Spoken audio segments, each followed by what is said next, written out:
Welcome to Jar Juice Live.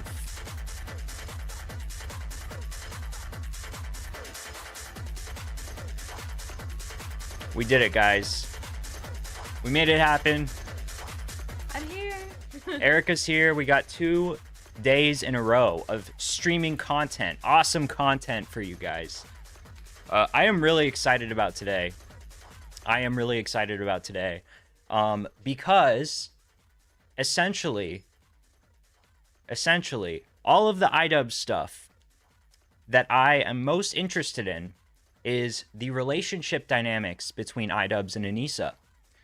Because ever since Sam Hyde mentioned, this woman is ruining his life, she is Yoko Ono, she's dug her claws in, I really felt like that was an accurate description of the energy I was picking up from watching their interactions online. That is, my parasocial reading of what's going on with Idubbbz and Anissa. And for the last few years, it feels like everybody's been like, oh no, that's not true at all. Like, Anissa, is probably really nice, and you can't just, make assumptions based off of how people act online. You don't know what they're really like in real life and all that stuff, which is, kind of fair.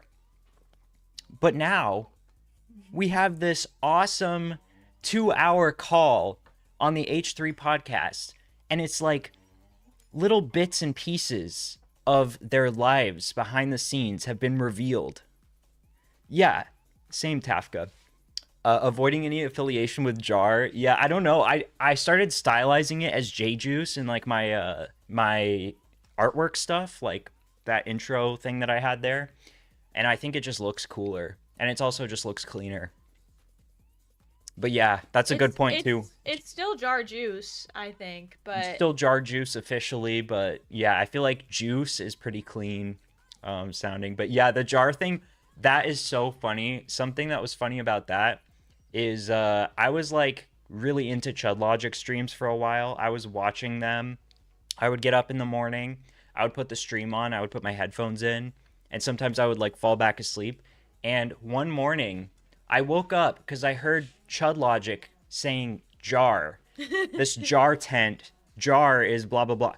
And in my mind, I didn't know who Just a Robot was. I was waking up to hearing Jar, and I was like, oh shit, did somebody critique one of my videos? What's going on? Is this about me? And I opened the stream and he's talking about Just a Robot, and I was like, oh, thank God. Thank God. But yeah, their relationship is horrible. It's so bad. I forget. I know the name Just a Robot, but I forget what the deal. He has that stupid looking animated avatar, right? Yeah, he's got a robot persona, and he's really autistic and just a weird, creepy guy. I hate those those freeze frame animated avatars where they're like, well, guys, this really goes shows. I hate that. I don't know why. PNG tubers. PNG tubers? Is that what they're called? Yeah. But yeah, I'm not a fan of his art style either. I think it's kind of bad. He looks like a DeviantArt artist. Yeah. And he tries to posture himself as he's I'm the edgy art commentary guy. But it's it's so cringe just because of the way he conducts himself and carries himself. It doesn't work. You know what I mean? It doesn't work. And all of the weird sex jokes, how he's way too into the sex jokes. And then we have proof that he's an actual coomer degenerate. I don't know. It's too much. Everyone gangsta until the PNG tuber folds they arms. True. But yeah, so this fucking stream was quite literally content Christmas for me. This is the best piece. I will stand behind this. This is the best piece of Idubbbz content that has ever come out about Idubbbz. This is the most humiliating, embarrassing thing that Idubbbz and Anissa have ever had said about them in public. And it's legendary. It's legendary. I feel like we just got to start. We got to get into it. I feel like I can't even do it justice. By the way, I don't know if you still have this as the thumbnail, but that picture of Anissa with the fuck ass bob is so Wait, good. I sent Joe Schmo. This is so funny. I was on the phone with him and I sent him that picture and I was like, you know what's funny is she kind of looks like Coconut Head from Ned's Declassified. She does. And I forgot what exactly he looked like and how accurate this was. No, it is actually crazy. Oh my god. Look at this, guys. Look at that. How fucking insane is that? It's literally the same picture. It's exactly the same. She is Coconut Head. Like, what?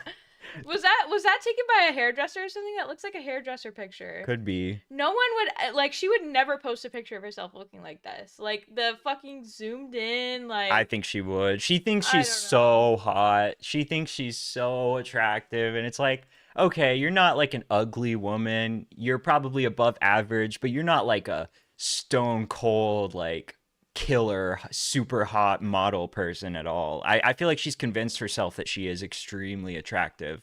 It's like, I don't know. Your ego needs to be knocked down a few pegs. She has like a nice body or whatever, but her face does not do it for me. I know some people think she's really pretty. It's just not for me.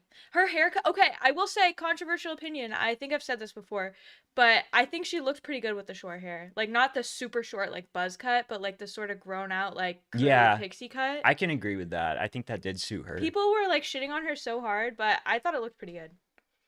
His boxing trainer going off on Idubbbz was absolutely brutal. It was crazy. I actually almost didn't watch this stream. Because I was like, their boxing coach, they're just going to be talking about creator clash and stuff. The creator clash stuff is very interesting, but it's not interesting to me because of like the event failing or anything. It's interesting just because it like gives you a little peek behind the scenes at what Idubbbz and Anissa are like.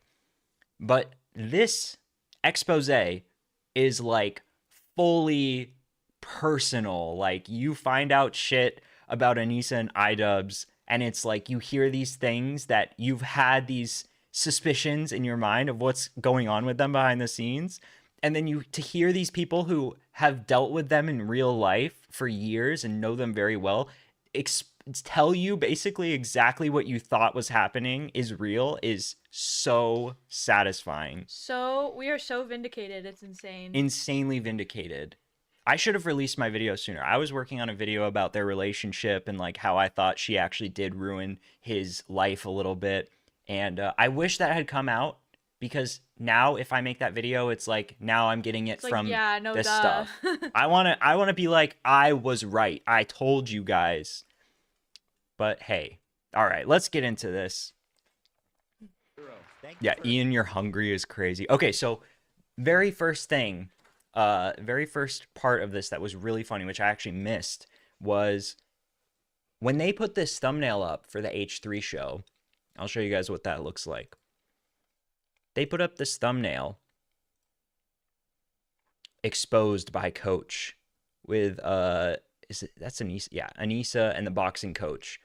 Idubbbz saw this thumbnail before the stream actually went up and panic texted his coach.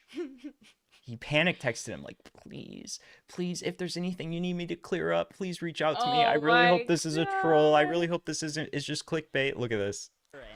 Contributing to the show is great content. Now, you guys want to know what's great content? Ian is panic texting his coach, and he sent me the text. Yes. That's how it is. I sent you the second one where it's just cropped more. He said we can show that one. No. Ian, I hope you're watching. I have feelings. Not him. Why Ian? Not that one. That's a good Ian. That's good. I still think that Anissa pegs him, but the one thing Idubbbz forbids her from saying public. Dude, that pegging clip was so funny too. Oh, believe me, I've tried, and Ian really doesn't like any of that stuff. I've tried though. I've tried to fuck him in the ass. I don't even get, like, what do most girls get out of that? I don't understand. It has to be like a domination thing. That's like everything with her. So out of the realm of like my understanding that, like, I don't know. I just can't even picture myself in her shoes being like, please, let me, please. Because she wants to like sissify him. That's what it feels like. So weird. So, that's good, Ian. We miss good Ian. All right, you guys ready for this shit? Dude, by the way, look at Ethan's face. He loves this shit. Dude, he's having the time of his life leaking all this stuff. He has been looking so lively lately. Yeah. I said on the Discord, it's like, I don't know if it's like, if he's actually just like doing better, or if I'm imagining it, or if he's on Adderall or something. I don't fucking know, but he is looking pretty good. I don't think he's on drugs. A lot of people have accused him of that, but I don't know. He doesn't give me like Adderall like stimming very much, but I don't know for sure. Put out the title like an hour ago, Dan, or like at like 11. So he sent this text.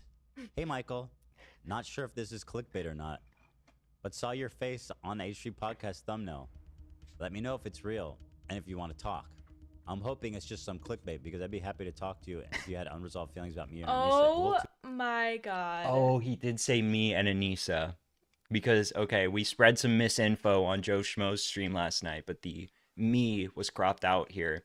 We were quoting it as unresolved feelings about Anissa and saying, like, so Idubbbz knew that Anissa was the problem the whole time. But no, he was saying both of them. He was saying both of them. All right.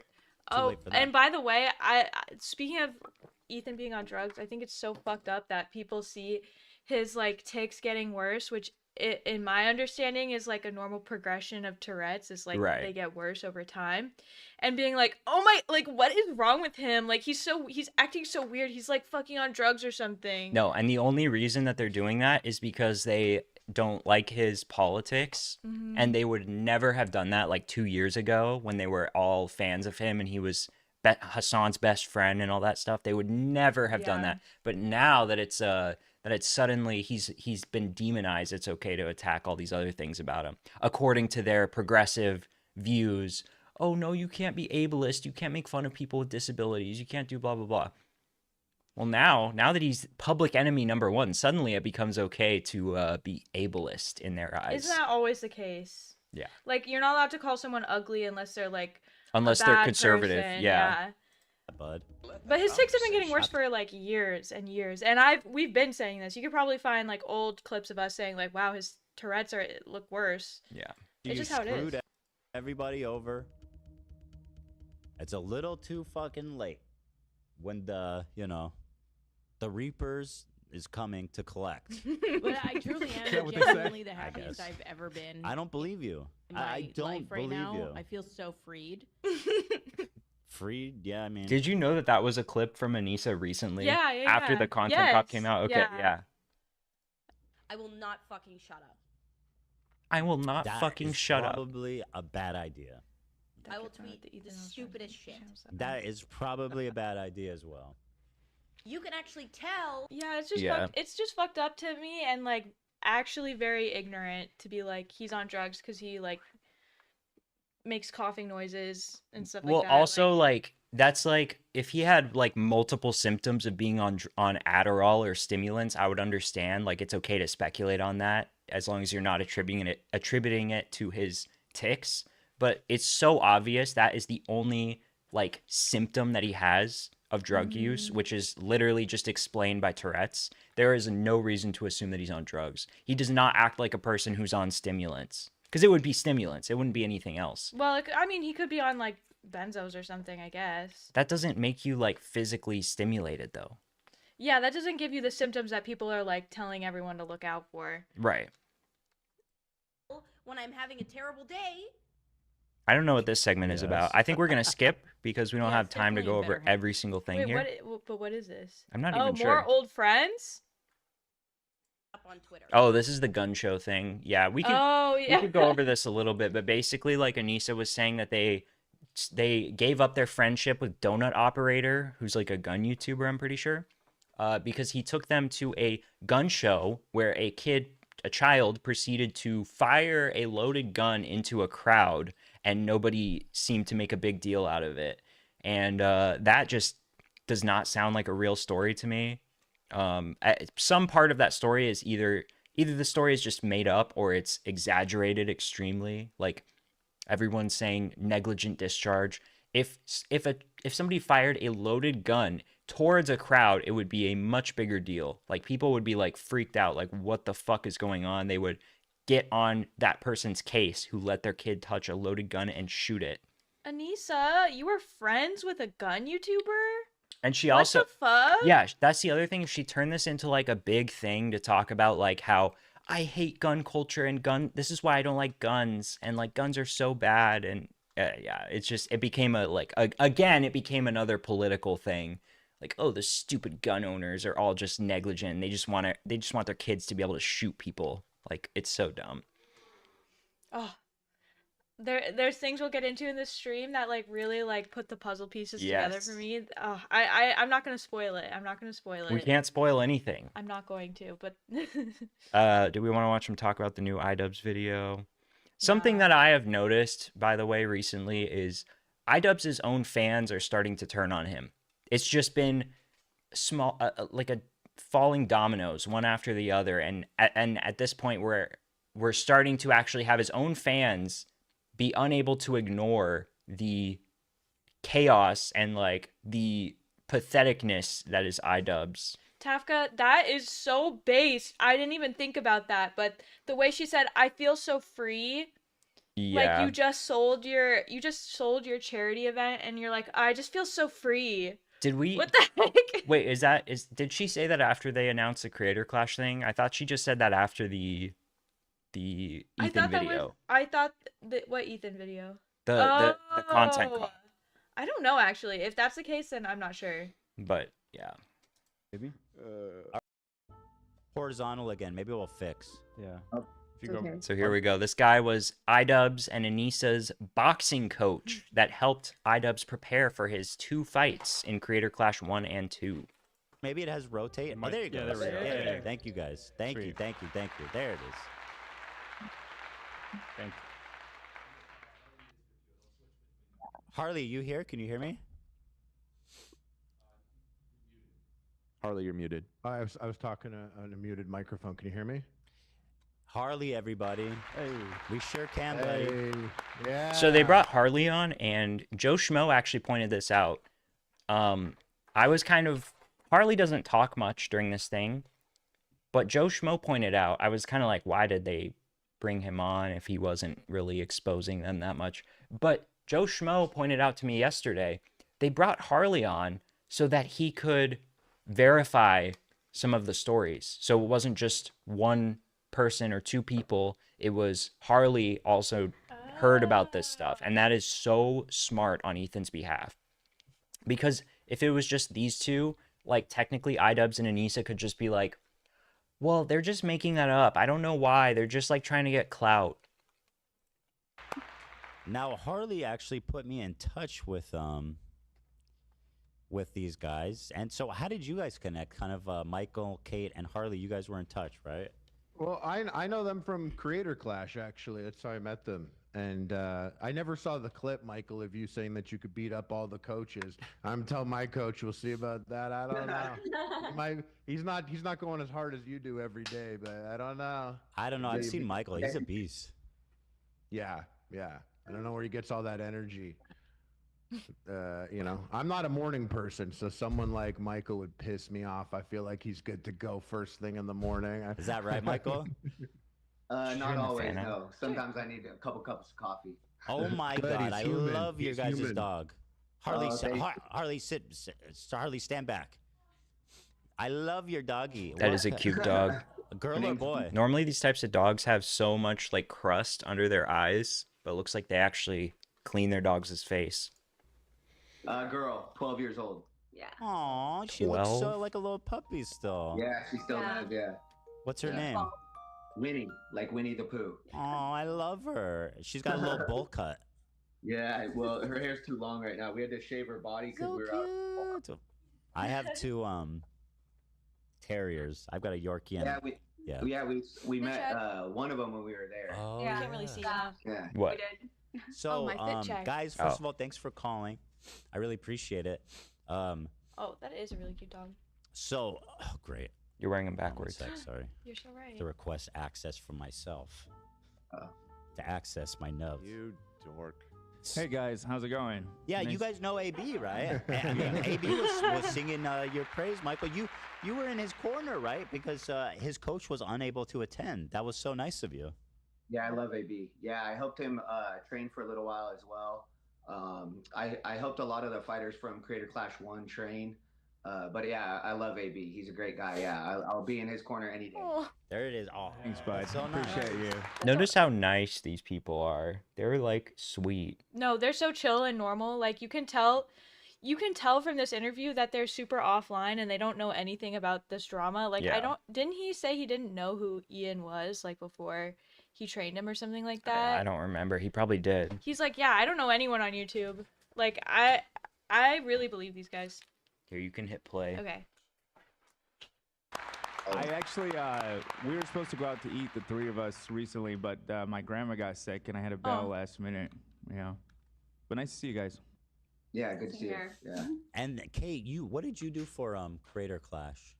I traveled with Ian and Nisa along with Michael, and I did all the recording for all the sparring sessions, all the meetups with all the YouTubers, even small interviews with like Eric, who also fought on CC1. So I have a ton of content, and Ian promised us that he was going to put out this documentary that was going to share the journey of how Michael took this video game nerd and turned him into a boxer. And so that's how they sold it to us. when they Video first game came to nerd, us. see? And so I She was super doesn't know psyched who that he this is going to be a is. way for me to help build my husband's brand and also put the work out there. But it never came through. And so when he most recently put that video out saying that he told a big lie and he was never going to put out a documentary, and all he has is a ton of 4K videos of him doing stupid shit or something like that, it was actually very hurtful to me.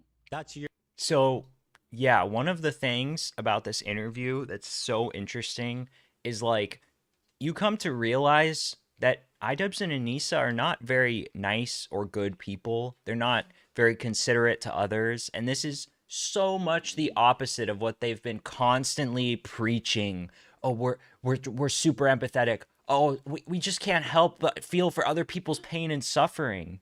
She has more sap on her face. How'd you get more sap?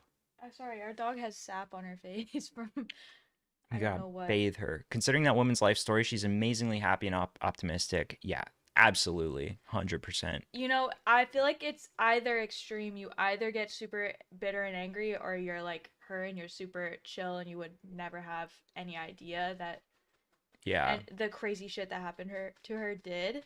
yeah. You know what I mean? I don't know if we will watch this part because it's like this is already going to be a long stream, but basically the backstory on her is that she was a child bride. She basically got sold to somebody when she was 12, I think. I don't know if she got sold. She just got like in her. There was an exchange of money. There Oh, was. okay. And she had 2 kids with this guy who was just like literally a pedophile.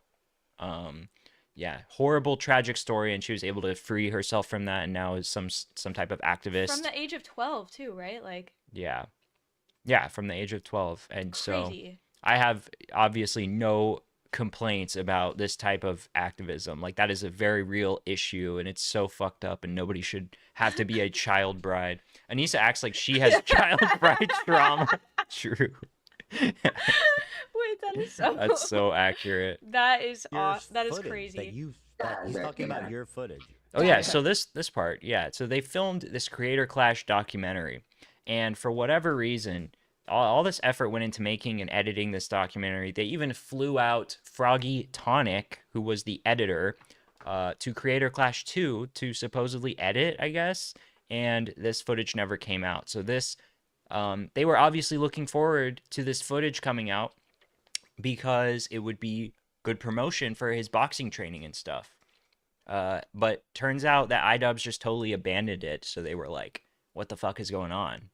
He wouldn't give them like a clear answer on why it wasn't coming out. He just decided not to make the documentary. So that's what she's talking about. Exactly. 3 years. Yeah, 3 years of filming. Wow. Yeah, well, yeah.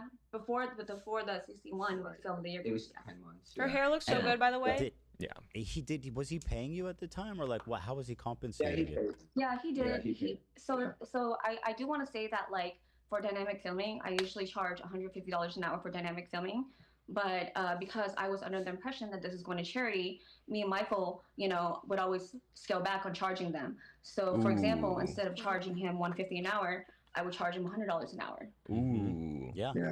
And by the way, I've heard that from other professionals now. I'm starting to hear people say that who, like one of the announcers put out a video recently. Maybe you guys saw it. So they were going around like not only using the charity thing for sympathy points and like to basically excuse their behavior online, but also in person. They were, I don't know if they were intentionally deceiving people, but when I hear that something is for charity, like up to this point, I thought that a percentage of ticket sales went to charity. That is something that I did not even question. I didn't even want to take that away from them, that, oh, what if the ticket sales actually aren't going to charity? Like that sounds like a schizo conspiracy theory. And we come to find out that's true. If you bought a ticket to Creator Clash 3, that money, I believe, is not going to charity. Right? Or was it Creator Clash 2 where the ticket sales didn't go to charity, or both? I don't know, because now it's under new ownership. It might be different. But Ian did say that, like, basically it was just like they would push people to donate to a charity. Right? Yeah. On the Creator Clash website right now, you can donate. But everybody was under the impression that the proceeds were going to charity. And by the way, honestly, to me, that's almost better, because one thing that really pisses me off is when you go to Walmart and they're like, do you want to round up for, you know, a homeless shelter or something? And the reason that a lot of places do that is not out of the goodness of their heart, but because they basically get free tax write-offs from other people, so they don't have to put any amount in as long as someone else agrees to pay to round up or whatever. Interesting. So I kind of feel like if it was, I don't know for sure, I'm not like a tax expert, but I feel like it would be the same thing, right? Like if everyone bought Creator Clash tickets and then Ian and Anissa gave it all to charity, then they would be reaping all the benefits of donating to charity, and everyone who came wouldn't be. Interesting. I'm not sure though. He was like, Wade? Yeah. He was like, they offered me a salary, or they offered me payment, but I declined it because I was like, it's for charity. I'm good. But then they took that money. Are audio levels good on the video, by the way? Do we need to turn it down a little bit? That he generously forfeit, a guy who's not rich, by the way, and gave it to all the fucking creators. It's nuts. Yeah, I mean, like... Oh, and also, by the way, I meant to say this, but $100 an hour for, like, the specialty filming that she was doing, I'm pretty sure that's, like, an insane deal that, like, no one else in the industry ever offers anyone. That's, like, actually crazy. Based on what I've seen just from regular videographers, they're charging a lot more than that. Yeah. Sounds good. Okay, cool. Good. Like, we were also promised a bonus on CC1, and we never got it. Ooh. But because Michael was so nice, he didn't want to, like, make Ian feel uncomfortable and ask Ian and Nisa about it. I was pretty upset by it, and I thought it wasn't fair. There we go. How is it that we put on this great event, we raised $1.3 million for charity, and he promised us a bonus, and then right after the event, he just kind of pretend like he's too busy to check in with us, you know? And then we... Yeah, after the event, like... Once the event ended, I didn't see him again for about 5 months. So, because he was working with Dax on some show, and so he never trained. So the only 8 times that Ian ever actually trained. Thank you, James. I turned it up a little bit. But yeah, so Idubbbz had this habit of, and Anissa, I guess, of just like ghosting these people after Creator Clash. It almost feels like a fake friendship thing to me, or something like that. Like, acting like they're friends with these guys and stuff. Well, I don't know. Is that fair to say? Because they hung out with them like outside of the practice and stuff too. Like they went on a trip together and all this stuff. It does feel a little bit like they're using them. Yeah, I mean, obviously they're paying them, so they're not fully using them. But I feel like the charity thing, like, I don't know, giving them a discounted rate because they think they're doing something charitable, like, is definitely a little slimy. I don't know. I trained him from July until May, and then I didn't see him again pretty much for several months. And then he started training again to fight Alex. Pretty much we started at like the end of December. And then that's when like they had to kind of get serious with the camp because they realized like Alex was training hard. So really, I only had 10 months with him to begin with, and then about 4+ months with him for the second event, and then I've never seen him again since then. Yeah, I was talking to AB. I think it was pretty normal that the boxers at least gave their coaches. They really are clout demons, yeah. 100, and oh my god, you guys will see later in this video. We're not going to spoil it, guys. I want to spoil it so bad, but we're not. But the pieces really fall together as these guys keep talking about it. They truly are like clout demons, and I don't think Anissa in particular has anything else in her mind. Yeah. Personally. 100%. I think that's why she was into Idubbbz in the first place. I don't think that. Oh. Yeah. Yeah. What other reason? Literally no other reason. Would she have? A tip, especially because you were there, you weren't just working for him, you were helping everybody out. It seems like you guys were both like super involved in this event. Yeah. One of the reasons he was even able to kind of connect with Manny Pacquiao's people who hooked him up with Mike Leonardi was like one of our connections. Our friend Eric ran into a guy in a bar in Vegas, and that was the guy they were supposed to get a hold of, but he was not reaching back to him. So we were able to get them connected with the people that connected them with Mike Leonardi. So we were literally there I was there from the beginning for everything. So you guys had a really so unique... just like they wanted the event to succeed because of the whole charitable aspect of it. Like they really wanted to help these guys out to put on an amazing event. Sad old Idubbbz would never tolerate this. Yeah, for real. Yep. What do you mean? He's a 9.5 out of 10 and would be a perfect 10 if his breath didn't stink all the time. Hey, okay, but listen, like back in the day, even though he was not, I wouldn't say he was conventional. He had this like.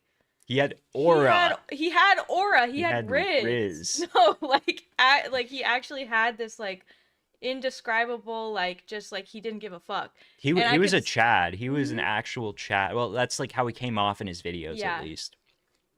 Yeah. So I can't say for sure if like she was actually attracted to that when she first met him, but like I understand the appeal. Right. Yeah. But she literally ruined everything that was possibly attractive about him. Yeah. Now he's like sniveling and like meek and like he's such an unappealing person now. Yeah. Like I cannot stand to listen to him because it's just pathetic. Like you can't help but like feel sorry for him, even if he's like totally in the wrong. You can't help but feel sorry for him. Like he's the victim of like being molded into this pathetic person.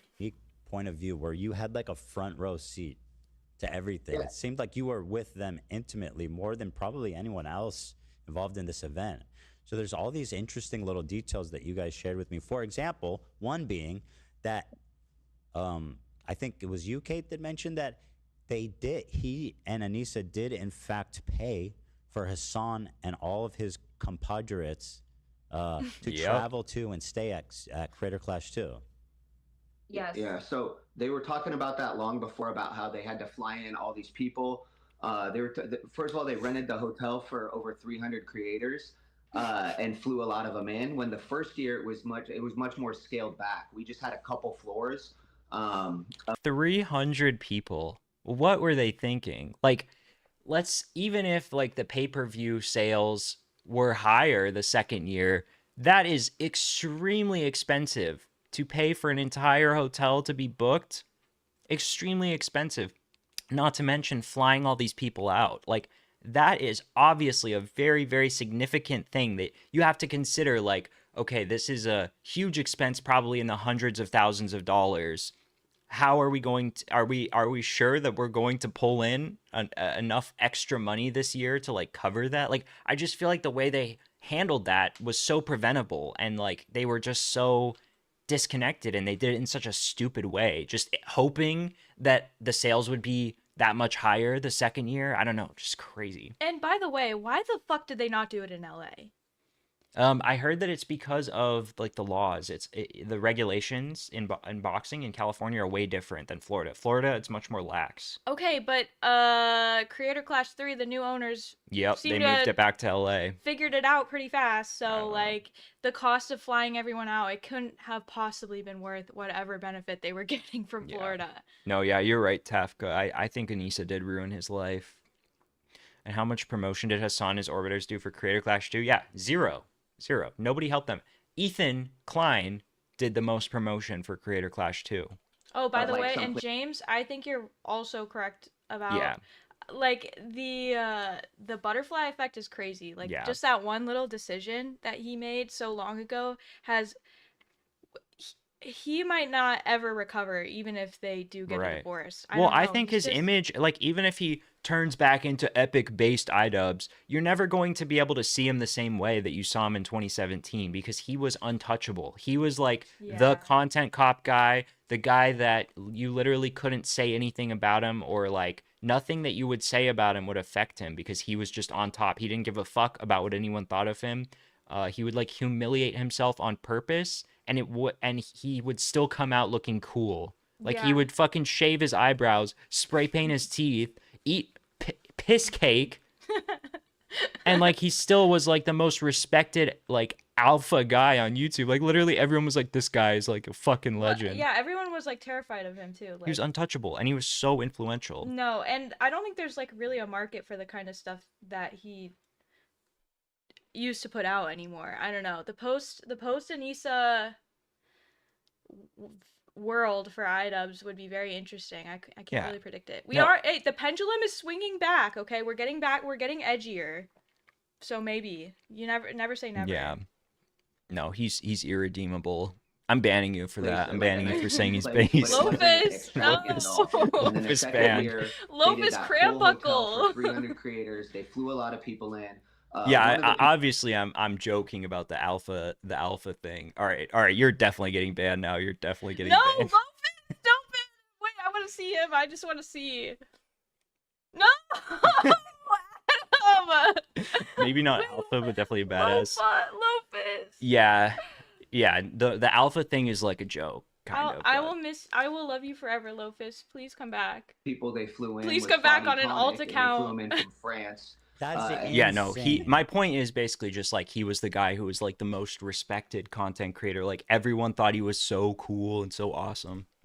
And Froggy had told us that he was there to salvage the documentary. Yeah. And that was super offensive to us because we're like, what do you mean? It is weird to hear that confirmed, yeah. But it like totally makes sense. Like I'm not surprised. 100% sense. Have you guys seen pictures of him in high school? Was to go around and like film Anissa. It's fucked up. Having interactions with everyone. So we didn't know if that meant they were going to make the second documentary about how, or the actual documentary about how like Anissa was responsible for the event, because she did put a lot of work in for the first event and she did put a lot of work in for the second. But at the same time, in the first event, she didn't get credit for it. So she felt like she deserved all the credit. So I think that's why they paid Froggy. That is so weird. She totally has this tendency to like need to be praised for like everything. I don't know. She like, would you call it humble bragging the way that she describes her role in things? It's like, yeah.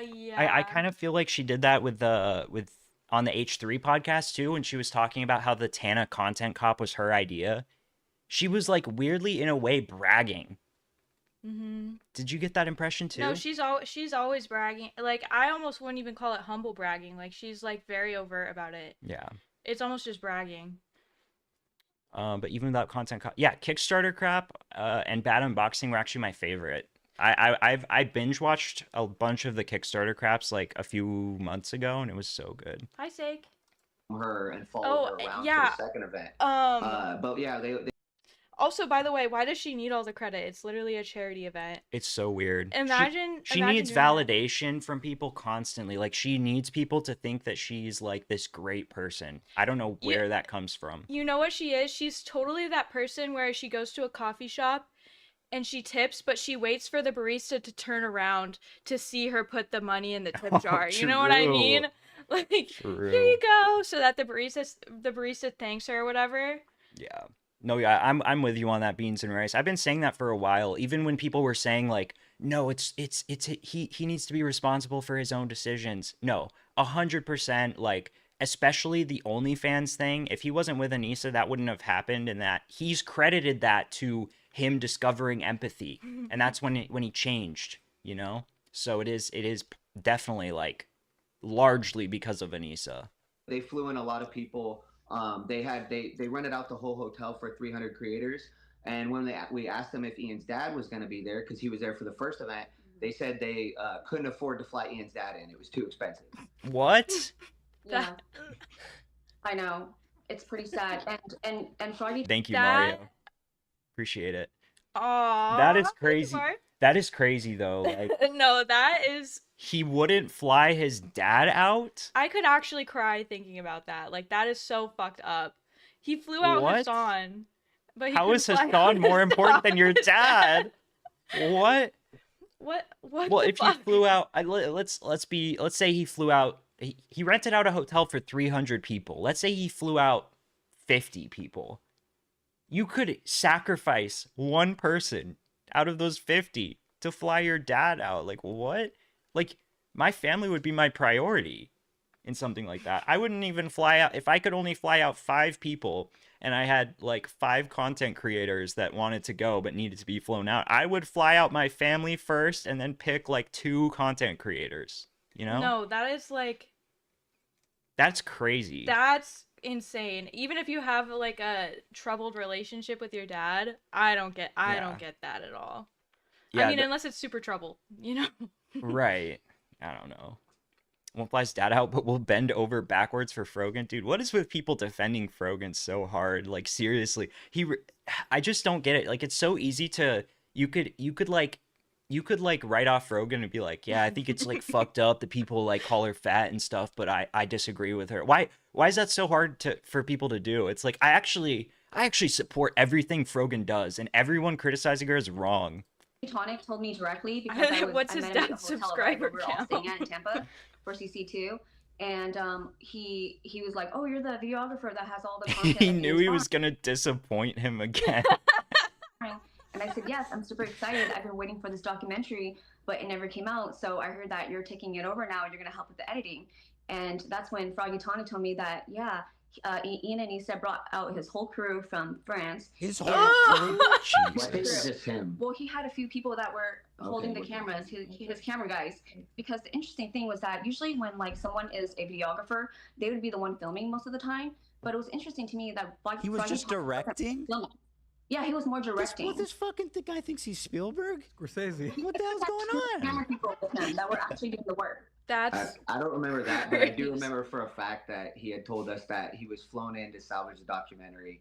Anyway, so we were just to salvage the documentary, which ended up never coming out. By the way, salvage the documentary after these people had been helping him film it for the past year at least. Wait, maybe not year, maybe 6 months for Creator Clash 2. Merry Christmas, okay. Yeah, Merry Christmas. Don't even joke about that. Adam misses Christmas so much. I love Christmas. I'm a big Christmas guy. This stream really is a content Christmas. It really is. Christmas in, is it June now? Yeah, June. Is it June?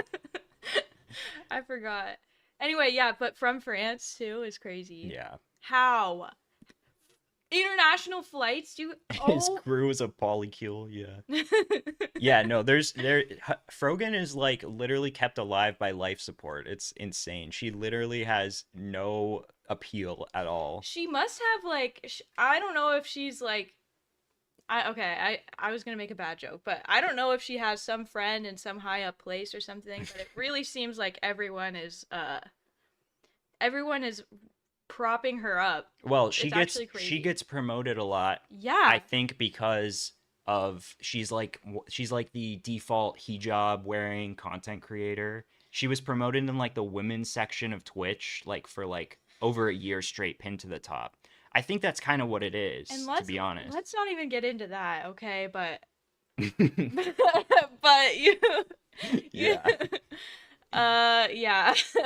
I mean, I just don't see why she would be promoted over other female streamers that are much more entertaining and much more likable. You know what I mean? I just feel like I think we need some new hijabi streamers out there because even on like Reels and stuff, I see way better. Yeah. Hijabi YouTubers. Okay. For sure. It is really not about that. And I think the connection with Hassan, it's like it gives her clout because Twitch loves Hassan. They worship him. They love Hassan, even though they banned him that one time for saying crap.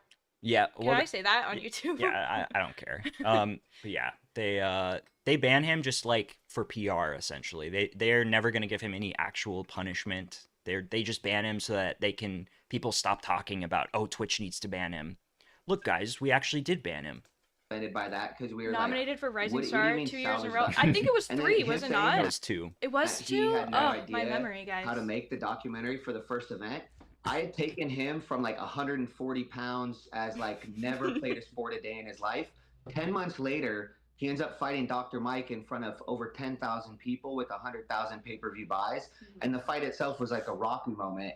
And then he he literally took interviews with everyone before the fights, after the fights. He got all the coaches to interview. And then he said he had no way to make the documentary. So I was just like, how can you not make it? Yeah, AB made a documentary. Everybody made That's insulting. And also, it's just stupid. It's like, this documentary would be so good for the promotion of your next event, because Joe Schmo went to Creator Clash 2 and he had a great time. He said it was awesome. Yeah, he said it was an awesome event. And from everyone on the outside looking in, I would never think that this was an interesting or good event. Like, I would never have thought, just because of all the bad PR that it gets. It just seems like really overhyped, but it is apparently a really cool event in person. And if you were able to capture that and show it in a documentary, you would do so much good for promoting your event. Like, people would want to come to it if they could see behind the scenes and see that people are having a great time. This is like such a pattern for them too, because it's like basically the same thing they did with the Sam Hyde documentary that they were filming. They were gonna like shelf it forever. I don't know what that is. I don't know if like they're scared of the way they come off or what, but and I bet there's tons of stuff they have on the cutting room floor that we've never seen. Well, based on this interview, I think that they were a little worried about how the documentary was going to portray them, based on how the training went, now that we know that it wasn't smooth sailing the whole time for Idubbbz and Anissa. I think that might have something to do with it. I don't know. Documentary. AB, Harley, I was in their documentaries, but I wasn't in Ian's documentaries. What the fuck? Yeah, it's so sad to work on an event, like to work such a big event like You Creator guys are Clash. so invested. Yeah.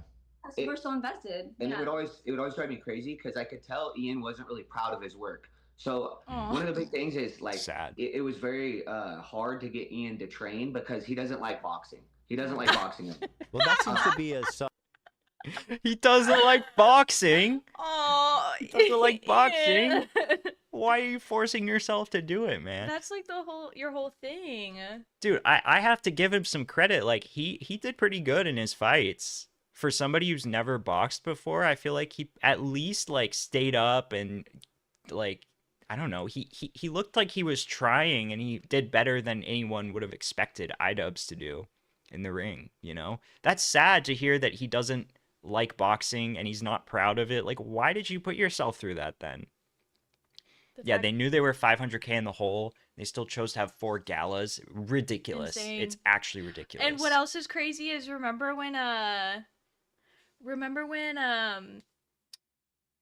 god, when Bungie was reporting on that, and he was kind of, at the time, even we kind of just thought he was talking out his ass about some of the stuff, like the 4 like there was no proof that there were 4 parties and stuff like that. And now so much of this stuff has been proven correct that it's actually insane. Boxing I bet lessons come with the tattoos. No, like actually, I'm starting to think, was that Keemstar that said that like there was some boxing coach that Anissa had that she had a crush on, and then and that's like what started this whole arc? Yeah, I fully believe that. Believe that. There's something kind of similar to that they'll cover in this, not to spoil it or anything, but yeah, I think Anissa falls for guys pretty easily. I think So he wanted depressing. the concussion clout. Yeah, the concussion clout. Somewhat of a problem, a sticking point. Yeah. So I would try to make the session Because he's as fun as boxing, possible. just to be clear. Yeah. Yeah, I mean, he doesn't. But I think that's why it was as traumatic as it was for him as well, because he was dealing with like a lot of trauma and a lot of issues when we were in our boxing sessions. And don't get me wrong, that happens with a lot of fighters in general, because fighting's a very hard, whether you're fighting MMA, boxing, whatever. Listen to how like this guy is being so understanding. He could sit here and like make fun of Idubbbz for being a baby. Like I feel like there's boxing coaches that would do that, but no, he's 100%. being totally understanding. You know, this is normal. Idubbbz was processing some traumas during the training, like totally non-judgmental. Like this guy is just seems cool, and he honestly seems like a good match for Idubbbz. It's very hard because you're getting beat up constantly, and then you're supposed to show up to the gym the next day and the next day and the next day. AB can attest. Yeah, 100%, James. If you guys haven't watched Brittany Venti's video called Idubbbz Girlfriend, the Sneaky Snake of YouTube, that is a classic. That is, you know, everybody hates Anissa because of just like the way she acts. But if you want to go into like the history and like why people didn't like her even back then before the OnlyFans stuff, like she's never been liked. She's always been very unlikable. That's how I got on the Anissa hate train before anyone Yeah. hardly even knew who she was. Yeah. Was that video. That's Thanks, to it, Brittany. right? So it's mentally very hard. So I did feel bad for him because I could tell his heart wasn't into it. So then to be into something like that your heart's not into, that's why I didn't see him once the first event ended. We didn't see him again for several months. And I told him, hey, come in once or twice a week, train for fun, make it fun for yourself. Because when you're in a fight camp, it's not really fun. You just have to keep training. Right. But then he never came back. And then so I was like, oh, wow, he really doesn't like boxing. Oh. And then he did an interview That's with that's actually Anthony, sad. Or the guy from Smosh. Oh, and he yeah. was talking about boxing, and I was just like, oh, he doesn't like boxing at all, and he's making it like public now the way he was talking about it. And then even in the video where he's trying to promote Creator Clash 3, he said, oh, all I have is 4K footage of me going, and it's like, that's called boxing training, Ian. That's what boxing What does he looks like. expect? Yeah, that's literally what you're doing. And then if you notice after he walked out of the third event and stepped away, he goes, I'm through with this boxing shit. I've been doing it for 4 years. And I was like, well, wait a minute. God. You trained for 10 months for the first fight. You took 6 months off. You trained 4 months for the second fight. And then you never came back to boxing again for over a year. So I'm like, how are you sick of boxing? Like, you obviously hate boxing. So, yeah, so it was hard for me. I just don't understand why he would want to do it again if he already knew he didn't like it after the first one. True, Big Tex. The concussion thing is so funny to me. Oh my gosh, we'll get into it, but Anissa apparently can I spoil this? Is it Yeah. fine? It's Anissa is fine. apparently a hypochondriac. Oh, yeah. And you know what, guys? I'm a big fan of people with Munchausen's. Yeah. I love people with Munchausen's. I think it's very fascinating to look at, and I'm just wondering, when is the Anissa Munch gonna start? Okay? That would be When's so the munch? funny. That would be so funny. If you guys don't know, Munchausen's is basically people who think themselves sick. Like, they'll convince themselves that they have all these diseases and then post about it a lot on social media. Yep. Being playing the victim all the time. Like, oh, I have this wrong with me. I have this wrong with me. Even though there's probably nothing or very little wrong with them. They like the being a sick person. They like the victimhood it gives them. I see it for her. I really see it. Like, I think it would be a great turn in her career for her to turn towards being like a chronic illness influencer. Yeah. Long COVID. Yeah, long COVID. Anissa, where the fuck is the long COVID? Yeah. Hello? The coach to just get him to train. Try to blame Also, like half of the sessions, we'd have to train Anissa. So every session. Oh, this is crazy, by the way. Anissa was never boxing. Instead of being just training for Ian for a fight, I would have to take half of the session and train Anissa. So whose idea was that? Why? Hers. Yeah. Why was Anissa wanting to train when she wasn't fucking boxing? Oh, they'll get into it. Like, taking up Ian's valuable time where he needs to train. He's the one fighting. Like, why? What? I think she might. We'll see. But the thing about it is, Ian goes along with it, right? Because I feel like if Ian would have said, "Hey, no, I need the time to train," it might have been different. But he's just like, "Oh no, she needs to train before I train." But she didn't even fight. She wasn't even fighting. No, and so literally, in like the training. Well, that's interesting. I haven't heard that about Edmonton, but that makes sense. Is it like a small town or what? Yeah. I'm curious. Footage. Half of the sessions I had with him would be with her. And then she would come in with like all sorts of drama to the gym. One day she was super dramatic and I was like, oh my gosh, what happened? And she related Will Smith slapping to Chris Rock to somehow Ian having to defend her online. So she was like super dramatic the whole day. What? And I'm like, I can't even train Ian today because she's so dramatic. The Will Smith slap? That's one of my favorite moments of this whole interview because she really watched the Will Smith debacle and she said, I'm on Will Smith's side. I'm on Jada Pinkett Smith's side. Why doesn't my husband do that for me? Yeah.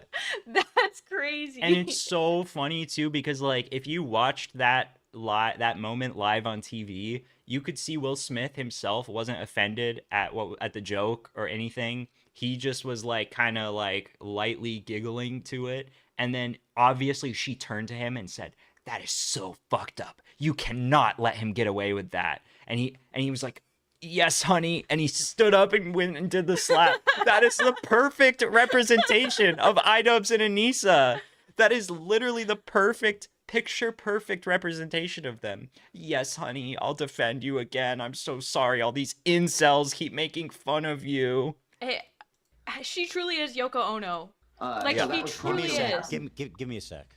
Big city, Edmonton, because it's such a shitty city. Yeah, that would make sense. Sorry you have to live there. That sucks. Yeah, that really sucks, man. Give me a sec. In today because she's so dramatic.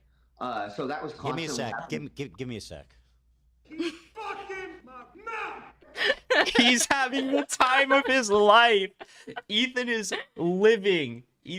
literally having the time of his life right now. Look at this man. He's always been like a hoe for drama. Like we've always known this. Awesome. I feel like he's embraced that side of himself lately, and I love that. I love that he loves tea and drama. Look at his face, like he knows that this interview is just destroying Idubbbz. He knows that he's not gonna be able to come back from and we've had to pause so much because there's like a great moment every 2 seconds. Yeah, like, it's actually fucking insane. The slap, guys. Yeah, yes. She came in distraught, and I'm like, oh my gosh, what happened? Yeah. She's on she's on the slapper side, right? Like she was empathizing with Will. You gotta no. She felt like Will was Ian. He had to slap.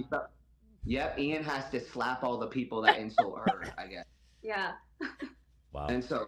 No, I think that's like 3/4 of the way through. We're going through this so slow so far, but like Erica said, it's literally just so good. Like there's so much to talk about here. Adam, why don't you slap people for me, okay? Yeah. You need to slap people more, honestly. Just slap my chatters. Anyway, so that's true. Will, you guys are misogynists.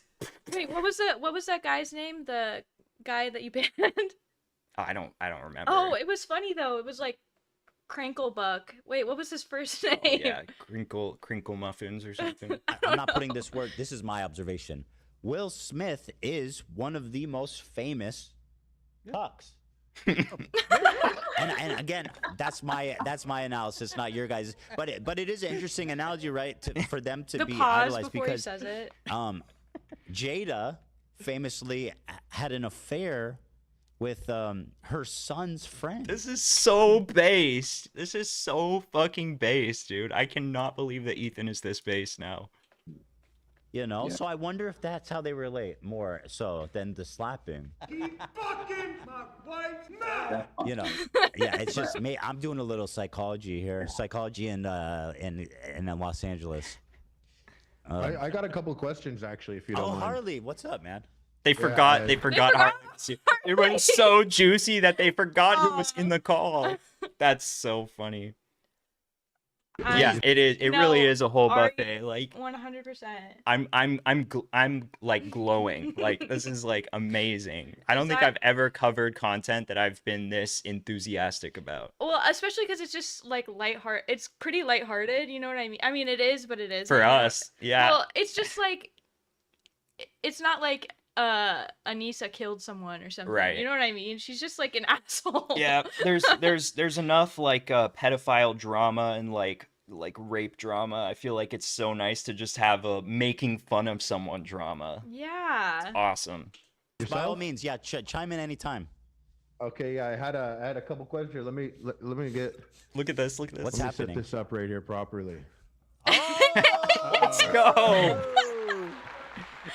Get this in order. Oh my god. Did you guys get any paperwork, by the way? Did you guys sign contracts? The fighters had contracts. I'm curious if the coach. You can hear Zach in the background laughing. Like, this is so funny. This stream is a masterpiece. Zach is my favorite, by the way. He's awesome. my favorite H3 person. I love him. Yeah. Underrated. No, we never had a contract. No. Oh, interesting, because that would have It really is. It's karma. It's karma playing out. been like something that would have detailed what's like what like I mean, did they, I guess by word they told you it was charity and they didn't ever.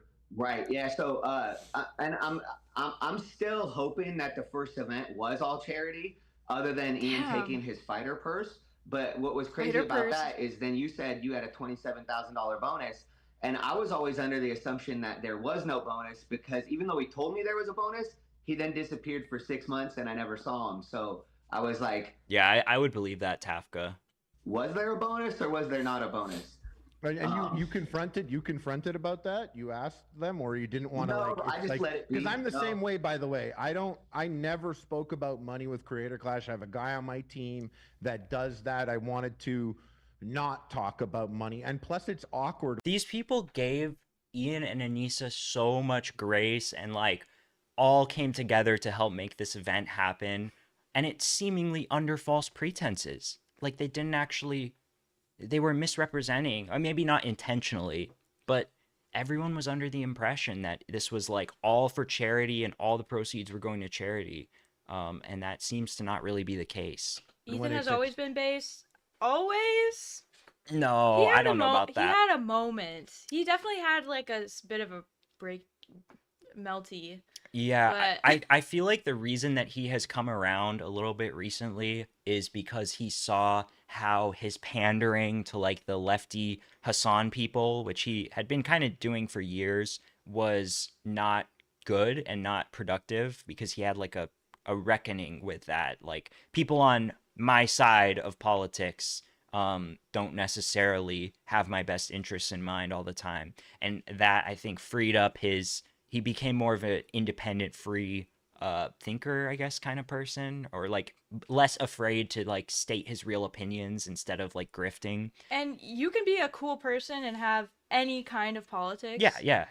100%. We've met people from every part of the political spectrum that are really cool. It's just more about like, I think he realized that how many snakes in the grass there were. I think he was being a little bit like fake for a while, and I think he relaxed and like realized that people like him for him. And and he doesn't have to like police what he says. Right. Yeah. Charity thing. You're like, I don't want to. Am I gonna ask for money? Yep. Right. Yeah, and it's awkward when it's your fighter, and then you have to train him for a whole nother What's event. up, Brandon? Hi, Brandon. And I mean, truthfully, like a lot of times fighters will say Brandon was here yesterday. I know, but I haven't seen him. So that happens sometimes. So truthfully, unfortunately, I'm used to that, right? Where they're like, oh, there's more money coming in, and then the more money coming in just goes to them. So you get used to that as a coach, but I am under the assumption that the first event did all go to charity, and then the second event was supposed to go to charity, but instead it went to the hotel, the party, and after party. Was there a moment about the after party? Because he said he was using the after party to help promote the event, but I have no idea how an event after the fight will generate money for the fight. Like, it doesn't even make sense, because no, it doesn't make sense at all. A party before, like months and months before, I could kind of see how that would help people promote the event, because all the people would be getting together, talking about the upcoming event, networking, and getting like all hyped. Like, yeah, this is gonna be awesome. What are you guys gonna? Are you guys gonna talk about it on stream? Like, you know what I'm saying? Like, before, it would have made sense, because that might have encouraged the creators to go and talk about the event on their streams because they're excited for it. But after, what? Oh yeah, guys. By the way, there's gonna be a party after the event. Oh, I better go and promote the event on my stream. Like, That just doesn't make sense. And Ian in his video said that, like, oh, I learned that I can't just, like, throw a party and hope people post. I'm going to have to tell them to post or pay them to post. And it's like, how did you not realize that before? As an influencer, you must realize that, like, these people are getting freebies, like, 1,000,000 times a day. I like how you're like an evil villain. These people are getting so many freebies every day. I'm gonna go piss. Should I play? Piss. Yeah, play. Okay.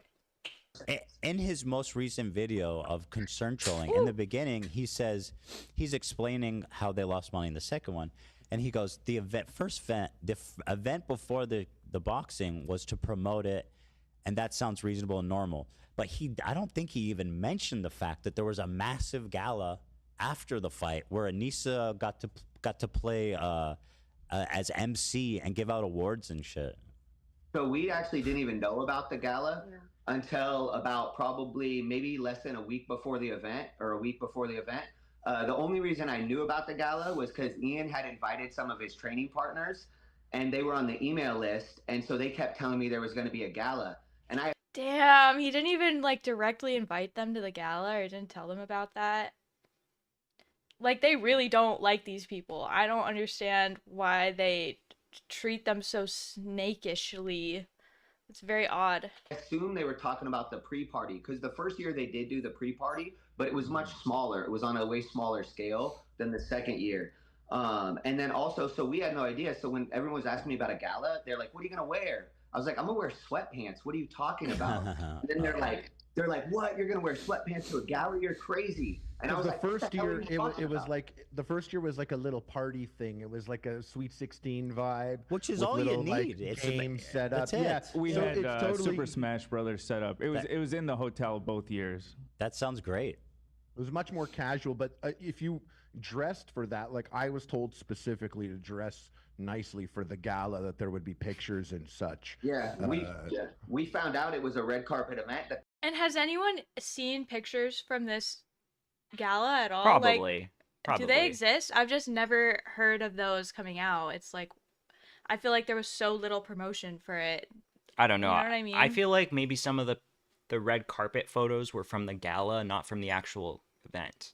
Were they in? Do you remember seeing in dresses and stuff and like nice suits? Okay, then that. Do you remember seeing the red carpet photos with like the Creator Clash background, like Frogan, all dressed up, and like Hassan? No, I think that was from the gala. He yelled at Ian like his daddy used to, and that scared him. No spoilers. No spoilers. They flew Getty Images in for, so they straight up flew Getty Images. Pictures for the event. Why Getty Images? What? Getty Images is like a royalty-free, or like a picture licensing company. Am I confused?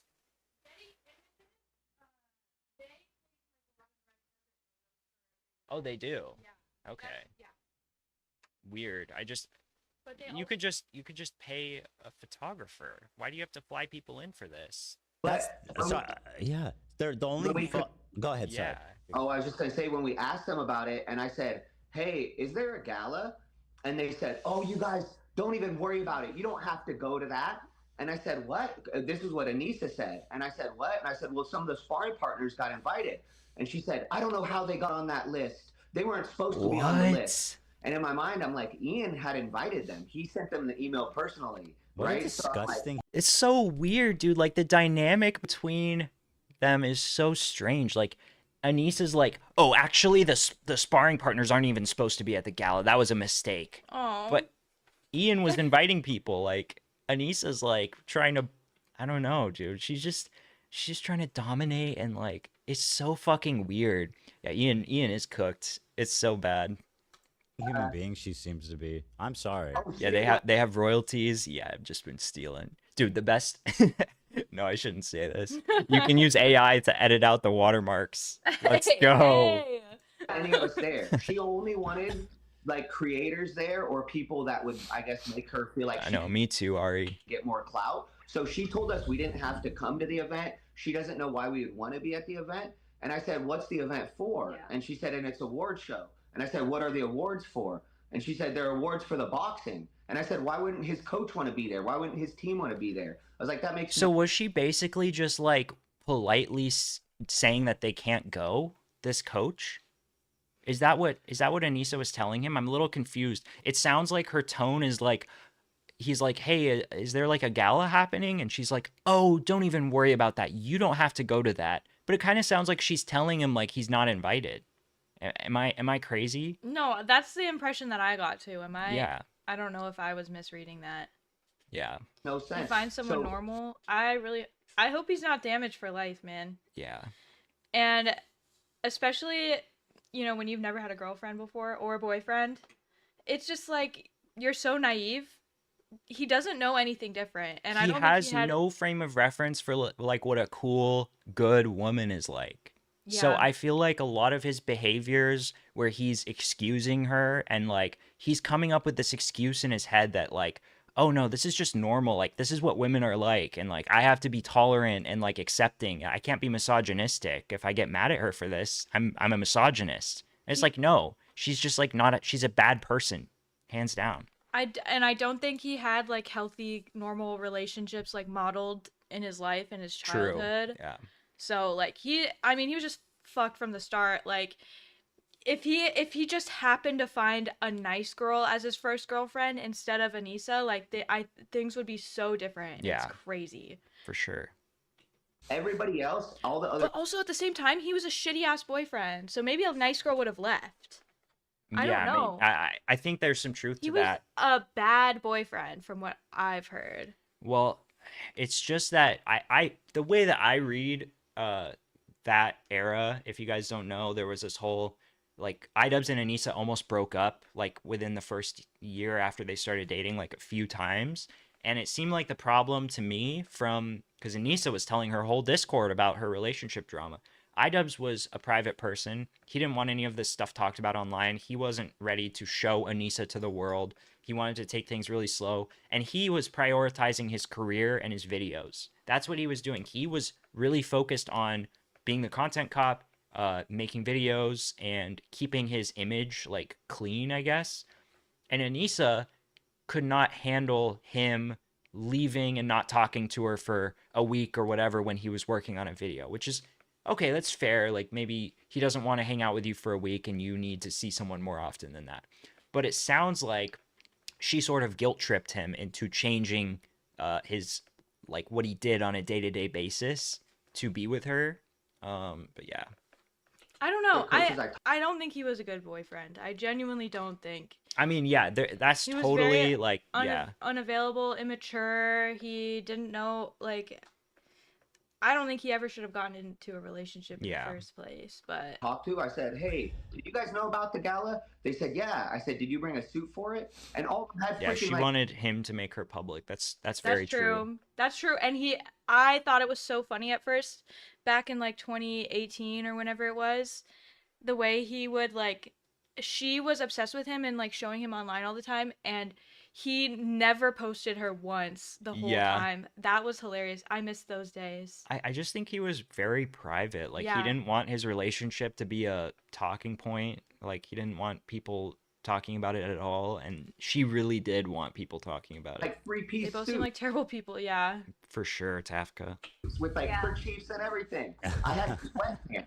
I'm like, what dude, that's so messed up. Why? It's like you're the guy connected with the event organizers, and they're explicitly excluding you guys. I know why. I honestly believe that the reason why Ian and Nisa excluded us and did not want us to know about the gala is because we're both very professional, we're both very direct, and very transparent. If they told us that they were going to throw a huge gala after the fight and it was going to cost a ton of money, we would have asked them, why are you doing this? Yeah, it was because Anissa already told us, she shared with us prior to CC2, like a month before, that they were negative, was it 500K already? Yeah, at the time. What? They were already, before the gala, when they were still planning the event, they already knew they were negative $500,000. And yet they still decided, let's throw this gala, let's throw this crazy party. What a great idea. And they knew that it was a bad idea. That's why they didn't tell these people about it. They didn't want to be confronted or like criticized on it. they knew that they were making a stupid financial decision. Like, there's just 100%. there's no other explanation. 100%. They were ashamed and they knew that it's just it's kind of like those people that Caleb Hammer interviews that they know they're like hundreds of thousands of dollars in debt, but they're still like going out to buy like new MacBooks and new cars and stuff like that. It's like some cognitive dissonance in their brains. Yeah. Whoa. Yeah, but the thing is, she only started doing OF like after they had been dating for a while. Like, he was ashamed of her before that, I think. Hold on. Yeah, I don't even say know that if again. Maybe it's shame, but like, Say that. I don't know. He was a complicated guy back then, especially. Yeah. He was not ready for a relationship because whether or not you want to show someone off in public, like ghosting someone for long periods of time and stuff is just like not what you do, in my opinion. We're only 20 minutes into this. That again? Jesus Christ. They were negative $500K before the event. Yes. Before, so going up to the event with the ticket sales and the PPV sales, when the event started, they knew they were down $500,000. Yes. Keep in mind that they moved to a bigger venue and they sold a lot of tickets. But before the event had started, they said we're fine. So the reason we found this out was because I wanted Ian to start doing 2 training sessions a day. And I said, Ian, you need to start doing 2-a-days. And he was like, why should I do 2-a-days? And I told him, I was like, Ian, you're not good at boxing, man. My brand is at What's up, Brad? I appreciate you. stake. Hi. So you need to do 2-a-days. That's what pro boxers do. And so I told him. Wait, did you actually say that to him? Yeah, yes. And then I told him, I said, my brand is on the line. I said, you can go back to YouTube. My whole life is fighting and coaching fighters. And I'm like, so if you don't have a good performance, that's going to... So what does that tell you? Like, he's got a feeling that Idubbbz isn't taking this seriously enough, and he needs to step it up for the event. Not only for his own sake, to do well in the fight, but also for his brand is at risk. He's saying, listen, Idubbbz, I've been helping you out for this long. I really need you to do me a solid and, like, try your very best. You need to start training twice a day like, you know, the pros do. Alex Wasabi is training twice a day. We need to step it up. Is that the music guy? Probably. Oh, wait, is it? Probably. I don't know. Oh my god, I used to be obsessed with Alex Wasabi. What a throwback. Bad on me. Is that the guy who used the launch pad and like the little arcade buttons? I think so. Wait, no, just kidding. No, that was a different Wasabi or something. Yeah, we're thinking of someone. Wow, event, guys. He didn't. So for the first event, he didn't I'm do so any sorry. of his cardio. So that's why he ended up gassing out so bad. And Ooh, I he didn't do truthfully believe cardio. if he would have just done his freaking cardio, that he would have won that fight. But they couldn't do the cardio because 10 weeks before the first event, Anissa wanted them to buy a house. So instead of doing 2 training sessions a day at that point, they had to cut out training. Notice how it's Anissa wanted them to buy a house. It wasn't like, it was a mutual decision. They decided to buy a house and they were dealing with that. It was Anissa decided she wanted to buy a house. Look to buy a house. And he moved It's his into brother, new really? house the week before we left for what? Florida. No. So he literally you're wasn't fucking with training like he me. was supposed to for that whole first event because they wanted to go buy a house when they could have just rented a place for 6 months or a year. And then Ian could have focused on the fight, had the fight. Sean and then found a Wasabi, new it's spelled place. different. So I found that super offensive. I'm like, Yeah. you're not doing anything I'm telling you. And they would lie to me and he would tell me he was doing his road work. They He would tell her- lie? Why would he lie? Oh. That's like lying to your doctor.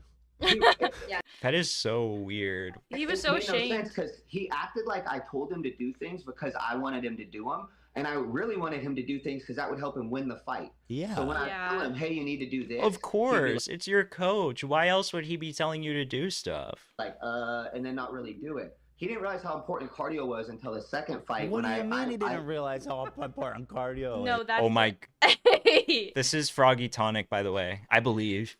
What?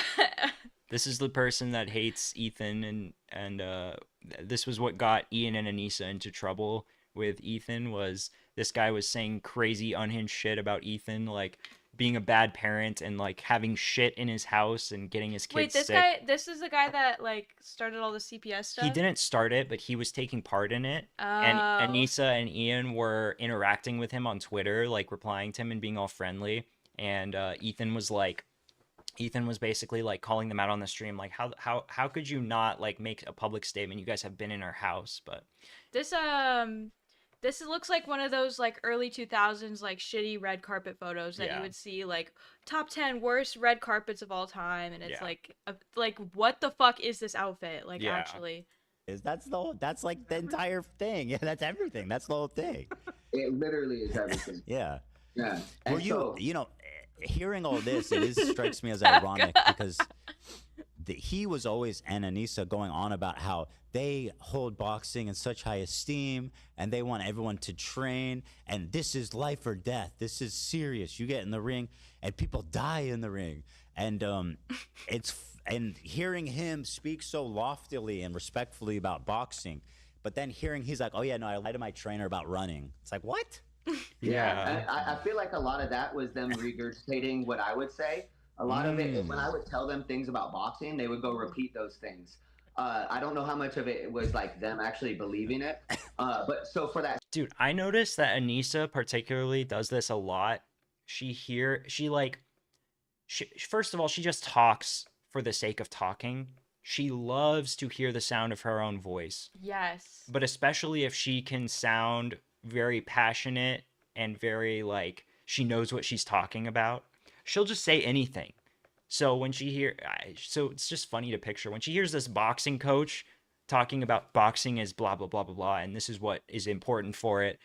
For her to just go and like repeat that when they're talking about it in public is just so funny to me. Like they got that from them. High School Musical red carpet, 100%. So I tell him he needs to do 2-a-days. This is like 2 weeks before the fight. I'm like, we need to do your 2-a-days. And I said, my brand is at stake. Well, he went and told Anissa that I told him my brand was at stake. So the next day she comes into the gym super mad and she's like, our brand is at stake. We're 500,000. Oh my God. She came in pissed off at him. In the hole right now. I wish I knew that. I wish I knew that at that time. I think a lot of the fighters would have liked to have known that. I don't think Yeah. Of course the fighters would have liked to have known that. Nobody would have like felt comfortable going to the gala that was just wasting money when they were already in debt. None of them needed to be in the dark about that, you know? How much, I'm really curious, how much did the gala cost? Like, if they were 500 in the hole and then the event lost 200 overall, did the 4 parties lose $250K? Like, would they have been at least break even if they didn't throw the parties? That's what I would like to know. She is so Dunning-Kruger effect. Yeah. That is so accurate, Rad Rat. Or like she also reminds me of how like no matter how intelligent you are, most people think that they're slightly above average intelligence. Right. Yeah. That is so. Yeah, she would be ditto. Completely. Well, and that's the thing. They said you guys didn't promote enough, but they weren't honest about the fact that they were spending the money from the ticket sales on the hotel, on flying people in, on all these other. God damn. So it was just like those decisions, the gala decisions, were made while in the red. Yep. Yeah. I have a question. Harley is just realizing more and more as things come out, like how fucked it was, this whole situation. And I guarantee he's thinking back to when he put his neck on the line to defend Ian and Anissa publicly and say that, you know, they were making the right decisions. They know what they're doing. They're great event organizers. The event is incredibly successful and like it's a charity event. It's this noble cause. He's thinking back to those times and realizing that he has been played by Ian and Anissa. He's been totally lied to. Like that. So she was like already down 500,000, and she still had time to cancel stuff when she said that. Like how before the event was that? Yeah. I mean, it was 2 weeks. It was 2 weeks before the event. I mean, they knew she they could have made some 500K last in minute the hole. moves. Yeah. They knew they were 500K You could have canceled in the hole that long before that, right? That's just when they yelled at us about it. Yeah. So they could have definitely made moves to reduce spending. She wanted that award show so bad the next day. They really, really wanted to have that award show so she could give out awards. Best event organizer goes to Anissa Joma. Yay! Who, me? What? Wait, I get an award? Oh my god, wow. Stinkiest husband award goes to Ian. Ian Joma! Mr. Joma, come up here. Once again, you had heard like Ian said he didn't want to have the fight just end and have everybody go home the next day. He said, I'll quote him because it's very rich. He says that the first time afterwards, he woke up and everybody was gone. And he found it super depressing because he didn't get a chance to process his trauma, which seems a little bit hyperbolic, frankly, if I'm being honest. I mean, it's like a self-inflicted charity Stop event. rubbing your hands together like a villain. I'm just ecstatic right now. Like, this is the best fucking thing of my life. Yeah. Why did he need to process his trauma? Like, do you not know what you're signing up for? You're getting hit in the head. Like, of course that's gonna happen. Of course. I wouldn't. Or how about a therapist? Maybe I don't know. Like, how does I think they've had enough fucking therapists. I think they actually would benefit from having less therapy. Maybe talk to a friend, huh? Yeah. Maybe talk to like someone who really relates to you. Maybe talk to the other fighters on a Discord call or something, okay? And fly back home. Yeah. We don't need all this. Taking your last name was the most wild thing ever. It really was. But, one of my favorite parts of it's just so on the nose. Like, how could they not see how that makes them look? And the vasectomy. The vasectomy.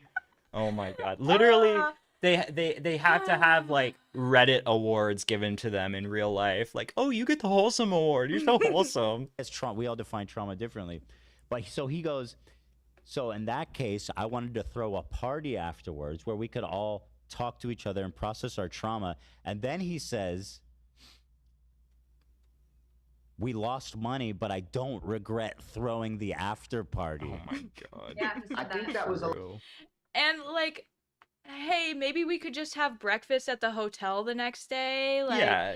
Maybe we could all go to lunch together. Do we really need to throw a gala? You don't need to throw a lavish, extravagant party. Sake read my mind. Yeah. Sake literally read my mind. Well, also, like, was anyone else asking for this? Like, saying, like, yeah, the last time was so traumatic for me. I really need to have someone to talk to after process my trauma. Or was that just Idubbbz?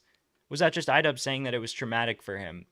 I don't know. I guess I could imagine that, like, the reality of getting hit, like, full force from someone while being broadcast and surrounded by a crowd of people, I could see it. I could see why that would be like more intense than you expected, but I don't know. I feel like calling it trauma is like so extreme. Trauma is very far. Maybe... Trauma is like your child, you were abused as a child and you're like traumatized from that for years and you haven't processed it. Yeah, you saw war.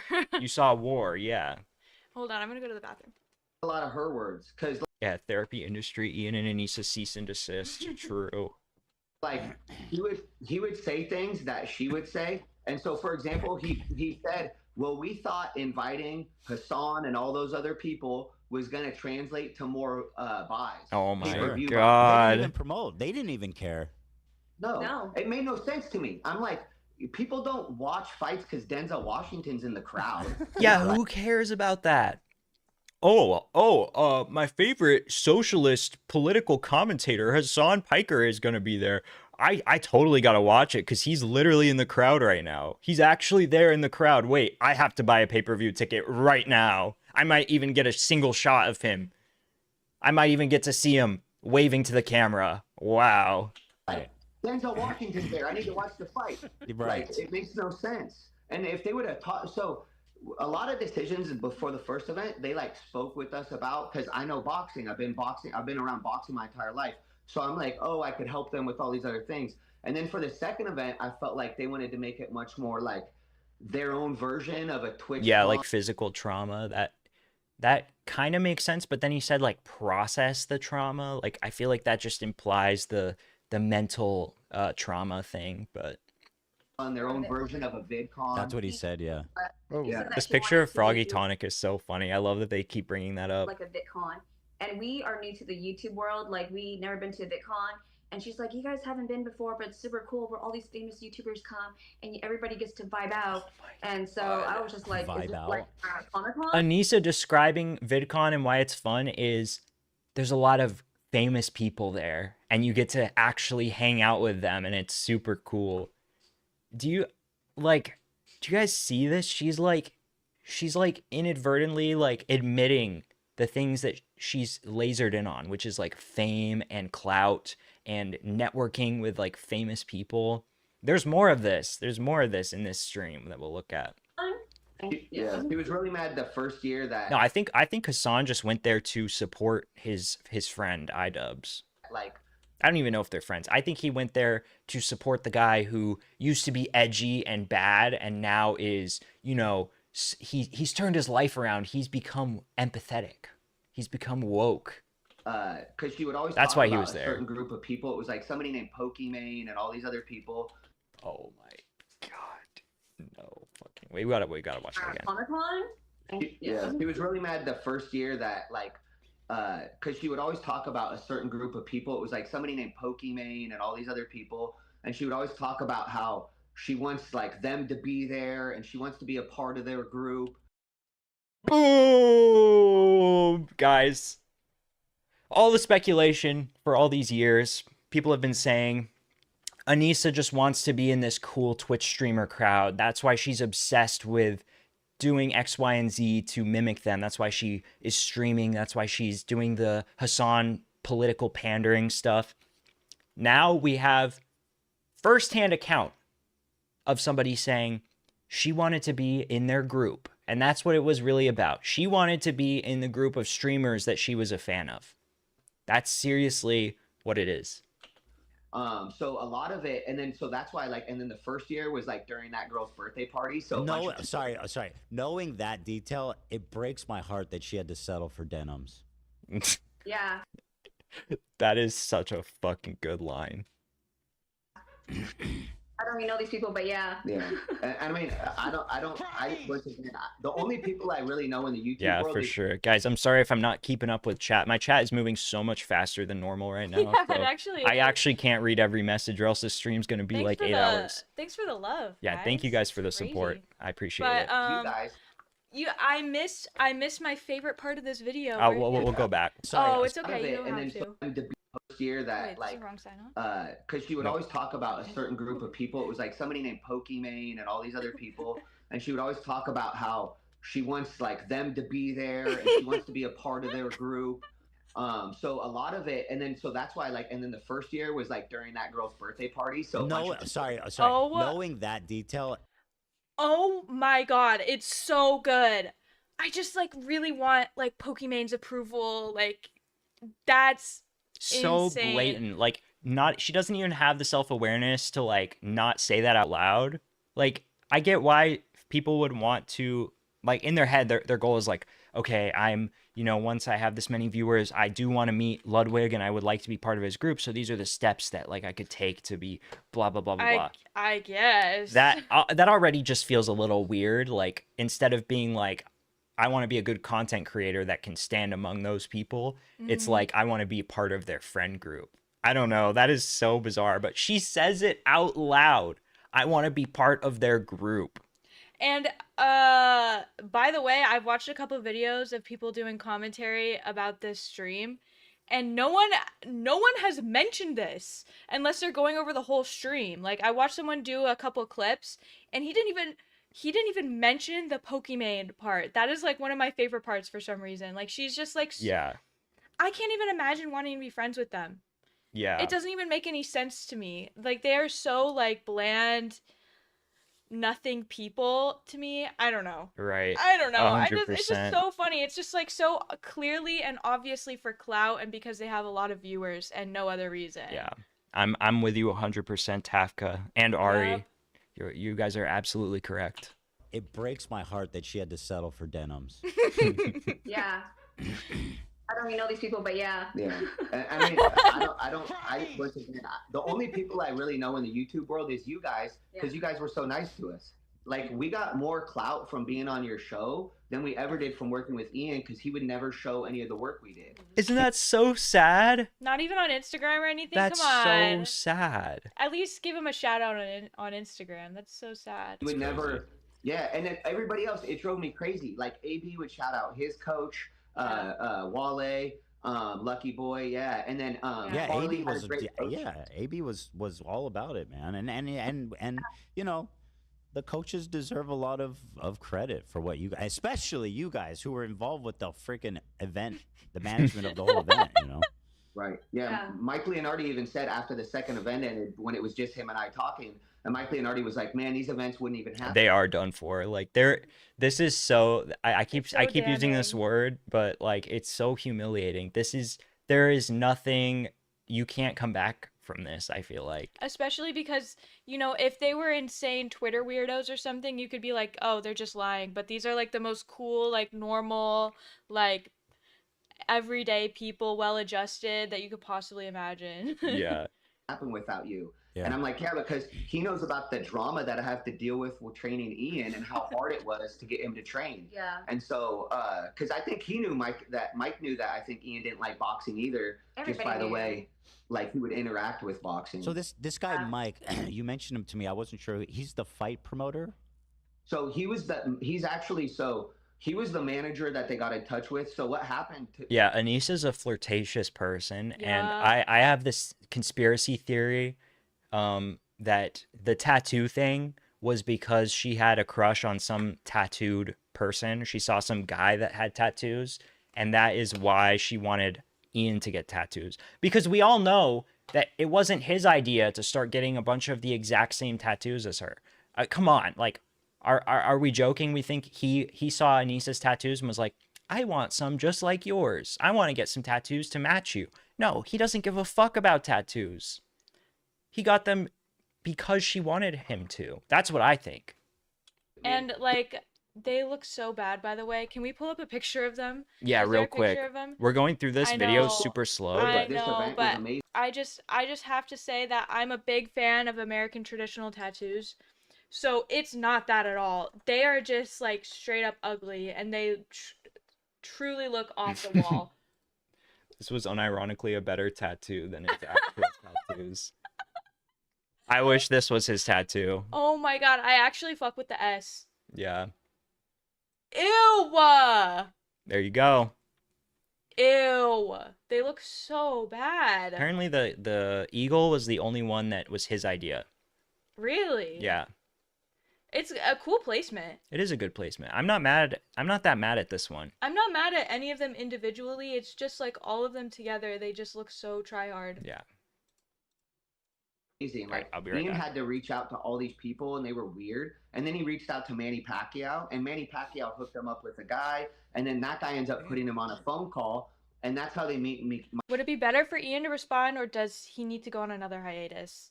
Well, we'll have to ask Mr. Juice when he gets back, but They need a divorce. yeah, he needs a divorce. That's what he just said.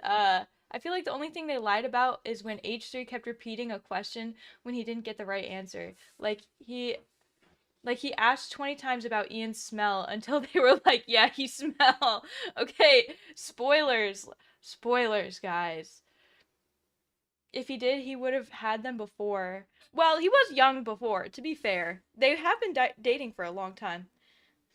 I think he was only like 20, in his mid-20s when they got together? He must have been like 24, 25. Oh, I'll get that. Or you want to get that for her? Sure. All right. His stats are sick as hell. They're alright. They're not the worst I've seen. They met. I think the thing is, like, his tattoos don't suit him. They're not like, obviously the tattoo artists did a good job. Like they don't look shitty or low quality on their own. The thing is, it looks like, have you guys ever heard this phrase? It looks like the tattoos are wearing him. He's not wearing the tattoos. The tattoos they're right there. They're just on him. They don't blend in with him or his personality at all, you know? They just look like they're stamped on there. Yeah, skateboard art. Yeah, the skateboard thing's funny because they really do look just like Ed Hardy, like skateboard graphics. Met Mike Leonardi. And so Mike was a manager in Vegas, and he knows promoters, and he knows how to promote boxing events. Yeah, I'll say that too. I don't think that the whole tattoos need to mean something. I don't even think that's true. I think you can get tattoos just because you think they look cool or you have something that you are inspired by that you want to put on yourself. But yeah, they just don't look good at the end of the day. They don't look good. On him. On him, yeah. But also, you know what? It is also because they're just like a hodgepodge, I guess. Like just every tattoo is just stamped on there. They don't look patchwork. It's like a patchwork patchwork. sleeve. Yeah. And so Yeah, junky the actual tattoos. promoter was a guy They named are. Ryan Rickey, They're like prison who's like tattoos friends a little with bit. Coach Thompson, Jesse Thompson, and this guy Coach Rick. That's Harley's coach. Yeah, Jesse Thompson's Oh, Harley's AB's coach. So anyways, tats. he hooks us up with all Oh, these guys AB's tats. Okay, yeah. in Florida. Oh. Oh shit. Wait. That's a good theory. I think you're onto something. You might be right too. I think you're onto something. Wait, here. isn't AB Lebanese also? Yeah. Ooh, Idubbbz can never be Lebanese. You know, I used to be a bit of an AB hater, and I've like fully come around on him. I think he's pretty chill. Oh, he seems cool. He's totally fine. How we were able to throw the event. But it was like the craziest set of circumstances for us to end up where we ended up. Yeah, he's a bad boy now. He's a real bad boy. So I wish Ian would have told this story. He should have been proud of the story. Right. I had a quick question. Sorry. You want to go or should I go? Oh, I was going to say. Sorry, I'm being silly. Roll it. Oh, Eli had a funny comment. She said, he still cuts him off anyway. I hate when she does that. Why is she giving money to Google? That's our money. Anyway, she said, too much dumping in here, you guys. Stop. This is not what podcasting is. I know. I was afraid this was going to be an emotional dumping ground. This and is I not was what like, oh, I hope it doesn't podcasts sound like Anyway, sorry, Harley, go ahead. I was going to ask because just your opinion. Do you think that they were intentionally misleading with any of this, or just sloppy in their execution and communication? Just sloppy. I think it was just sloppy. Like that's the thing. Like Yeah. I still freaking. I always had the best. You want to be around people that want the best for you, and I always wanted the best for Ian, and so I always felt like, man, like we're gonna break through. We're gonna have this moment where we break through, and things are gonna be good. But then they never were. So in my mind, I think they just got sloppy. I think they thought in the second event they were gonna do millions of dollars in pay-per-view sales. And so I think that's why they went so far in the hole, because they just assumed they were going to get these huge pay-per-view sales. Yeah, that makes sense. Why would they assume that, though? I don't understand. Well, the fact that they did, like, no promotion on their own, barely any promotion, and they just expected that, like, inviting all of these famous Twitch streamers was going to promote the event for them was just so, like, stupid. That was so stupid. Yeah. How could you think that? I don't know if I just have like a low self-esteem or something, but I would always err on the side of caution and be like, this could definitely still fail. Always with anything that I'm trying. You know what I mean? Yeah. I don't know. Yeah, she simped for Leafy. Yep. Also, yeah, Ari, I think the thing is that her preferences like have changed over time. Like I think like she got into tattoos at a certain age.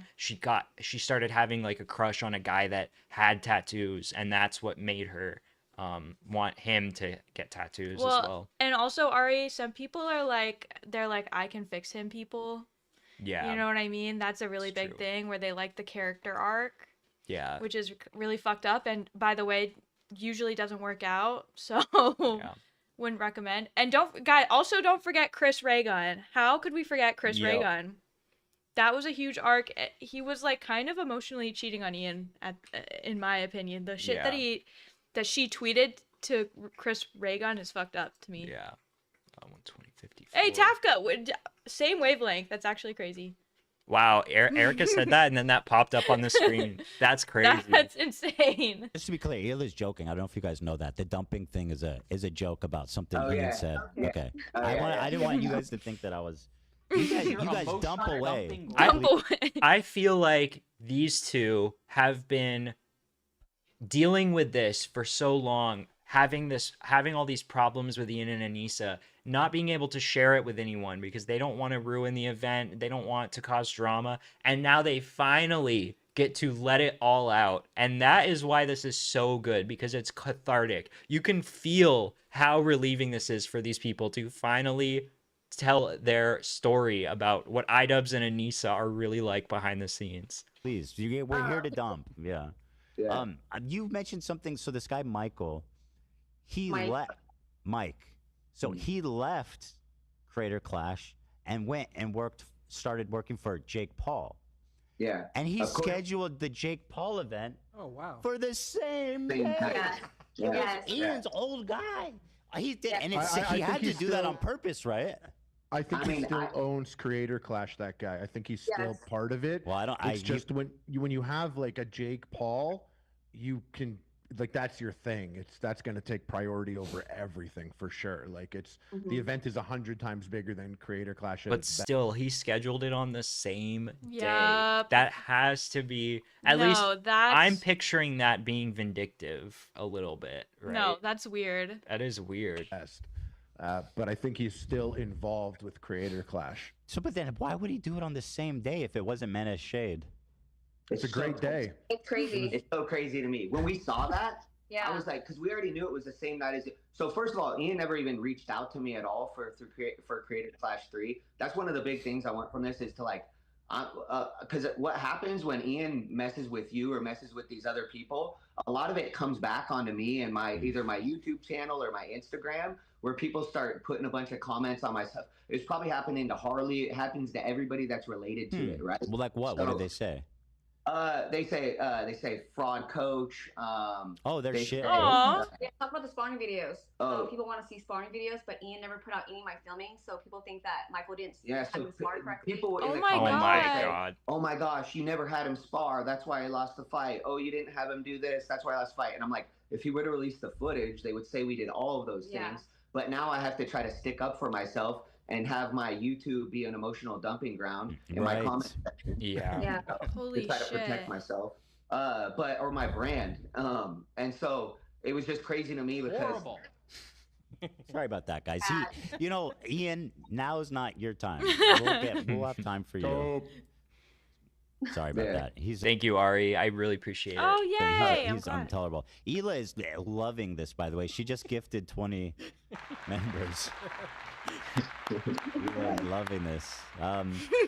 So, Ian almost has this superpower. I Maybe love it's how an much everyone on this stream loves this, like what's going on right now. I Like, know. Ethan is having the time. No, but there's nobody in the studio that was not having a blast exposing this shit. And it's funny too. Even Ela's getting in on it when she's usually really reserved and like kind of like nonchalant about everything. She was the one who was like, yeah, they can go fuck themselves. Yeah. That was so like cool. I don't know. That was such an awesome line. from her. Ela is that person where like she doesn't say anything very often, but when she does, it's always a banger. Yeah. You know what I- For sure. I love Ela. Even So, when I together hated by- they Ethan, say I great still leaders liked Ela well inspire enough. Loyalty. It seems that everybody in his life. I love how they keep pulling up this fucking picture of this ridiculous fucking Loyalty. goober. Is that Zach? It seems that Yeah, who is doing this? It's gotta be is it It's gotta be Dan? Zach.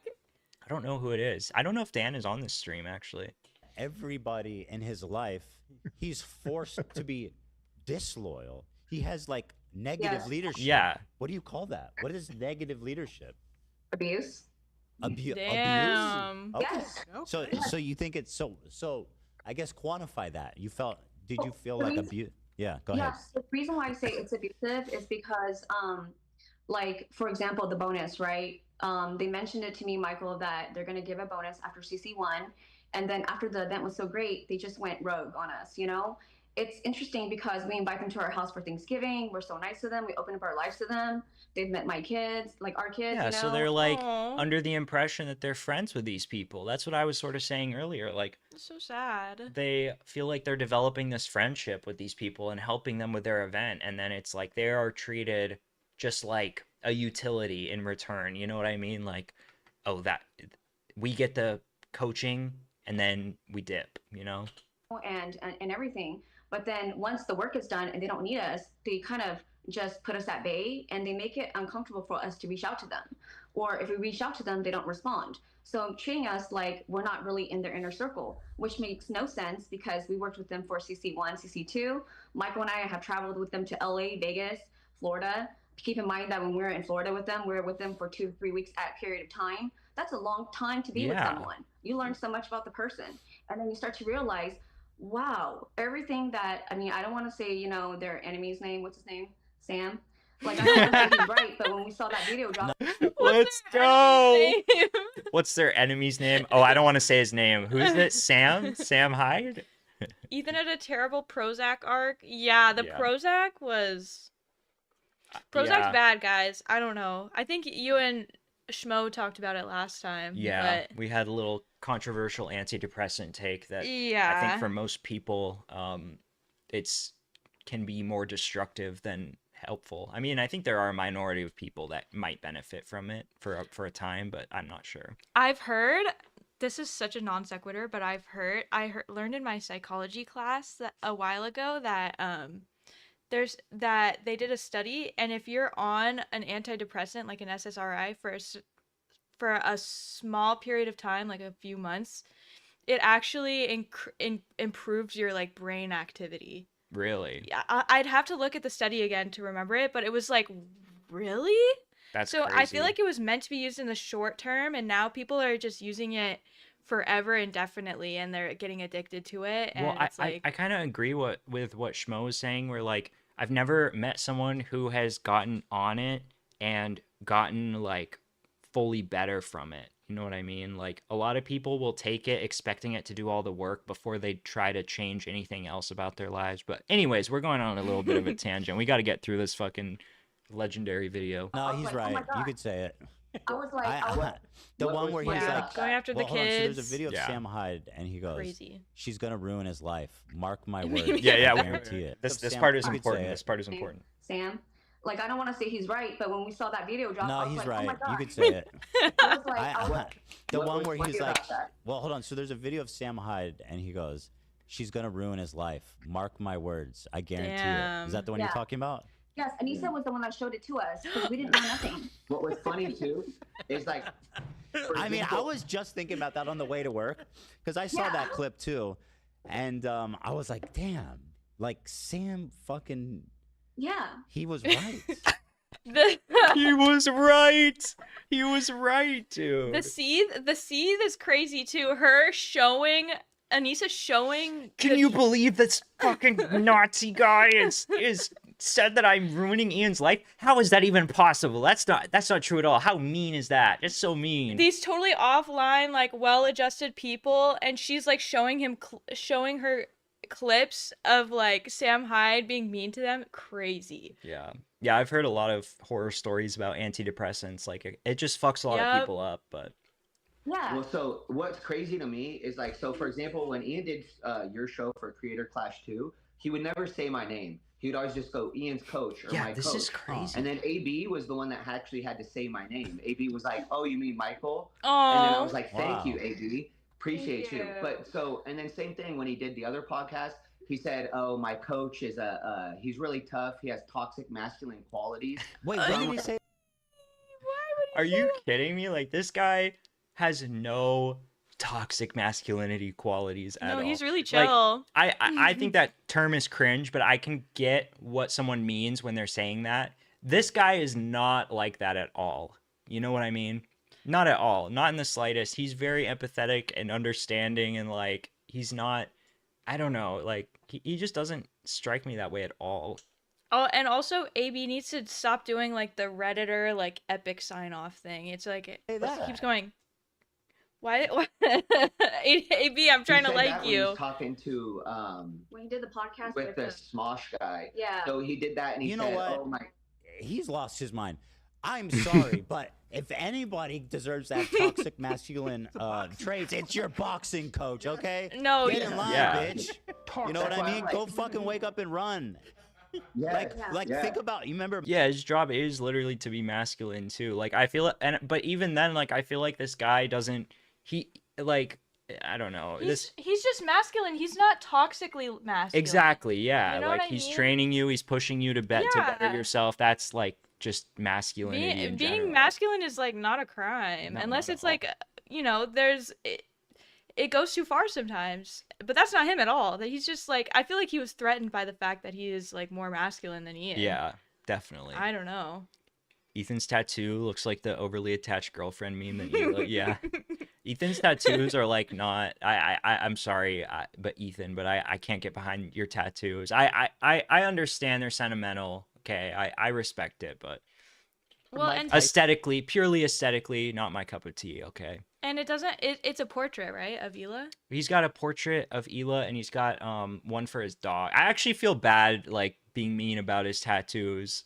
But I just like appearance wise, okay, that's all. Okay, but if you wanted to get something sentimental about Hila, literally Hila is an artist. Like, just have her draw something for That you would have been and cool, get too. that tattooed. That would have been cool. Hello, this isn't that hard. License coach, this like grumpy, insane old man. Like, Customato, this is who you want to fucking coach you, dude. What are you talking about? I didn't see the podcast you're talking about, but yeah, I know when I was training with Michael, I felt so loving compared to when I was fighting with Wally. It sounds like Wally Wally used to tell me, you could punch me in my sleep and I won't blink. That's the thing, right? I actually had to learn how to talk to Ian from training because during one of the sessions when he wasn't supposed to spar, but then he ended up going to spar Alex Stearns one day. Oh, I want to ask you about that. Oh, Yeah. it was hilarious. It was funny to me because we weren't supposed to spar that day. Actually, it was the morning that he released the Sam Hyde documentary. Yes. So I had no idea he had so much going on because I didn't even know what the documentary was. We didn't know who anybody was. Anybody. I just want to control. I want to focus on the fight, right? So he releases the documentary, but we're in LA. We're visiting gyms, For and your, we're supposed to for watch. your podcast. Yeah. Oh, yeah. That was for that. But we wanted to watch Alex Stearns train. So we go to Alex Stearns' gym, and the coach of the head guy of the gym, the owner, says that he doesn't believe women should fight.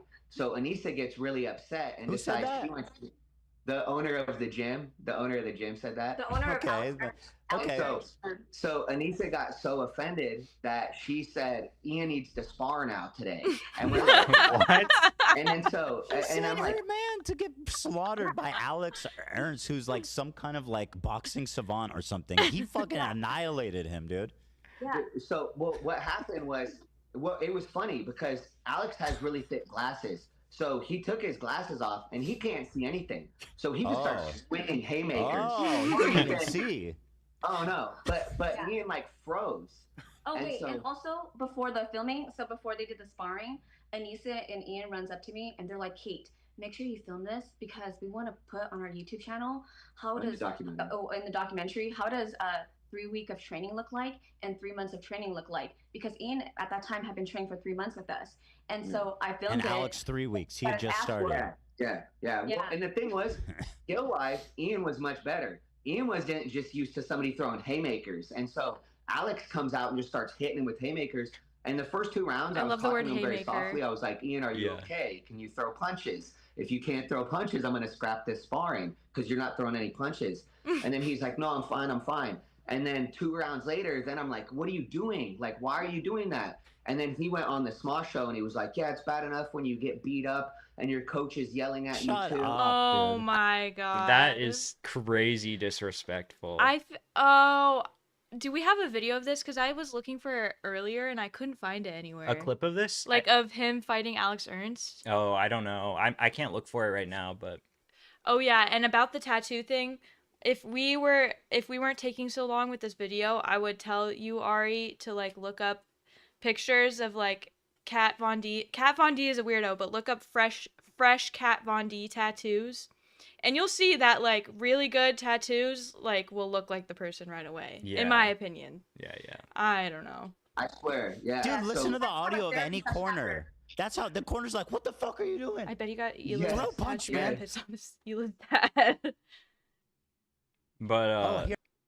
Yeah. Actually, I don't think this thing with like the coach telling him like, hey man, are you okay? Like you are you gonna be throwing any punches? Like I don't know if this sparring is the right decision if you're not going to like if you're not capable of like fighting back. Like that's just maybe that's like blunt, but like how else do you put it in boxing? Like He said, "What are you doing?" Oh no. Like yeah, like come on, let the guy know if you're getting beat up and it's too much for you. He's basically giving him an out. Like, do you want to keep going? Like, you should throw some punches, or do you want to cut the practice? I have the reference here. Let's watch it. Alex is a things freak that of I've nature, So I yes, gotta say. along the way. it's just sucks. I remember. Yeah, the thing about portraits is like I feel like portraits, especially photorealistic ones, it's hard to get them perfectly right, and they do require like maintenance and stuff. I But ju- it is hard to get them right. I've seen a lot of bad portrait tattoos, but the good portrait tattoos are really cool to me. I just looked up the tattoo and like the main problem to me I feel like is that it's not even that the picture is unflattering or anything. It's like they turned the contrast way up, so they gave her like huge eye bags and like It made her look too 3D, like It's- too yeah, like it's they made her weird. look more like round than she really is. For watching that, and everyone was like, "What was that?" Because it seemed everybody could tell he got pretty rattled by that fight. Oh yeah. Mhm. Did you say? And I'm gonna. Did you say he cried? Oh, we yeah. had to have a meeting. Yeah, So after that, he was crying at the gym afterwards, and Oh I said, my God. And once again, I hate to hate on him for that because it's very emotional. Yeah, when for you sure. in some hard sparring, right? Yeah. So but then what happened afterwards was horrible because then we went back to the hotel and then they were eating at Denny's and they said we need to have a meeting. So I have to go to Denny's, and they pretty much then talked about how they were going to have to fire me because I reminded Ian of his father when his father would yell at him as a kid. Oh my God. I had to relearn how to talk to him. And You have to relearn how to talk to me because you're traumatized. It reminded me of how my father yelled at me when I was a child, and you yelling at me mildly is traumatizing me. That is unreal. It's just so depressing that he's like that now. Go try to find a boxing coach that isn't going to like correct you when you need to hear something that you're doing wrong. That would just be a bad boxing coach. Am I wrong? Like, if somebody's not correcting your mistakes and telling you what you need to hear, are they a good coach? Probably not. It does look like that, Tafka. Yeah, seeing At the seeing time, I a didn't portrait even- tattoo must be kind of odd. Yeah. That's gotta be because kind of I'm weird. like, as a coach, I need to learn how to. You guys talk to remember different Zan fighters and Frank? Zan Oh Frank. my was God! yeah. He was Oh the my guy God. who was friends with Little Zan, I think, and he had an Anne Frank portrait like on his face. Holy shit! I Like, forgot about communication- him. Yeah. the most important thing. One of the most important things as a coach. So Yeah. I was trying to turn it into a positive, but it definitely was. But you My ex's cousin and her boyfriend got tattoos of each other that covered their entire back. Oh my God. That's unreal.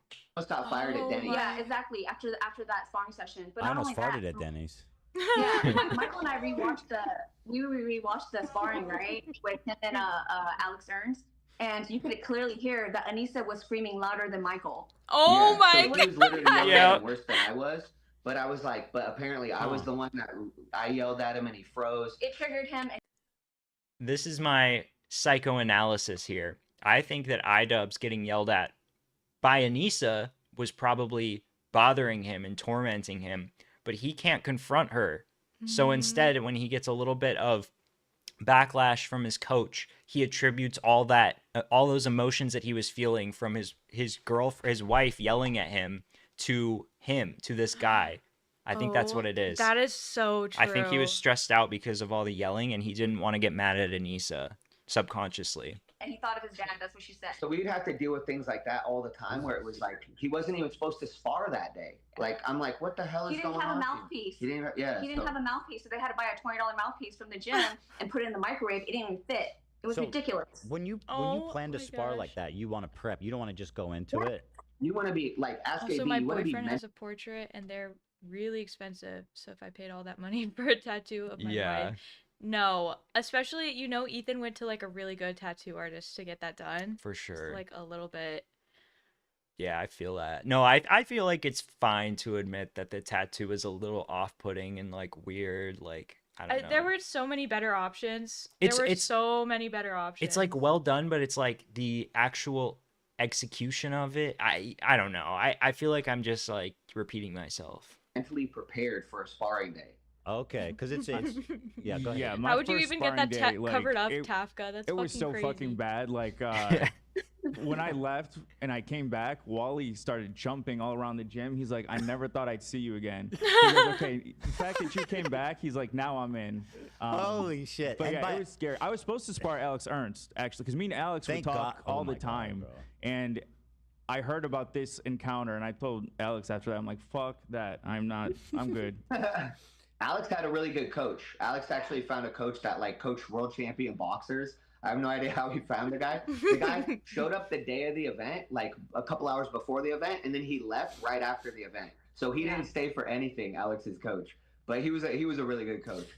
So he wasn't Yeah, he does need to stick up for himself, Ari. That's like the biggest like thing is like I think Anissa definitely contributed to a lot of his problems in like a major way, but like the fact that he's not able to grow a spine and a backbone and like stick up for himself it's like a two-way street, basically. Yeah.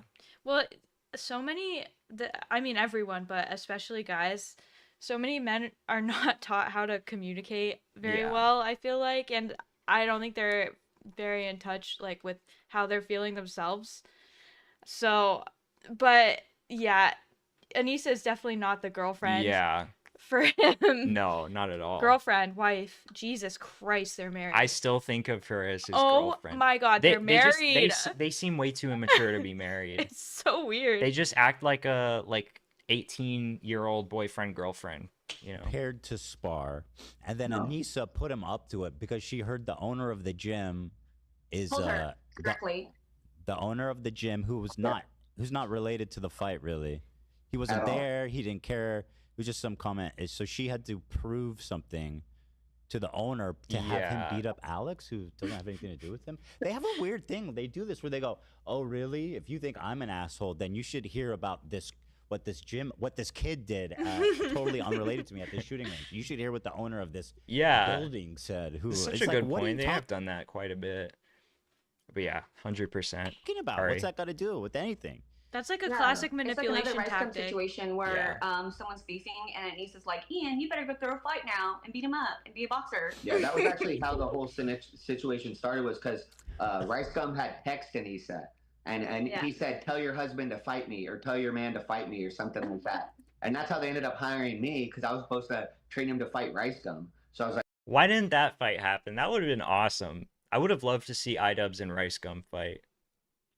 Anissa outing Ian shitting his pants would have been one strike. So true. How do you come back from that? Yeah, I think strike one would have been the OnlyFans thing, and then it would have been over. One strike, you're out. Like, all right, I'm gonna have two totally inexperienced people fight on some event. I had no idea what was going on. Right. This is a lot. It is a lot. The sparring thing is next level, because sparring at our level, people don't spar in their first year of boxing necessarily, and it is really mentally and physically taxing. And if someone did boxing for 2 months and then sparred and then quit, I would understand that. And there's no way my coach would have ever, like, anyone could have been like, oh yeah, he's gonna go do this or that if I wasn't mentally prepared for. Dude, and she's done it so many times too. Like she's said all this embarrassing stuff about him. Like she knows it's embarrassing. It's not like she's just talking freely and it accidentally slips out. No, she knows that she's saying things that will embarrass him and that he probably would prefer her not share. I mean, think of anything. Has Idubbbz ever said anything embarrassing about her? No, never, because he's just a normal guy. He's not a normal guy, but he has the social awareness to not do that. She seems to not. Like, I don't think we've ever said anything embarrassing about each other. Never, yeah, never. You don't, like, when I'm not here, like, you don't even talk about me. You know what I mean? Like, I just don't get the compulsion that she has to, like... It's because she can't stop talking. She loves hearing herself talk. And, she really does. But I also think there's an element, too, where she sort of, like, she enjoys knocking him down a peg, if that makes sense. She enjoys being, being on top of him. Literally. For it. So the pressure aspect is really interesting, because I don't understand ultimately what was the point of that. It's just gonna set things back, you know.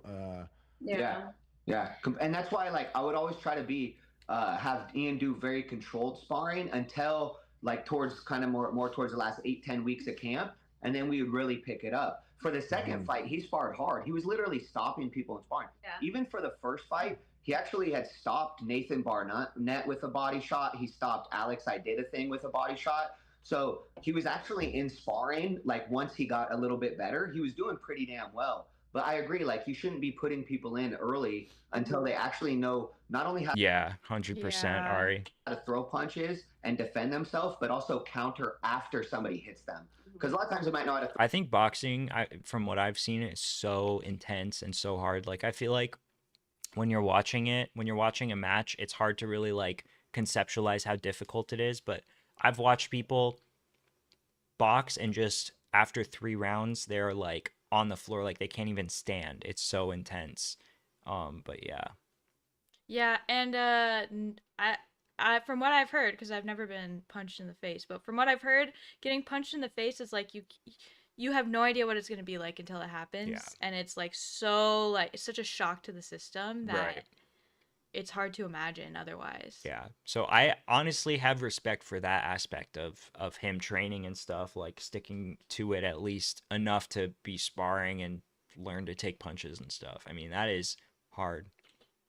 I don't think Ian has a humiliation fetish. I think it's sort of like the other way around. I think she enjoys humiliating him. And I don't know if it's like strictly like a sexual thing. I think she just likes being kind of in control, controlling, yeah. Punches or even defend, but then they get hit and they freeze until she got the ring. Right. Actually, I don't know. She was always a weirdo. Even when she was the girlfriend, she had some very odd tendencies, but she definitely nerfed herself a little bit. She's gotten more bold over the years, I think, because she just slowly ramps it up. I think that's what's going on. So you were trying to dissuade. Did you try to dissuade him? Like, dude, you're not ready. This is a bad idea. I was like, we don't have a mouthpiece. We don't have headgear. We don't have the right gloves. Yeah. I was totally trying to dissuade. I was like, we're not ready for this. You should listen to your coach, probably.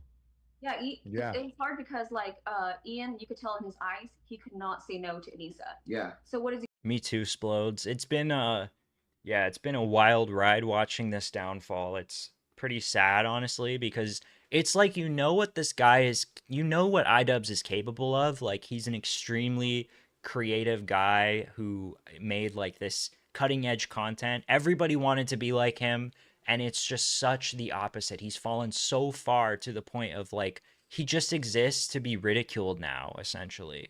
Yeah. Like who even his own fans are turning on him at this point. Yeah, it is. I know the comments on the video are so good. Yeah, you know what? Even after this interview, like I still feel bad for him a little bit. I do.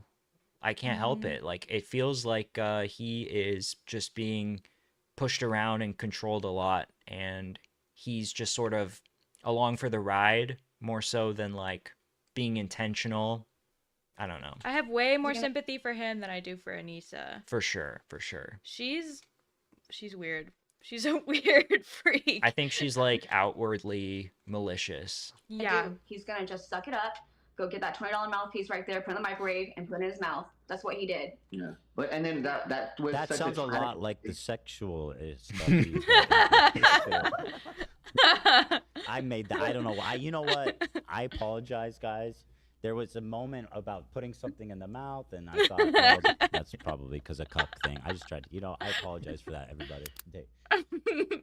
I wasn't getting like I mean I always want the best for Ian, so I was always just a lot of these things were just very disappointing, especially when he came out and said he was never going to release a documentary. I was just like, what are you talking about? We have hours of footage, and I could see why they didn't want to make a documentary on the second one, because they didn't want to show how Anissa helped promote this whole event, and it lost. The thing is, I would love to see him make better content again, but I don't know if he could ever have a full redemption arc. I don't know if he could ever be the person he was in 2017, just because you've seen how weak of a person he actually is. He's so weak-willed. And like part of the reason it worked so well in 2017 was because he seemed untouchable. There was this, like, you could not get to him no matter what you did. He would always come out on top in every situation. And now it's like, he could try to play that content cop character again. He could try to be that guy again, but I wouldn't be able to see him the same way, even if he could still make good content, but he could not be the same person that he was. I'm predicting a redemption arc. Possibly, maybe. It kind of reminds me of the Becky stuff. I always thought Becky and Amber Lynn Reed, if you guys don't know. Maybe did you ever go over that? I don't know. But anyway, I was always like, Becky's never gonna like come out with like all the stuff that she knows about Amber, and she recently just like there's so much lore that if you guys don't know about Amber Lynn Reed, but she's basically a lol cow who has like a bunch of girlfriends that turn into character arcs, but one of the girlfriends was like this really meek, like just like let Amber beat her up kind of person, and I was Yeah. like, no way she'll ever come forward, and she did. So maybe Yeah. it'll happen. I think there will be a time when we will hear some more dirt about Anissa from Ian, but I think that might be kind of far in the future. But Yeah. I don't know if he'll ever have like a full redemption arc. I think he could make really good videos again. I think he has it in him for sure. Dollars. Yeah. So that Yeah, but the last content cop, it wasn't like it was bad because of who he is. It was bad because it was just a bad video. Like it just wasn't a content cop. It wasn't approached the same way that content cops were approached. But yeah. The skit at the beginning was good, right? The skit at the beginning was pretty creative. I'll give him that. I think that him having a fake Hassan stream starting and you think you're like, why is there a clip of a Hassan stream and then you realize it's a skit. Yeah. And Idubbbz pops up. That was pretty creative. I'll give him that. makes sense. No, I've heard Anissa talk a lot on the show. Anissa and other places. joining Girl World. And Ian was backing her up. She's like, Anissa, become 500 pounds, please. That would be so funny. Please. And she Munch. has amazing footwork. Like, she is like some natural gifted type of boxer. And I forget why they said she couldn't fight, but they're like, but unfortunately she can't fight. But if she could, she's like amazing. And so I was just kind of curious because you were training her. Is she is she this natural? Yeah, for sure, Ari. He has no respect for his old fans, and like, it's really holier than thou too. Like, I could totally understand if he took sort of the Joji approach, where he's like, he doesn't he doesn't want to be that person anymore. He doesn't want to represent those things, whatever. But he doesn't have any resentment towards his old fans, and in fact, he loves and supports the people who have been there since the Filthy Frank days. But Idubbbz has this complex where he needs to get back at his old fans and get this revenge on them and make this big point about how they're bad people. And it's just, it makes you feel disrespected, especially when he's characterizing you as something that you're not, you know, saying if you liked his old content, you're just like not grown up and you're a basement dwelling incel, like Nazi, like all of this stuff is just ridiculous. Gifted boxing savant. So she did have some athleticism for a girl. But what would happen was when she would come forward really hard. I love that clip. When she would come forward really hard. Would you want to clarify that? You can. Yeah. So like a lot of women are just less athletic when it comes to boxing. It's about throwing punches. It's about because men have more upper body strength. Women have more lower body strength in general, right? Yeah, well, and I mean, there's plenty of women that that play basketball that will kill me in basketball, right? But fighting is a separate thing. Fighting is its own entity, and so I don't even almost consider fighting a sport, really, right? Compared to other things. And so when you have some athleticism for a girl, and like because she had played sports, that's more what I meant. Was she had played sports as a girl? So by the way, guys, Anissa is very strong, apparently very capable for a woman at punching. And look at this. This is a quote from Joe Schmo. I think Anissa hits Idubbbz. Idubbbz woke up with a black eye. It's a little bit subtle. We turn it up. But I don't know how I got it. What? He doesn't remember how he got it. Very interesting. Very interesting. No, that's a joke, by the way. Have you ever woken up with a black eye though? That's actually kind of interesting. Ian had zero athleticism, right? So training her was easier than training Ian because she had more athleticism. But what happened on her first sparring session, I would always tell her, you can't just come forward. You can't just come forward. And so she had a sparring session and she was just trying to walk forward. And then a girl punched her. And then I was actually watching Ian, so I wasn't even watching. I just heard a big pop. And then I looked over and she was kind of frozen. And then she said she had a concussion. Then the next day she went and told the doctor that she had a headache and sensitivity to light and pretty much all the concussion symptoms. The whole entire list. Like, and then so we were like, oh no, she has a concussion. And then Ian's like, well, she's kind of a hypochondriac. Yeah. So we're like, okay. Ian actually reassured me because I was worried at that time. That is going to cause a fight. That is 100% going to cause a fight. Anissa has even said before, like, yeah, I'm always really worried about my health, like, blah, blah, blah. I think I get sick. I stress myself out. She convinces herself that she's gotten a concussion because she gets like a headache from being punched in the face. And then Ian behind her back goes to them and says, don't even worry about that. There's no way she has a concussion. She's a fucking hypochondriac. That is awesome. Wait, she really is like Amberlynn Reed. That's actually so crazy because Amberlynn Reed like did the same thing where she thought she was a hypochondriac and then Becky said that she was a hypochondriac. And she's like, what? Becky say that about me? That's so fucked up. A lot of us were either kids or teenagers and we laughed at edgy shit. Yeah, and this is the thing. This is one of the things that I hate is Idubbbz acts like his fans were so stupid that they interpreted his content as like an endorsement of real racism. Like him saying edgy slurs in a comedic way was somehow teaching people that it was okay to actually be racist, which is not true at all. I was like 16 when I watched Idubbbz. I was very impressionable, and I never once interpreted anything that was said as like, yeah, it's actually really cool and great to be a racist. Like, yeah, actually, this Idubbbz guy is pretty like, Idubbbz thinks he caused racism, which is just not true. Not true at all. Like, people forget how widespread his fan base was. It wasn't just like the right-wing, edgy Gamergate people that were fans of him. Everyone was a fan of him. Left, right, center. Everybody loved Idubbbz. I was literally, hopefully this, I'm not revealing too much about myself, but I was literally like an SJW in high school. And I loved Ian's videos back in the day. Yeah. I was like an OG fan. She doesn't do it all the time, only when I don't listen. These comments are taking me out, by the way. That's why I was laughing earlier. Yeah, you guys are funny. Not gonna like hearing that. Yeah, I try to check on her, and he reassured me. He was like, "Hey, don't worry about her. She's actually a hypochondria, and she does this often where she self-diagnoses herself and freaks out. She's not gonna like that. That's like, don't worry about it. Yeah, She'll she be fine." really isn't gonna And I was like that. Okay, then why is she continuously talking about it on all her media outlets? The thing that drove me crazy Is that why was she said she couldn't box because she had a like? Do you remember what it was? She was an athlete in high school and she had previous concussions, if I remember correctly. Here it goes. Okay. Something where the doctor told her it's too big of a risk. Well, definitely. That's don't what she box, said.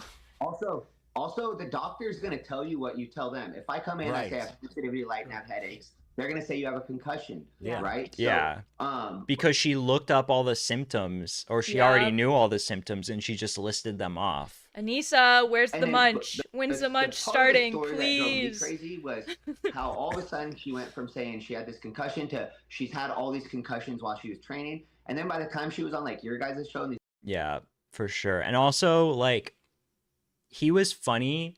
Not all of his humor was just him saying edgy stuff and slurs. He really writes off like how funny and talented he was.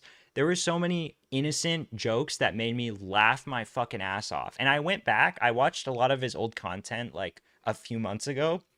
There was so much stuff like that where no edgy stuff was said and he was hilarious. So it's like if he wanted to do the no slur thing, like he totally could. And he could tap into that creativity and he would still be so funny.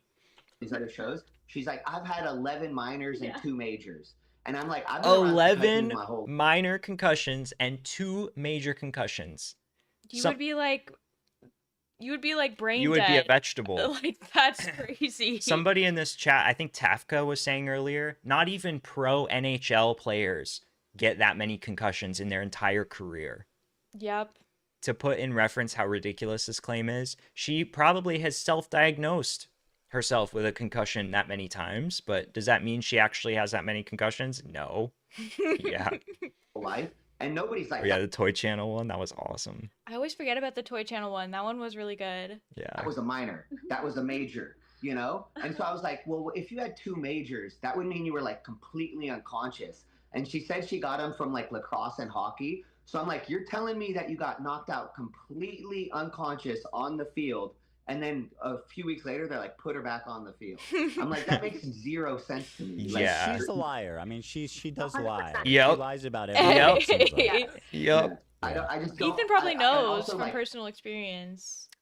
It's just so funny to picture, like, Ethan Ethan just writing all these things off that she does in his head because he's trying to be nice and supportive of his close friend who he's known from the very beginning of his career. Like they made videos together, they made similar content. Like if you've ever had a compulsive liar friend, you just know that feeling where you're just like smiling and nodding when someone is like telling you something that's like obviously not true. You're just like, yeah,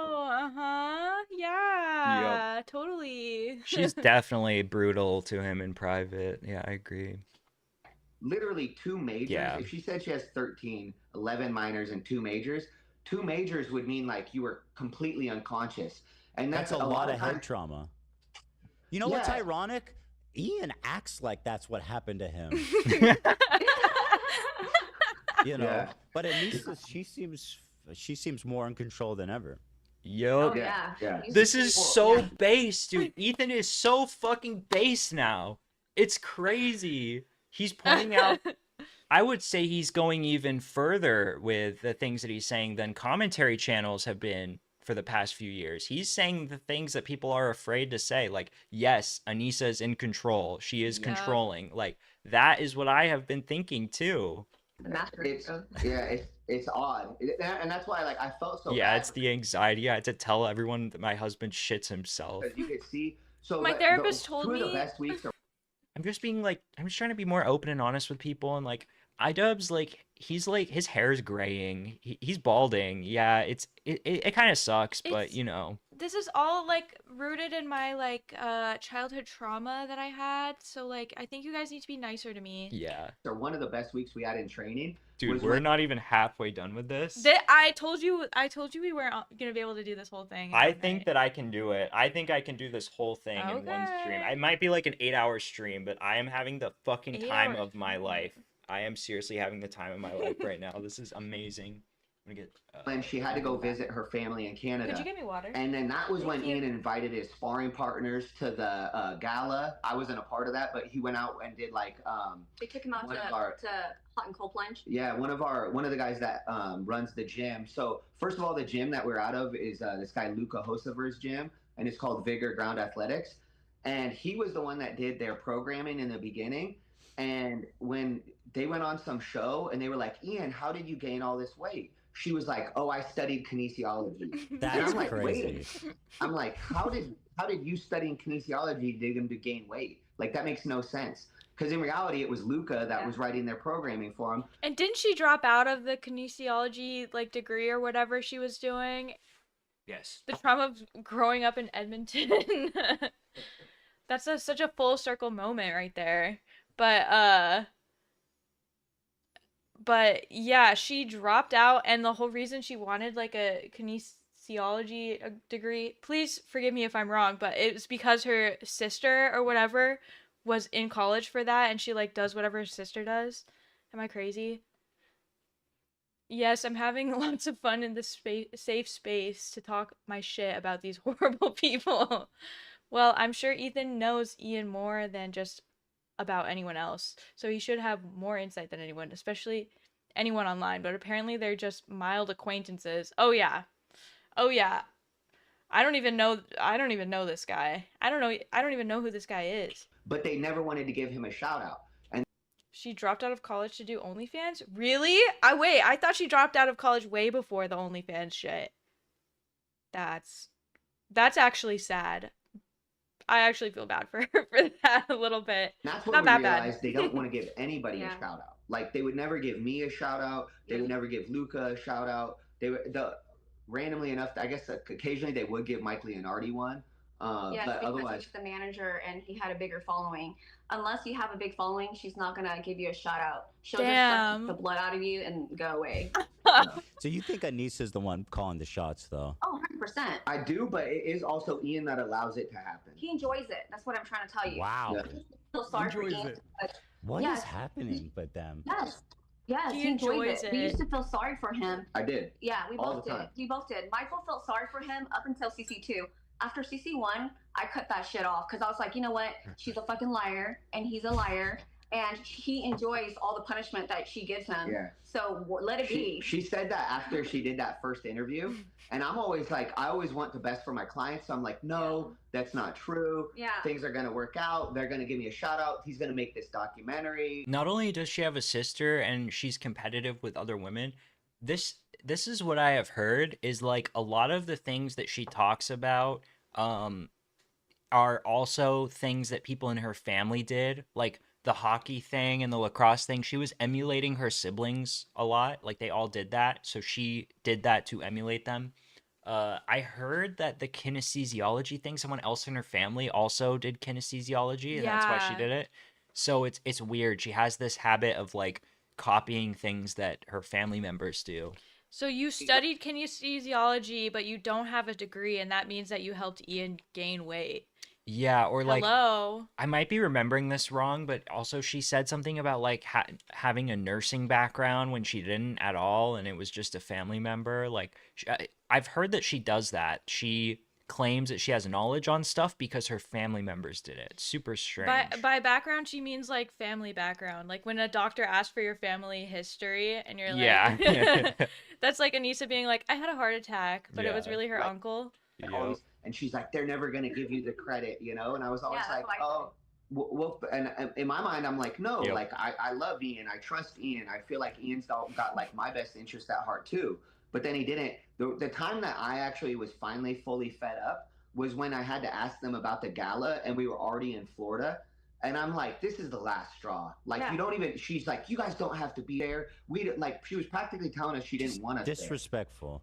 Crazy. For no reason. No, Tafka, like that's the thing, like, and I feel literally insane in the head when I'm like, she didn't really do lacrosse, or like she didn't really do this or that or whatever, but it is so hard to tell with her because she's a compulsive liar. Yeah. And so much has come forward about her that seemed implausible and now is literally proven true. She's like a psychiatry case study. Yeah, and the reason why I also want to say the reason why like Michael and I, we were waiting for them to tell us about the gala, but they never did. So they waited so long. That is so disrespectful So to sad. basically soft uninvite them for like, or not uninvite, but just to not invite them to the gala. Like they don't even want them there. These people that they apparently had spent weeks with hanging out in person, weeks, went to their house, had Thanksgiving with them, like, and they're not going to invite them to the after party. You're the person who coached Idubbbz this entire time and tried to help make all these videos and stuff. You did so much work to try to help the event, and you're just going to get disrespected like that? That's absolutely insane. Not enough followers, man. You should have had more followers. Yeah. It is crazy. I don't know anyone who's just like Anissa, and I couldn't even tell you like what Amberlynn Reed.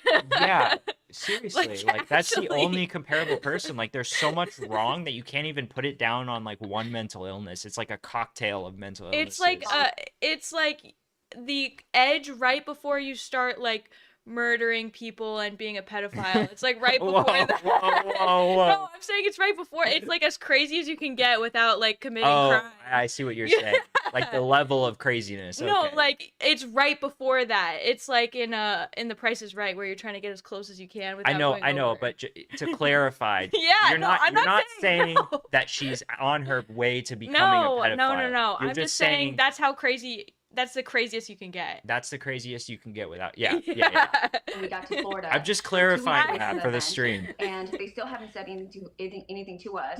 And at this time, all of Ian's sparring partners, there was probably like 4 or 5 of them. Yeah, he better donate her brain to science. That flew out, or I think 6 of them total, flew out from Washington, paid for their own flights, their own hotel, and they're all coming there to support Ian. And they all have been helping Ian throughout his fight camp, right? And so they're asking us about the gala. We don't know about it. So we were afraid that if all his teammates showed up, they might not be able to get into the gala. How embarrassing would that be if his teammates are not able to get into the gala because she doesn't want them to be a part of it? Also, so that's why we asked her directly, and that's when she told us about the negative 500K. That's when she Yeah, the gala was literally just a fucking massive jerk-off fest for Hassan, Piker, and Orbiters. Like that seems like what it was. Am I wrong? Like that's what it was. It was content creators.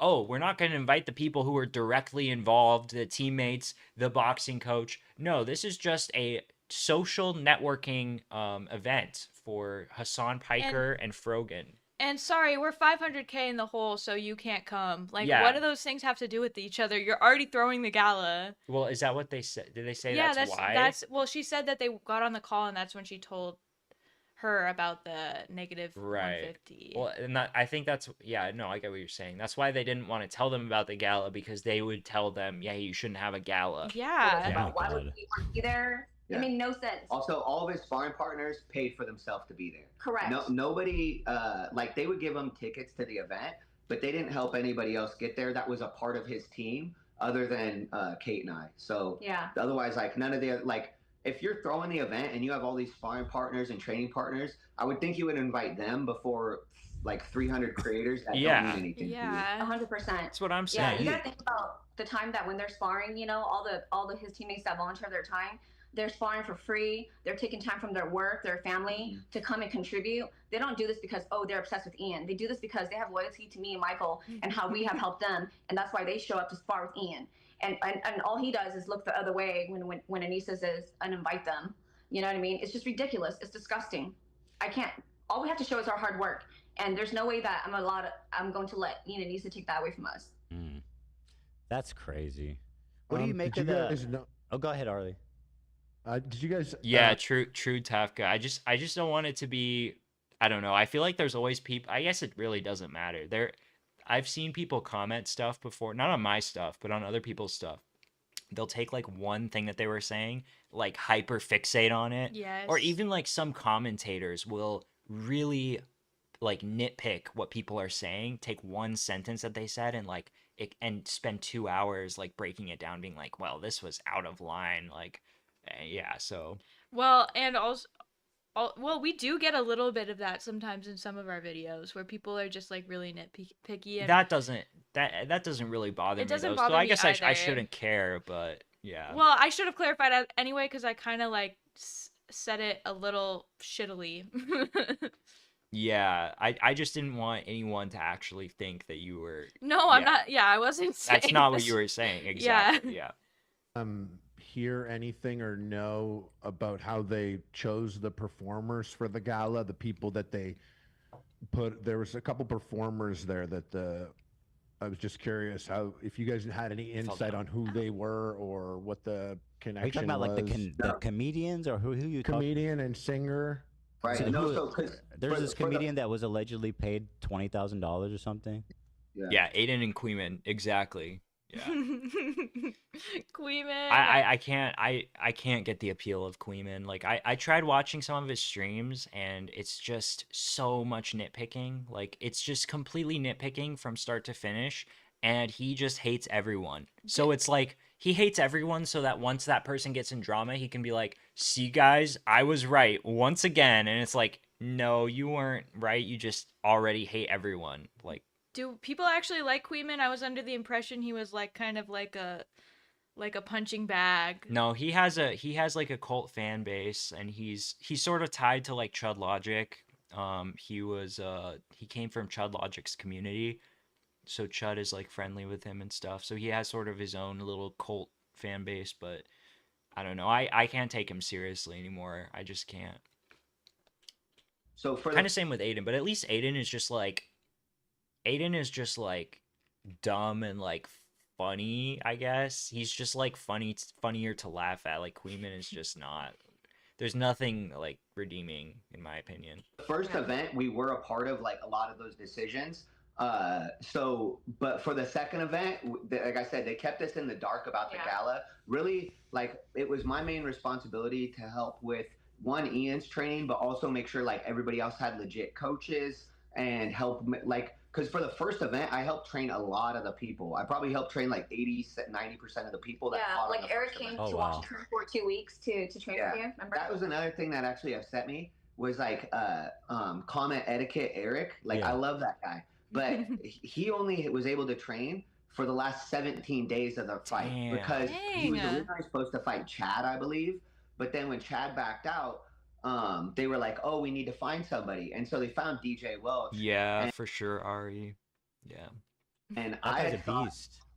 They told us he was out of shape and That had guy's no a monster. By the way, super nice guy. That guy's great. Huge Both arms. of those guys Huge are arms. amazing Internet dudes. Yeah. etiquette. He was great. Yeah. But He's a imagine beast. somebody telling you this guy has no experience. That's why Eric and him had headgear on. And that was another thing I got blamed for. They're like, look at how bad this Good night, Oh my Snowman. God. Thanks for Good coming night, by. Snowman. coach is. Look Aye, at aye, Eric. aye. I'm like, dude, That's I so had 17 days with Eric. Me and Eric just tried to make it fun because the whole time he was like, DJ's out of shape. DJ, we're just gonna have fun. And- Man, DJ came out and whooped his ass. I was Dude, like, he's, what the hell? he's jacked. He's like actually He's jacked. huge I was arms, like, bro. this is not fair at all. And he fought, and DJ fought formerly. Oh, well, he's been training MMA for a very long time. Oh, Yeah. Oh, shit. He's a fighter too. Why would you only train for 17 days then? Because he was under the wrong impression. He thought he was like out of shape.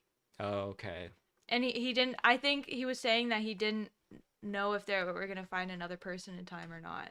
Because Oh, what's his name backed out, the other guy that he was gonna fight. that's crazy. Yeah, Yeah. They go, he doesn't have So what boxing is that? experience. Are they lying to you guys on purpose? I don't know. So they were like, well, they didn't even tell us really any of that stuff because a lot of it they like tried to Yeah, it was cactophage. find on their own when it was It's last like minute. literally, I think the single best piece of content that we've gotten all year. I'm pretty Christmas. comfortable, pretty confident saying that it really is content Christmas. Like I've been smiling this whole stream. I am glowing. I am feeling very alive. This is so cathartic to It's- see somebody point out all the things that we've all known about Anissa for years. And people make you feel like you're crazy when you would say stuff about Anissa. Like, no, she's insane. She's Yeah. actually insane. She is. Yeah, Tafka. That's kind of how I feel too. minute stuff. So for example, like when Matt I know Kate and Michael are just like these sweet people. I mean, as far as I can tell from this podcast, they are very reasonable and like very nice and caring people. That's what it seems like. fought Dad, like they almost canceled that like 20 times because Matt was never training for the event. That's so They kept interesting. almost, and they would Same. I almost didn't even watch this stream because I was like, I thought it was gonna be mostly focused on Creator Clash stuff. But the thing is, the subtext of what they're saying has Yeah. so many implications about the relationship between Idubbbz and Anissa and like what they're like behind the scenes, and it's just They just got like an upfront and personal look at their relationship Yes. for a long time. yes, yeah. The child marriage thing was crazy too. Yeah, would Yeah. do- they would do that. It's crazy. I would have never have known watching it. I give so many props to this lady Kate. You would never Yeah. guess that from how she seems, you know. Yeah. Well, what happened too, I almost don't blame Matt, except like Ryan found a good coach or a coach, right? So I don't know why Matt couldn't have, but Matt's coach would tell him that they just want to do all this pad work, this like random pad work. And then they would say, but don't do any road work. Don't run at all. And then when they found out that it was a real event and there was going to be 10,000 people there, they What? fucking disappeared. What did they? What the They fuck? disappeared.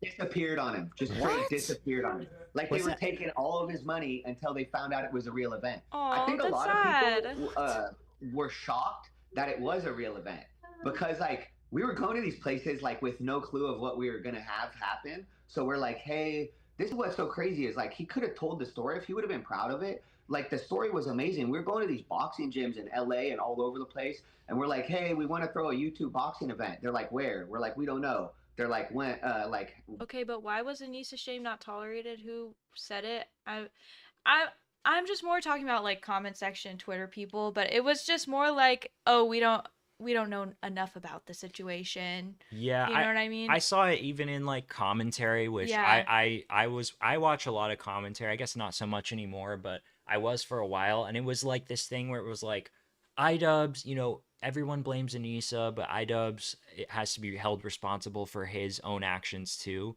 But it's like in my mind, I feel like a lot of Idubbbz's actions are caused by her or very heavily influenced by her. That was always my take. Like I think she is more influential than people are giving her credit for. Yeah, I agree. I think people were placing way more blame on Idubbbz at the time because he was a public facing persona and she was kind of just in the background being Yeah.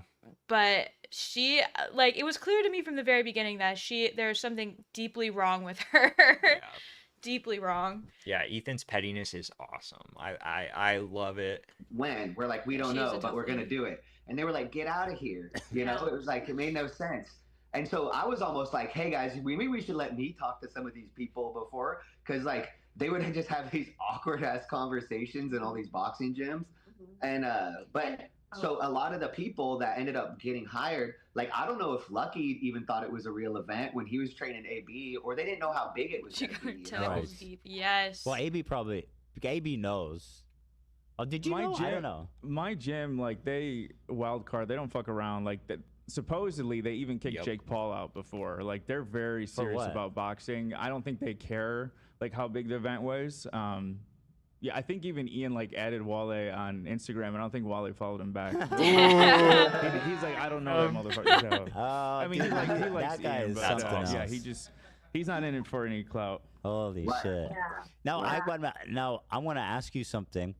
It's alleged by Anissa herself that Ian has both bad breath and he shits in his pants frequently. Do you have any data on that, having been in close proximity with him? Thank you, Cactophage. I appreciate it. Ian. We're getting so many nice people in our chat today. I know. What is So happening? Thank you guys for the support. I really appreciate it. I don't want to just talk shit about him, but like there would be times, for example, before the first event, where he was talking about getting tonsil stones. Yeah. And he was going to get strep throat because he had tonsil stones. Ew. And I said, Ian, tonsil stones don't cause strep throat. Tonsil stones are because you're not brushing your fucking teeth. And so he was like, oh, okay, hygiene. And I'm like, yeah, fool, like you need to brush your teeth and you like. Wait, hold on. That shouldn't be something you need to hear from your boxing coach. Brush your teeth. Yeah. That's something. See, that's it. Knowledge he should have come to you with. Yeah. He was worried about getting sick. Like, so, yeah. Was it Creator Clash 1 or 2 where Anissa sent us? It was the day of training for one of the CC 1 or 2. I can't remember which one. And she sent us a photo of his tongue. And she said, oh, I think he might have like bad breath and it's causing. Tonsil. She said tonsil stone. Hold on. Go back. Ew. Why did she send you a picture of his tongue? They thought it would show us that he was gonna get strep throat. That is so retarded. That Ian might be about to get strep throat. How gross does your tongue have to be for it to be like, I think he's sick? Yeah. Like think about that. Like. Yeah, literally. I think he's about to be sick. Look, his tongue is green. And I used to get strep throat every year. Yeah. Every single year. Never got a tonsil stone from that. That was never a symptom. I don't think that is what strep throat is. I think.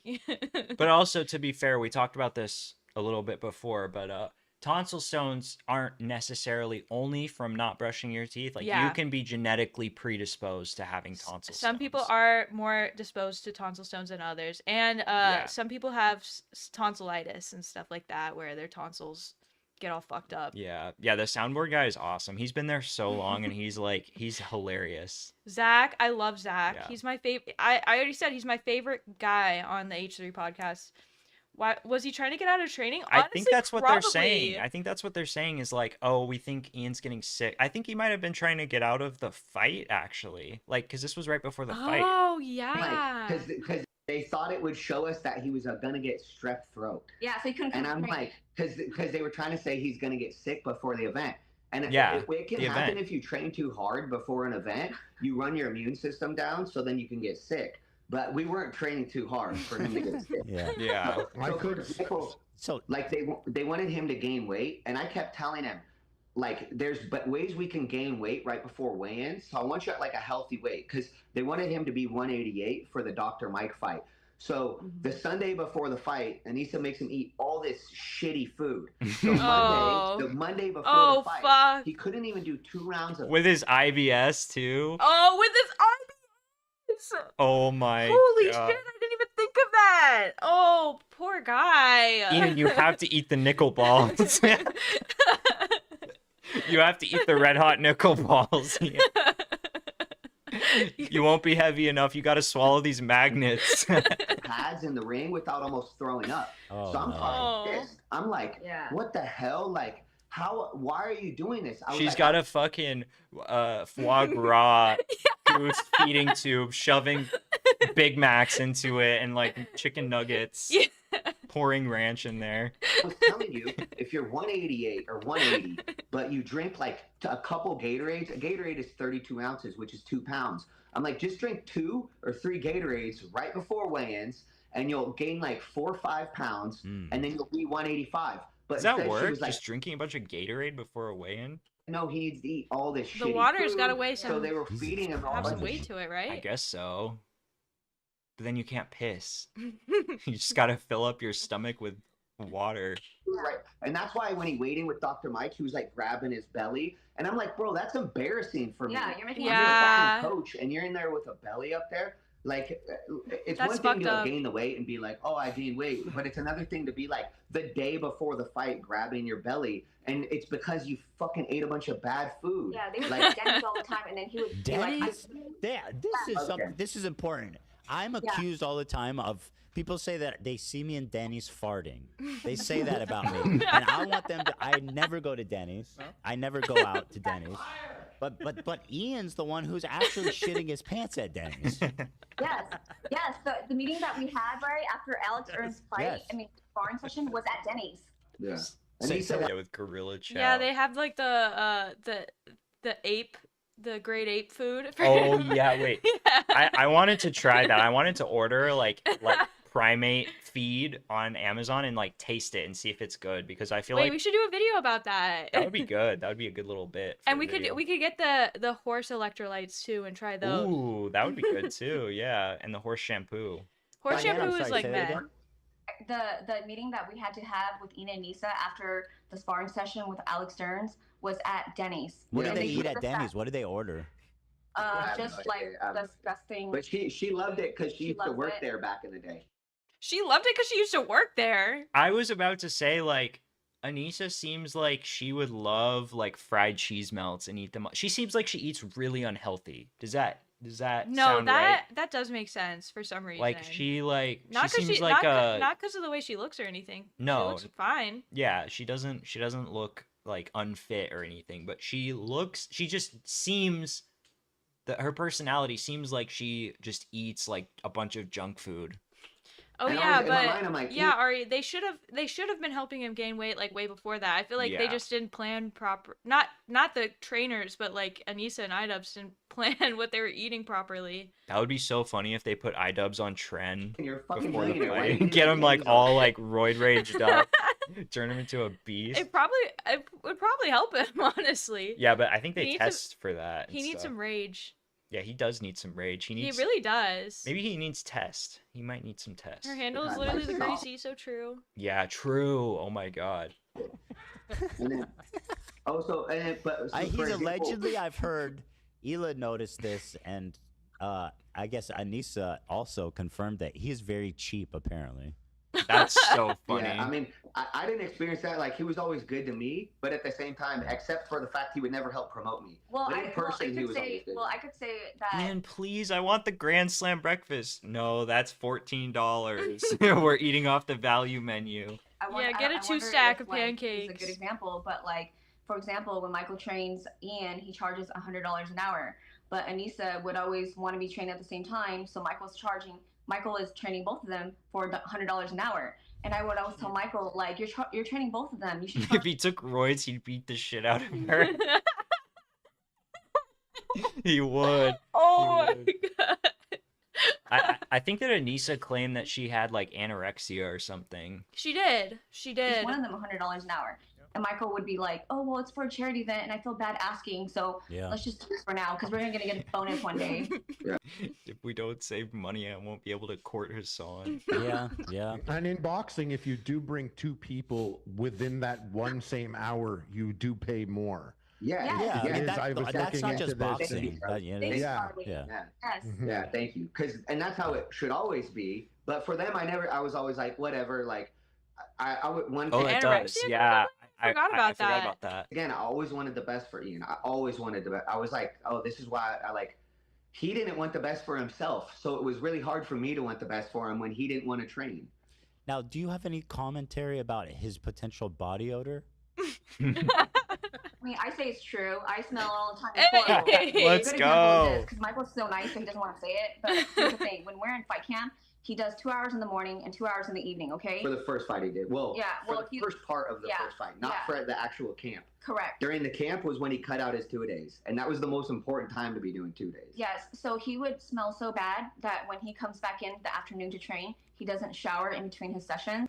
And so like the coaches that are training other, members there would just like look at us with the weirdest face, like a stink face.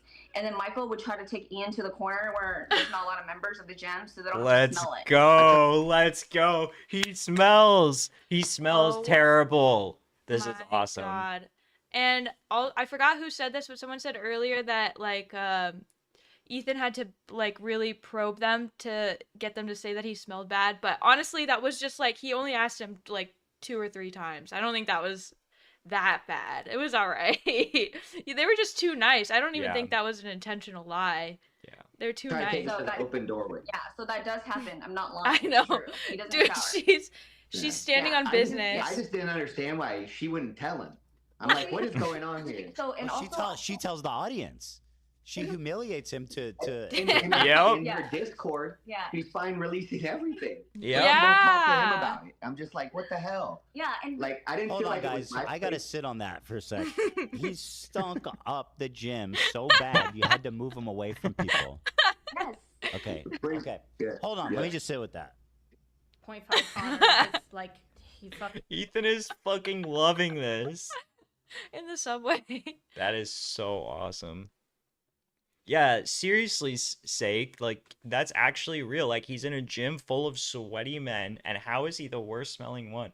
Did they say that he didn't shower yet? Yeah, he didn't shower in between sessions. Yeah, I wouldn't be surprised if he didn't shower enough in general, because he was always do you guys remember when he had the mullet and his hair was always greasy as fuck? Yes. It looked disgusting. Like he looked like he went camping and then came back home like with greasy ass hair. Fucking his breath didn't stink He all just the looked like he didn't shower. He looked dirty. time. It takes a lot to be like that stinky. Yeah.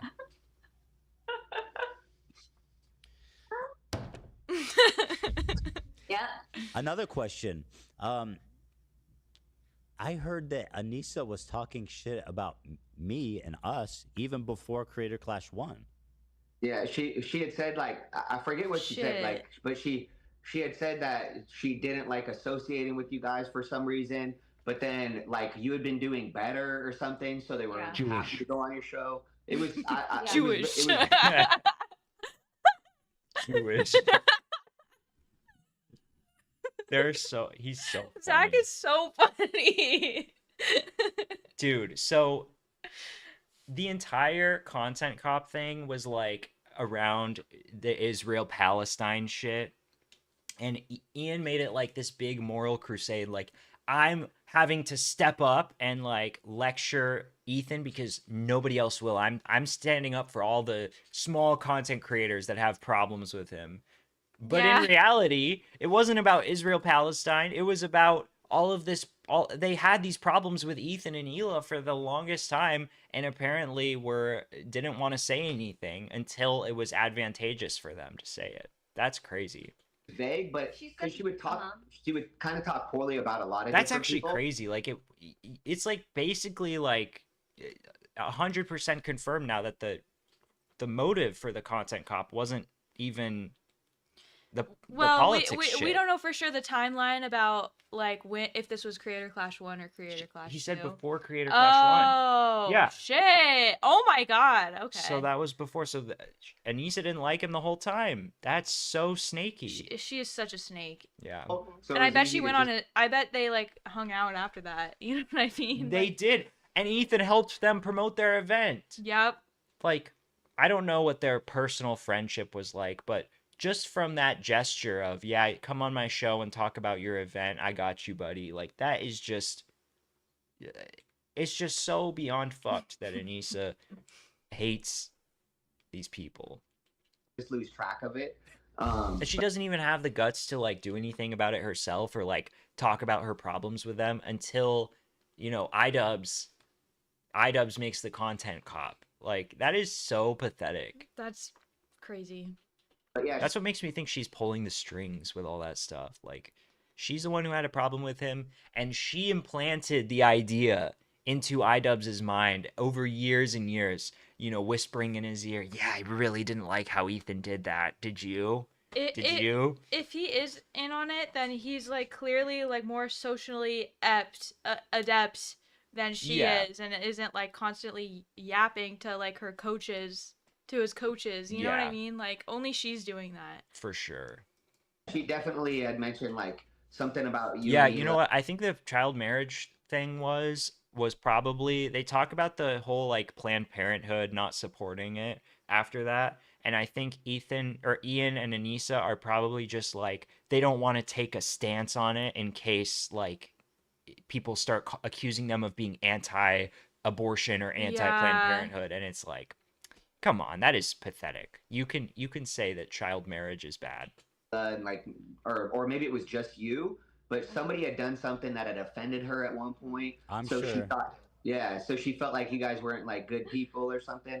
But then once you could do the show, but she loved AB and Lena. She always loved them. Yeah. She would. So here's There the you thing. go. Who doesn't love AB? Stop doing keeps that. doing that. Stop doing that, AB. He keeps going like Yeah, this. she wanted to get her Lebanese credit, so that's why. Redditors signing off. She really does like being Lebanese and talking about it. And by the way, I'm sure you guys have all heard this. She apparently, allegedly, is not 1/2 Lebanese like she's been saying. She's like 1/8 or something. Like, it's a very small percentage of her is Lebanese, and she recently changed it to half Lebanese in the past few years. Lebanese credit up. Yeah. He would always, because she would be like, they're Muslim and I'm Muslim. Yeah. And I was like, what? Everything you do is haram. Like, Yeah. Everything you do is. I have Muslim fighters. Yes. They pray 5 times a day. Yep. They don't touch women. Yeah. Yep. They're a couple of them are from Dagestan, right? And in Dagestan, you're not allowed to shake a woman's hand. Like, but they put their hand on. They're very respectful, right? But it's just.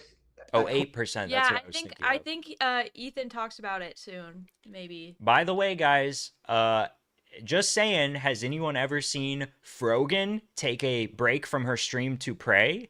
I haven't. Hey, whoa now, whoa, hey, we're not getting into that. Totally different mindset. So then when I hear, and I have other Muslim fighters that maybe don't pray. Guys, 5 times a day, Frogan is but very true and real, okay? Yeah, of Very course, true. of course. How dare I question that? Still, like, they'll try to eat halal when they can. They have like a lot more. They have a different moral compass. So, for example, she would always talk about how America is this horrible place. And Americans are like, so bad, especially like white. Too much Hassan. Too much fucking Hassan. That is what happens when you watch Hassan all day long and you worship him. America's horrible. America's like the worst place ever. Get out of here, dude. What is her problem? And then, but somehow I'm like, have you ever been? It's haram to question Fro. Yeah, the problem is like you can't like. When you're questioning someone's religion, like, it's not really something that you can like prove, so it just makes you like look like an asshole no matter what. It's easier when it's Anissa and she's like never made an attempt to like veil at all. She doesn't even really like, I think she would probably even say, I'm not a religious Muslim, I'm a cultural Muslim. That's what she would probably say. But we'll talk about that more at some point, I'm sure. We'll revisit the Frogan question. Into a Muslim country, Anissa. The conundrum. And then obviously she hasn't. So Does she make voodoo with those massive acrylic nails? I don't even know what that is. Wait, that sounds so familiar. It was just like there was this big disconnect between reality. You're not allowed to have it on your second creator clash. She said we have 300 creators in the event, and I said, "Oh, who are they?" And she said, "It's mostly communists and sex workers." Yeah. And so I was just super confused She by said that. Cleansing. Yeah. Ritual cleansing. Involves washing perform specific before parts of your prayer. body in a specific order. That's cool. Yes. See, I'm Communists ignorant. and sex creators in the event. Before the first or second creator clash, she said we have 300 creators in the event. And I said, "Oh, who are they?" And she said, "It's mostly communists and sex workers." Yeah. And so I was just super confused She by said that. Yes. What the fuck? Dude, she felt so epic when she said that. You know, you just know. It's a bunch of communist girl bosses and prostitutes. Pretty awesome, if you ask me. Oh, yeah, she Oh was my just like, God. oh, I can just picture her saying that. She thought she was so cool. Yeah, true, Ari, true. Okay, so hold on. They've said before. Seriously. Ugh. Like, why would you even say that? Communist, I don't sex know. workers, and Joe Schmo. Yeah. Yeah, Joe Schmo was there. That it was Twitch streamer. Oh, this is Wait, so did they telling. bring a bunch of OnlyFans people on to fly them out? Like, is that what she's saying? know. I'm confused. Like, how many sex workers were there for her to say it's mostly communists? Communists. Why would she say that? She's talking about like Hassan, Yeah. I guess, but Hassan doesn't even say that he's a communist. Did she invite like Amaranth? I don't know. Maybe. Is she Maybe. talking about Pokimane? Like, who is Pokimane is a sex worker. Who is she talking about there? Yeah, I don't know. Publicly, she said it's Twitch streamers and Sex porn workers? stars. Right? Is that what she said, AB? Boxing and sex work. Boxing and sex work. Ooh. But That was, behind well, this, that's what Ian said. Guys, I hate the word sex work. I hate it. I just, it's like, It's it just feels like a way to soften the blow of saying like prostitution to yeah, me. it's like a euphemism. It's a euphemism, and we all know what it means. You know what I mean? Anissa and Ian's minions are going over to Kate's page and saying she deserved what happened to her. No Holy shit. fucking way. That is crazy. Said about behind the vibe of- scenes, There definitely wasn't a Diddy party in the hotel they're saying room. communist. Yeah, I remember Inside. Fansley. Yeah, Amaranth. I'm just, for her to describe the entire party as communists and sex workers, like how many sex workers would have had to have been there for her to say that? Well, she was workers. just being Which, by the way, I've exaggeratory been- because she thinks I've it's been holding on epic. to this image. Yeah. Since you mentioned Literally so cringe. Like, it's a bunch of communists and sex workers because we're so sex worker positive and and we love communists. Like, get over yourself, dude. Shut the fuck up. That is crazy. She's so cringe. since you mentioned the Getty, that they flew the Getty images in, the only one I've seen is this guy. This is Froggy Tonic. Froggy! And he showed up here. Whoa, I think jump I think he scare. mistook Whoa. the event Froggy. Froggy never did anything wrong. for some kind of Where does he get these sound bites? communist, gathering. How does he I mean, find what them a so fucking weirdo, fast? Dude, the Froggy Tonic fit is killing me. It's so funny. This like Oh, fake that looks so military bad. uniform, skinny jeans, short sleeve shirt with a short sleeve turtleneck, 3 necklaces that look like Hassan's necklaces, and a fucking beret. And then it's just like the most soy person you've ever seen in your life wearing this fit. Like, what the fuck is this? This is the guy that. Did look, you can guys see see the him madness there in his at the face? gala? That guy's. Oh yeah, that is insane. We might, if we have time, we might have to look at her Instagram and Yeah. see what's up with that. I want to take a look. Mad. The Did the you way guys it's see like him there at pushed the so gala? far to the I side. did. Well, so it's like that's how certain like military people. Not that far. Not like that it's, far, really. It's like off of his head. Here, wait. Let me see if I can find. Yeah, that's like a ridiculous fit. Isn't that a fit for the formal event too? Like everyone else is wearing suits and stuff. Didn't see him. I no. saw him. Isn't it so insane to wear that outfit and not be seen? Yeah, same. Literally negative aura. Yeah. Isn't that unbelievable? Wow, like you that wore is a all, good you point. did Yeah, all look. that. It's supposed to be and like no that. Oh, I yeah, you're too so did right. Not remember seeing that That's person. how it's. You guys notice these two little, these tufts of hair sticking out in Ew. the top too. Also, this horrified expression, like this guy's like so Yeah, he looks anxious, he doesn't want to be shell-shocked. there. A friend of mine who was there in my corner. He's cosplaying as like a traumatized soldier. He looks like did he's not trying not to remember be seeing drunk. That person. Yeah. And I know if someone wore that around me, I would remember You've that. seen it. Yes. So that's I remember crazy. that. Froggy! My remember cousin seeing said, him? "Why does homeboy look like Fidel Castro?" Yeah, it was my cousin. He's a jackass. He doesn't even probably know who Castro is, but it did make me laugh. What a fucking weirdo. Yeah. Yeah, this That guy's was the thing, this like- guy's a horrible person. That the Froggy Tonic thing is especially interesting to me because low key, he's a disgusting sorry. human being, like really He vile. ruined Creator Clash. It was him. He ruined Creator Clash. Yeah. Couldn't shut the fuck up. He couldn't just shut the fuck up. He had to go and be talking all this Him and nonsense for Frogan. no reason. Twitter, no. I think that this would have boiled Well, over before Creator mhm. Clash, even if Froggy Tonic wasn't involved. I think that this was the tensions were so high. I think that Idubbbz probably would have made the content cop at some point. Yep. Twitter, just nonsense Twitter, and look what happened. You're You fucked right. it up, bro. You're right. I don't know actually though, because Ethan and Hila going after them did give him an excuse to like unleash his rage on them. I don't know. I don't. Well, other people were coming after him too, though, and Yeah. and other people were calling CPS and stuff. Right. Yeah. I don't know. Hard to say. Yeah. I don't Alternate know. universe where Froggy just keeps his mouth shut. I mean, I think it was also Denims too. So yeah, they probably still would have happened, huh?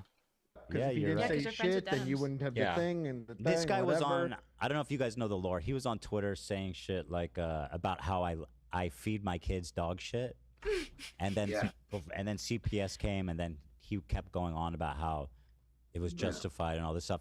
And I don't know if you guys know the story, but I was like, dude, why are you friends with this guy? And then that's basically what started. Yeah, exactly. And everyone knows that, once a communist dictator gets in power, they do everything that the people were asking for. Well, and everyone It's such a funny. Everyone hates the American government, but also they should run everything. Yeah. Okay. The whole thing. Put Hassan in charge. Put Hassan for president. Right. We saw that like. Yeah, Bad Empanada is just a fucking weirdo. He's so fucking gross. All they had to do was help you guys with the CPS call, and they wouldn't, and then they turned completely negative on you and started attacking you Then guys. they justified it. Yeah. And so that was how that was part of why I wanted to do this, was because I was like, you guys actually supported us more than they ever supported us. So I was like, this makes no sense. It didn't make sense why he would attack the biggest. So I was a part of everything for the first event and a lot of stuff for the second event. And I can tell you, the most fans at those events was your fans. Yes. That was your people. Yep. That's just good business, right? That sounds correct, because Ethan and Hila were extremely supportive of them. Like, I've said this throughout the stream, but it's true. They were hugely supportive, allowing Ian and Anissa to come on their podcast, do a whole episode to promote this event, because they really truly wanted their friend's event to succeed and felt like it was for a good cause. And this is the repayment that they get. He's like, let's start. Yeah. It's a utopia every time. And also, like, any time that it's failed in the past, it's because they didn't do it the way that I would do it. It wasn't real communism. It wasn't actually. real communism, yeah. Actually, no, not. But also, I love China.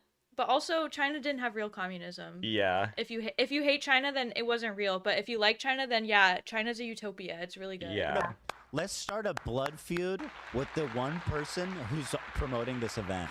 Like, And all the people there, more than anyone who's there, the announcers, the hosts, the fighters, I promoted that event more than anybody. Yep. Yes. I will say the way people treated me before and after my fight was crazy. Like the other coaches and stuff who didn't know who I was, once they heard the applause that I got, because there were so many H3 fans in the audience, they were like all super nice. Not that they were mean before, That's but sweet.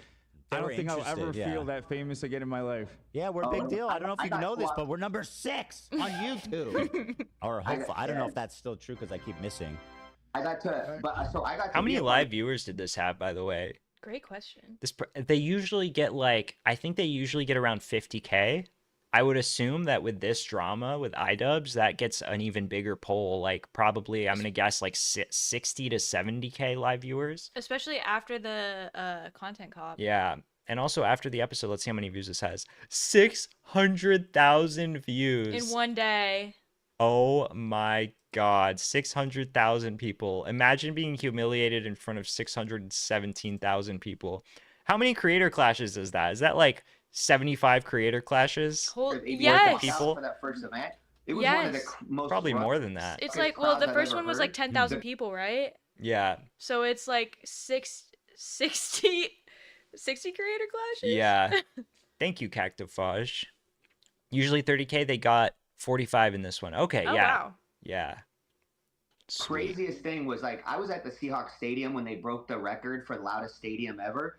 And when AB got back up and dropped Hundar, that was the loudest I've ever heard a crowd in my entire life. Whoa. It was the craziest thing I ever heard. And when he got dropped, I was like, oh no, like, here it's going to come. Like, Hundar might finish him. And then instead he dropped him back. And I was just like, this is the craziest event I've ever been a part of in my entire life. Like, I was having the time of my life. I was like, this is insane, you know? Yeah, like I said, everybody, I've heard great things about people who were at the event, including Joe Schmo. Joe Schmo was there in person, and he said it was an awesome time. And I feel like they just totally failed to like show that side of it to people, because it's just been all like drama, and they didn't make the documentary. They didn't do all of these things that could have promoted the event, made people actually want to go. It's now just they butchered it.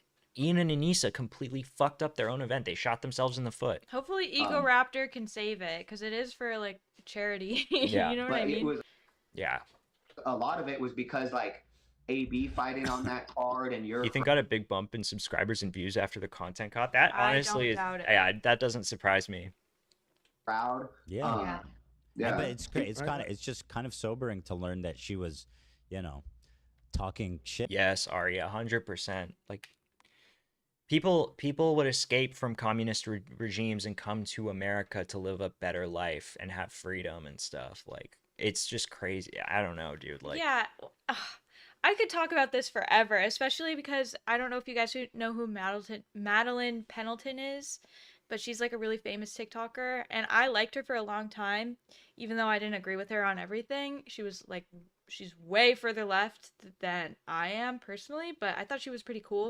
And I like that she was standing by her values. But then she started saying this stuff about how North Korea is actually cool and good, and like that's insane. North Korea of like, all the places you can you're gonna, of all the communist regimes, like you're gonna defend. I mean, you don't really have any good choices there, but like you could at least say like, well, I think that Sweden has some good socialist policies. You should never say, I think North Korea is actually based. Yeah, actually, like crazy. America spreads a lot of propaganda about North Korea, and like they don't let us in. So, North Korea is actually not that bad. Yeah. Oh my God. And I couldn't believe what I was hearing. I wish we could have covered that, but I was off my TikTok game at the time. Yeah, I'm gonna look it up and see if I can find it.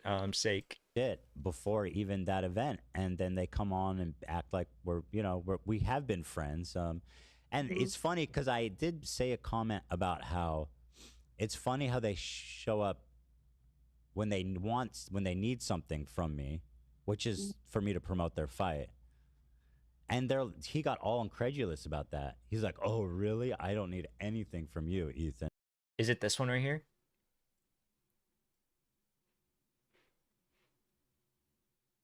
Aww. That's pretty cool. I like the colors on it a lot, actually, like the red and green contrast. Oh, it's a Palestine thing. Oh. Okay. Idubbbz and Anissa will love that.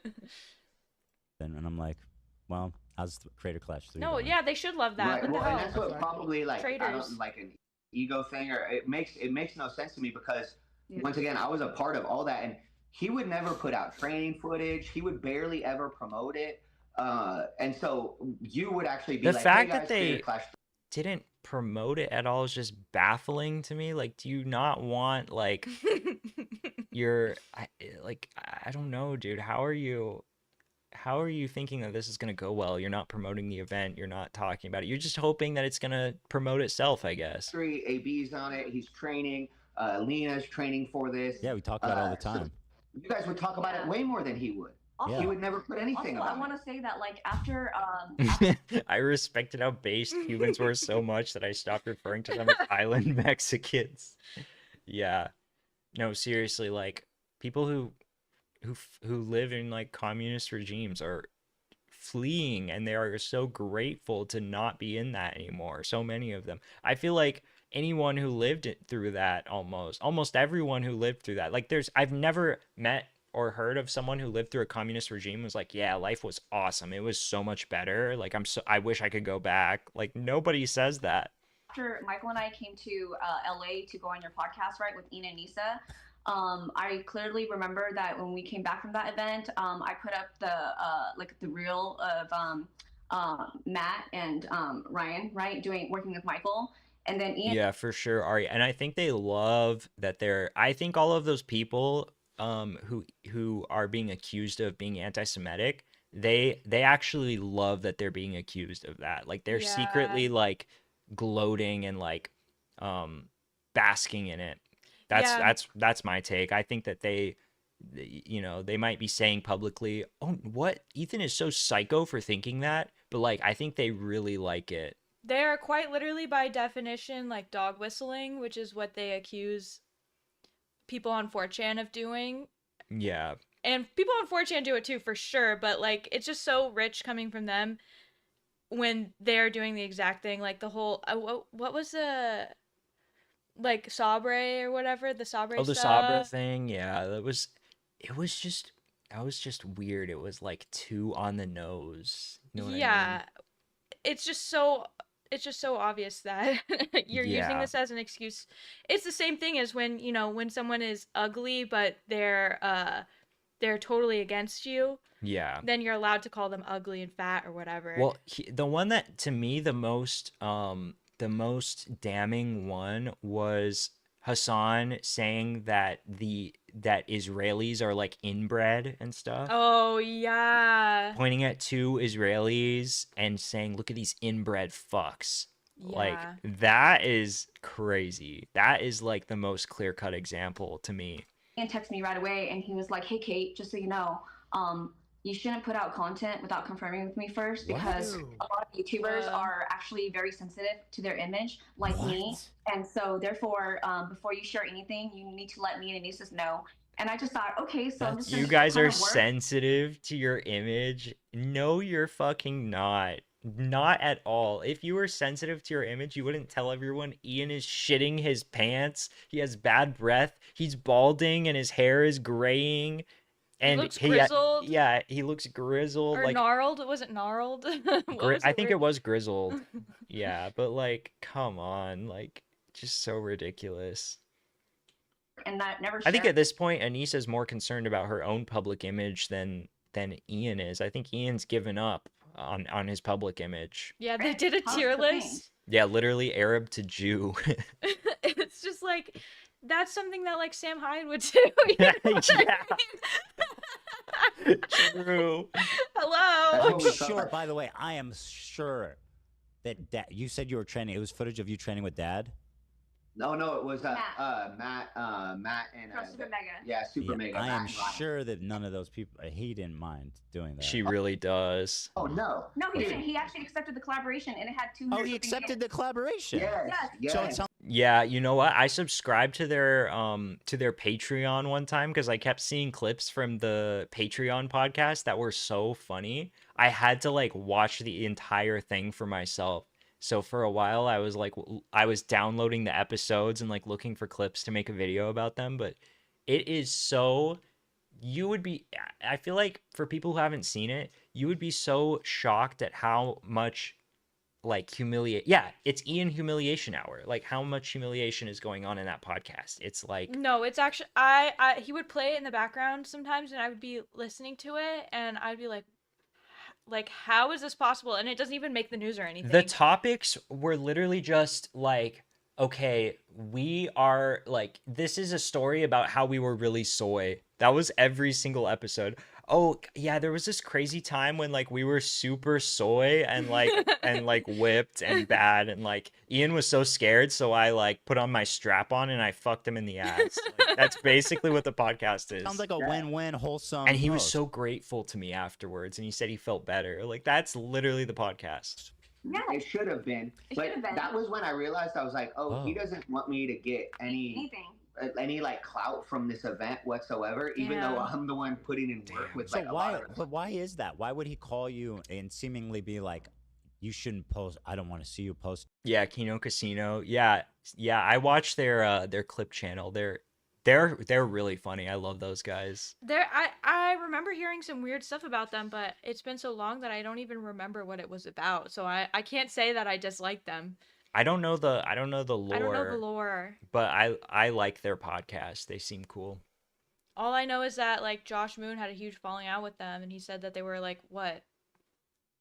I don't know. Pedophiles? Like what did he say about them? I think that one of the guys. That was Flamenco. One of the guys was like a coke addict or something, but he turned his life around. He got his shit together. Yeah. So I don't think I've ever heard anything. They're really funny. They're very charismatic. They're really funny. They what I don't remember which one is which. I think PPP. He's like the fat guy. He has the most like contagious laugh ever. posting stuff without my permission. It's just That had nothing to do with like, him, so by the way. Anissa would always say, because I would want to kind of post some stuff too, and Anissa would be like, yeah, Ian's really private. He doesn't want people to see this part of his life or this stuff. So we were like, oh, so I just Josh went on recently too. They talked it out. It's cool. He also talked to Darkside Phil. But now they hate Darkside Phil again. Darkside Phil, that was such a good episode. It was really funny. Oh my god, did you cover that? I don't know if I covered that, but Darkside Phil was like, they were like basically stroking his ego like for like 3 weeks straight and just building him up, and then it was so funny. It was so fucking funny. It's like, okay, he's a private guy, so he's not gonna. And you know what's funny? He's gonna become even more private based on the views on his last video. True. I'm saying he's gonna be living a real private life soon. I got a question. I got a question.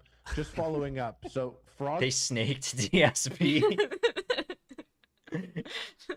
Tonic was flown in. This is so good. To film Anissa and just give her the credit of putting on the event and all that, and they still did nothing with that footage or the footage you guys had as well. Mm-hmm. Yeah. So and I think what's that? No, go ahead. Go. I think that because I think for the first fight it could have made a great documentary, but I think for the second one they were scared to put out that Anissa did all this work because it failed so badly. She wasn't when he did his charity. Okay. That makes so much sense. Yeah. Well, yeah, why if they released the documentary beforehand, I don't know. So true, Sake. Why were they filming a documentary if he's so private? Yeah.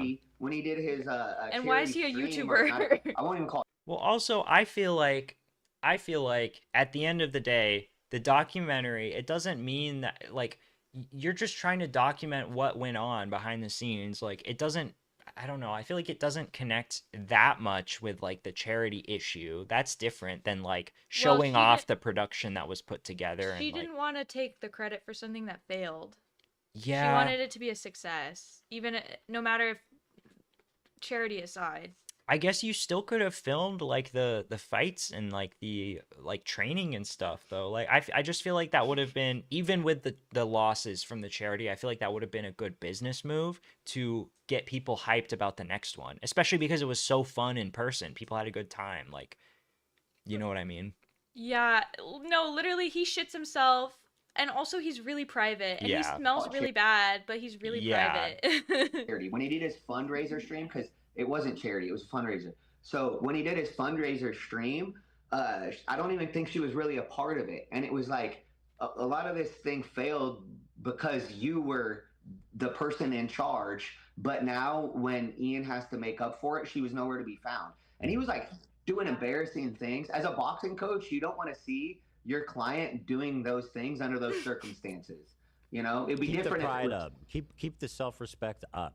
Literally, because that's on my, and once again, that's what I was telling him. I was like, a lot of what you do reflects my brand. So when he attacked you, all of a sudden, I start getting all these messages on all my stuff, and I'm like, what the fuck is going on? Like, why am I getting all this? Like, one, we were getting views again on some of the like old, because I haven't even put anything on YouTube for a long time, and all of a sudden I had a video of us at the AM of the Creator Clash, and all of a sudden there's just all these bad comments on it, and I was like, what the fuck is going on? And then I find out, and that's when we find out that he created the drama with you, and that's when we found out all these other things, and that's why we were like, I want to get my side of the story out there, because one, I'm not affiliated with him unless.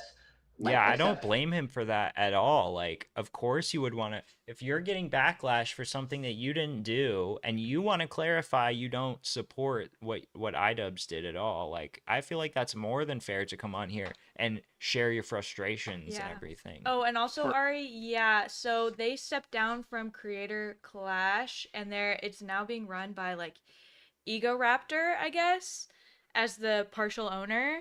And he's the guy from Game Grumps. He's like the chubbier guy from Game Grumps. Yeah. And so they've already seemed to have done a better, more professional job with it than Ian and Anissa were, because they moved it to LA, which is what I said they should have done, because everyone's in fucking LA. Why'd you pay for everyone to be flown out? You wouldn't have to fly people out if it was in LA, because all of those content creators are like in LA. Yeah. For training that 10 months the first time. But yeah. The orgy gala. The orgy gala. Guys, it definitely wasn't like the Met Gala at all. There, like, it was totally normal and nothing weird was happening at all, guys. Like, we have no affiliation. Yeah. We'd invite him to Thanksgiving dinner. He came once. Like when I went to him and Anissa both. When I went to LA, LA, Thanksgiving dinner at your house. I made a turkey for my first time, and it was a special Thanksgiving because you had turkey for the first time. Yeah, I what have you been waiting for?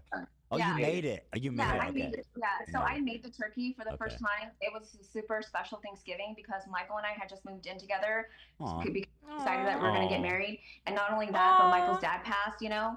And so that Thanksgiving was super special. I've never made a turkey my entire life. I put it together. I figured it out. We live in a small 2-bedroom, 2-bath apartment, and I had to go buy extra tables and chairs so there'd be room for me, Michael, my two sons, and my friend, and Ian and Nisa to sit. And we went out of our way to do all this for them, and they just treat us like we're just, I don't know, gone with the wind. Yeah. Wow. So, but what I was saying That's about crazy. That is like, they had at least fundraisers for the museum. That's true. Yeah, they at least are a successful event. They've just treated these people like such trash after all of their kindness and like trying to really put their best foot forward and help the event as much as possible. Not inviting them to the gala, basically like indirectly saying you're not invited, you can't come.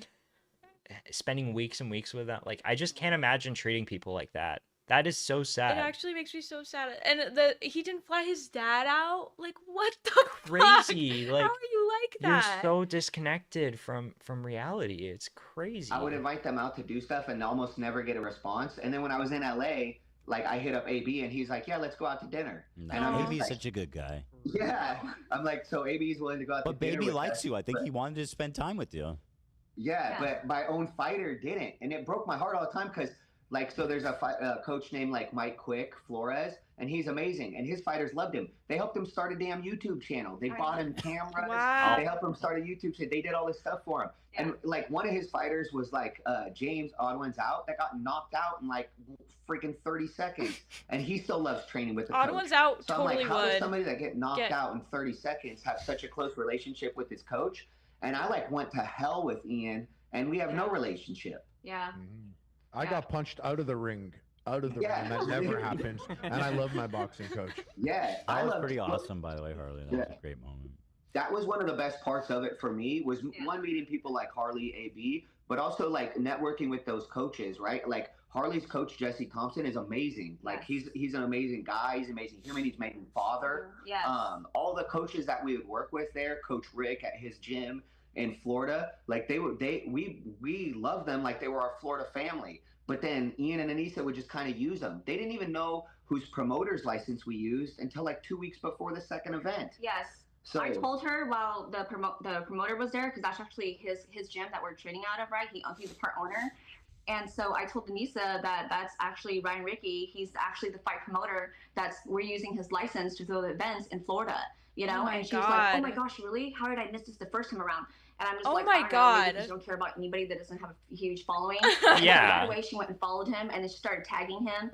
It's just ridiculous. So we were like, how did you? Because they didn't want to take time to get to know the boxing community. Yeah.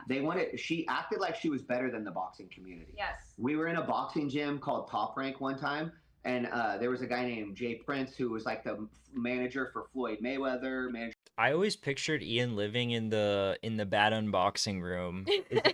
Was that his actual room, or did he have a separate filming room? I thought that was like his basement or something. Because he had like a computer behind. Well, he went to his base or his garage eventually, but at first it was just like a bedroom. And I always pictured him doing like bad unboxing, like making a huge mess and then like shoving it to the side and like going to sleep. Yeah, 100%. He shoves all the bad unboxing shit off his bed and then just like raw eggs in his carpet.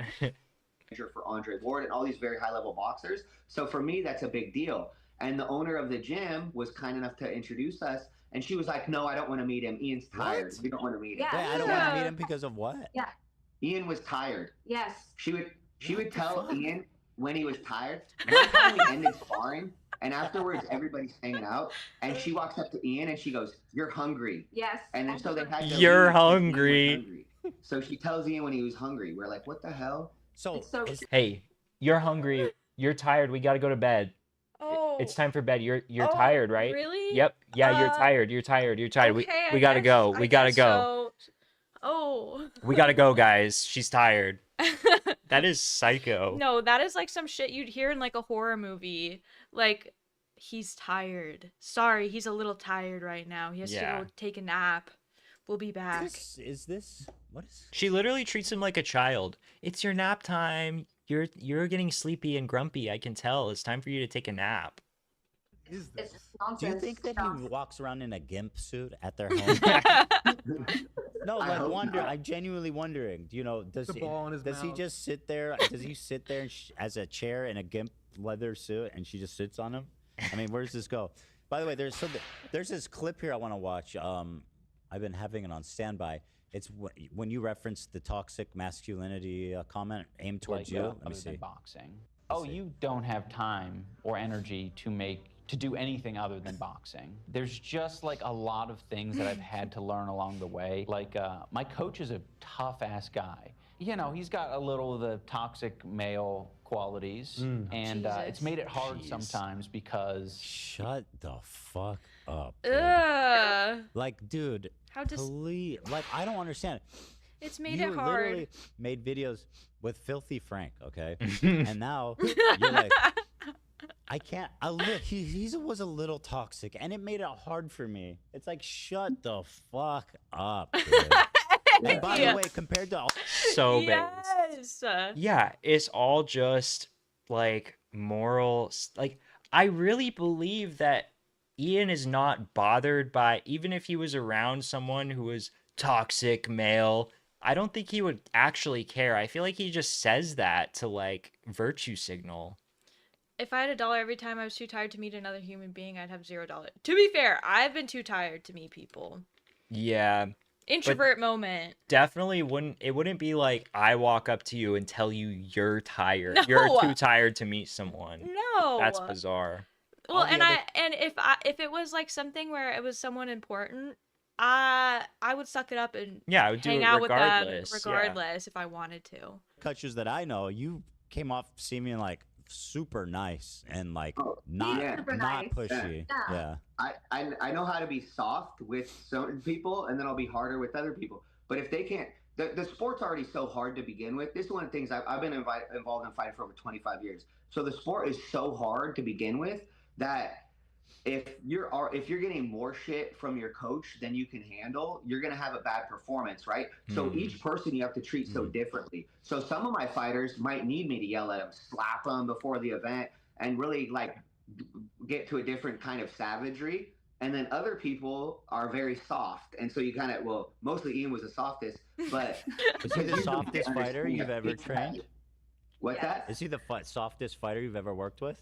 Well, he hated boxing. Yeah, but not only that, every single time we had a session, it would have to follow up with a therapy session with him and Anissa. Jesus. How frustrating is that? I was depressed after every single creator clash because of all the therapy we always had to imply. Is she talking about literal therapy? Like they made them go with them to therapy? I don't know if that's like she's joking, or if that's like she literally means therapy.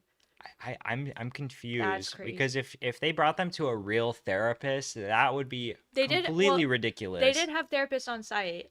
Oh my god. For Creator Clash 2, I think.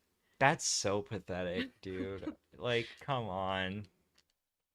Otherwise, it was going to be a shit show. My other fighters fight, like, even if they have nerves or they're scared before a fight or something, they'll fight because they want to and they love it. Especially as an amateur, you're not getting paid, you're losing money. Even like low-level pros, you lose money working with low-level pros. You're traveling. It just had to have been Anissa saying like that she really wants Idubbbz to fight. That why else would he 100%. Make himself fight when he doesn't want to? Well, and boxing promoter is in her bio, but he doesn't give a shit. Like I don't think it was in his bio. It was boxing influencer or something was in his bio. Oh, okay, never mind. You're doing all these things. Sorry, guys, the expenses aren't covered. So they have to love it. They have to fucking love the sport. And if you don't love it, it's very hard to do. Like, that's why I commend course, Harley and yeah. AB, because man, they were a part of freaking more than one event, and they have actual jobs. You know, it's like, what the hell? That's so to me. Why wouldn't I show those guys all the love in the world? Because they're putting themselves out there when they don't have to. Also, there's a lot at risk when you go out to fight. Right. This is not what podcasts are. Dude, please. That's only because they're talking about you. I think she's being facetious, but the imagery of him in boxing gloves on the therapy couch is very funny. Yeah. Now Married it says to you? Mary. Oh Wait, my does it god. really? I didn't know that. I just looked at her YouTube. I should have checked Obvious. that. Sorry, guys. He keeps interrupting. Let me continue this clip. Male qualities. Swim back a little bit. And it's made it hard sometimes because, you know, the way he talks to me sometimes, I could be a little bit sensitive to it. So that's like led to a couple times where I've just been like kind of broke down. If you have like a bad sparring session, it's like that alone feels bad. But if you're getting your shit kicked in and you're... Do you guys think he listens to The Doors, by the way? I have no idea. It looks like he got that shirt from Urban Outfitters. That's all I'm saying, okay? Oh my I'm not God, accusing Ian, him. Look what I found. Oh, I love the Doors. This would look so good on you. Oh my God, I love when guys wear like band t-shirts. Like, this design is so cute. Can we get you some band t-shirts? Your coach is I know, like the haircut is so bad. exuding their disappointment to you the whole time I while think it's like happening. at this time, like there were too many people who had mullets in general, but his mullet was not even like a good mullet. Like it was a messy, bad mullet. He No, it was just so bad. he fucked it up so bad. It's like, I just kind of suck. He's And his gotten a hair's lot too better thin at for it, it. and it's really Yeah. not his fault. Like that's literal. And Anissa's told me this. She's like, that is the most normal thing. You're not gonna find a coach that's gonna fucking take care of your feelings, bitch. Like, and I'm like, okay, Bitch. That's I the understand. biggest irony of all. Is Agent that apparently, and you abbreviated. confirmed that she was consistently the meanest person to him. Yeah. Yeah. He doesn't see it that way. But also, like, in defense for her there, she did stick up for me in that scenario, right? Yeah. So there was times, but also, I didn't know if she was sticking up for me because they liked me as a coach or because she knew I was one of the only people that would take their shit. Nobody else It's would like, train him. Nobody else They would. couldn't have gone to, Damn. like, I can guarantee you, AB's coach would not have allowed Anissa to come into the gym with her attitude or want to change the music at the gym. Oh, And tell all me these other that. things. One time she came and tried to put on her own music, right?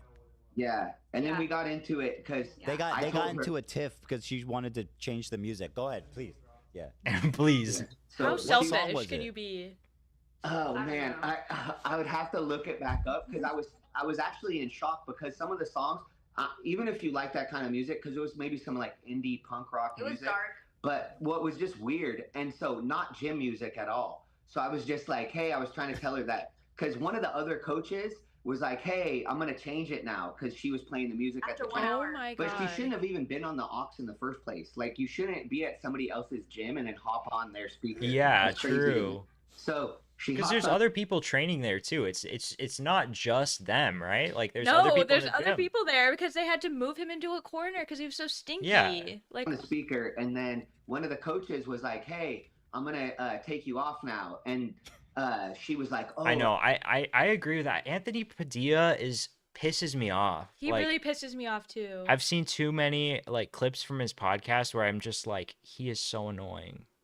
Yeah, he has this like a similar meekness to him that Ian has. It's He like, does. Oh, you know what I mean? Yeah, and like he seems like a nice guy Yeah, he at seems least, nice. but it's just he annoys me.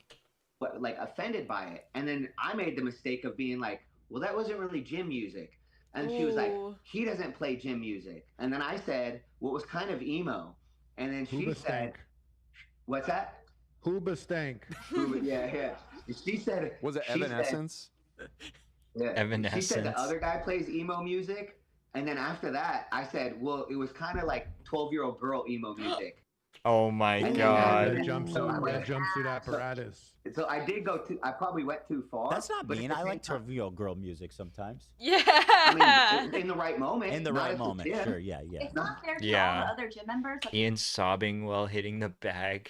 we have to listen to her music. By the way, this is a very big gym. I think it's like how many square feet? 4,000?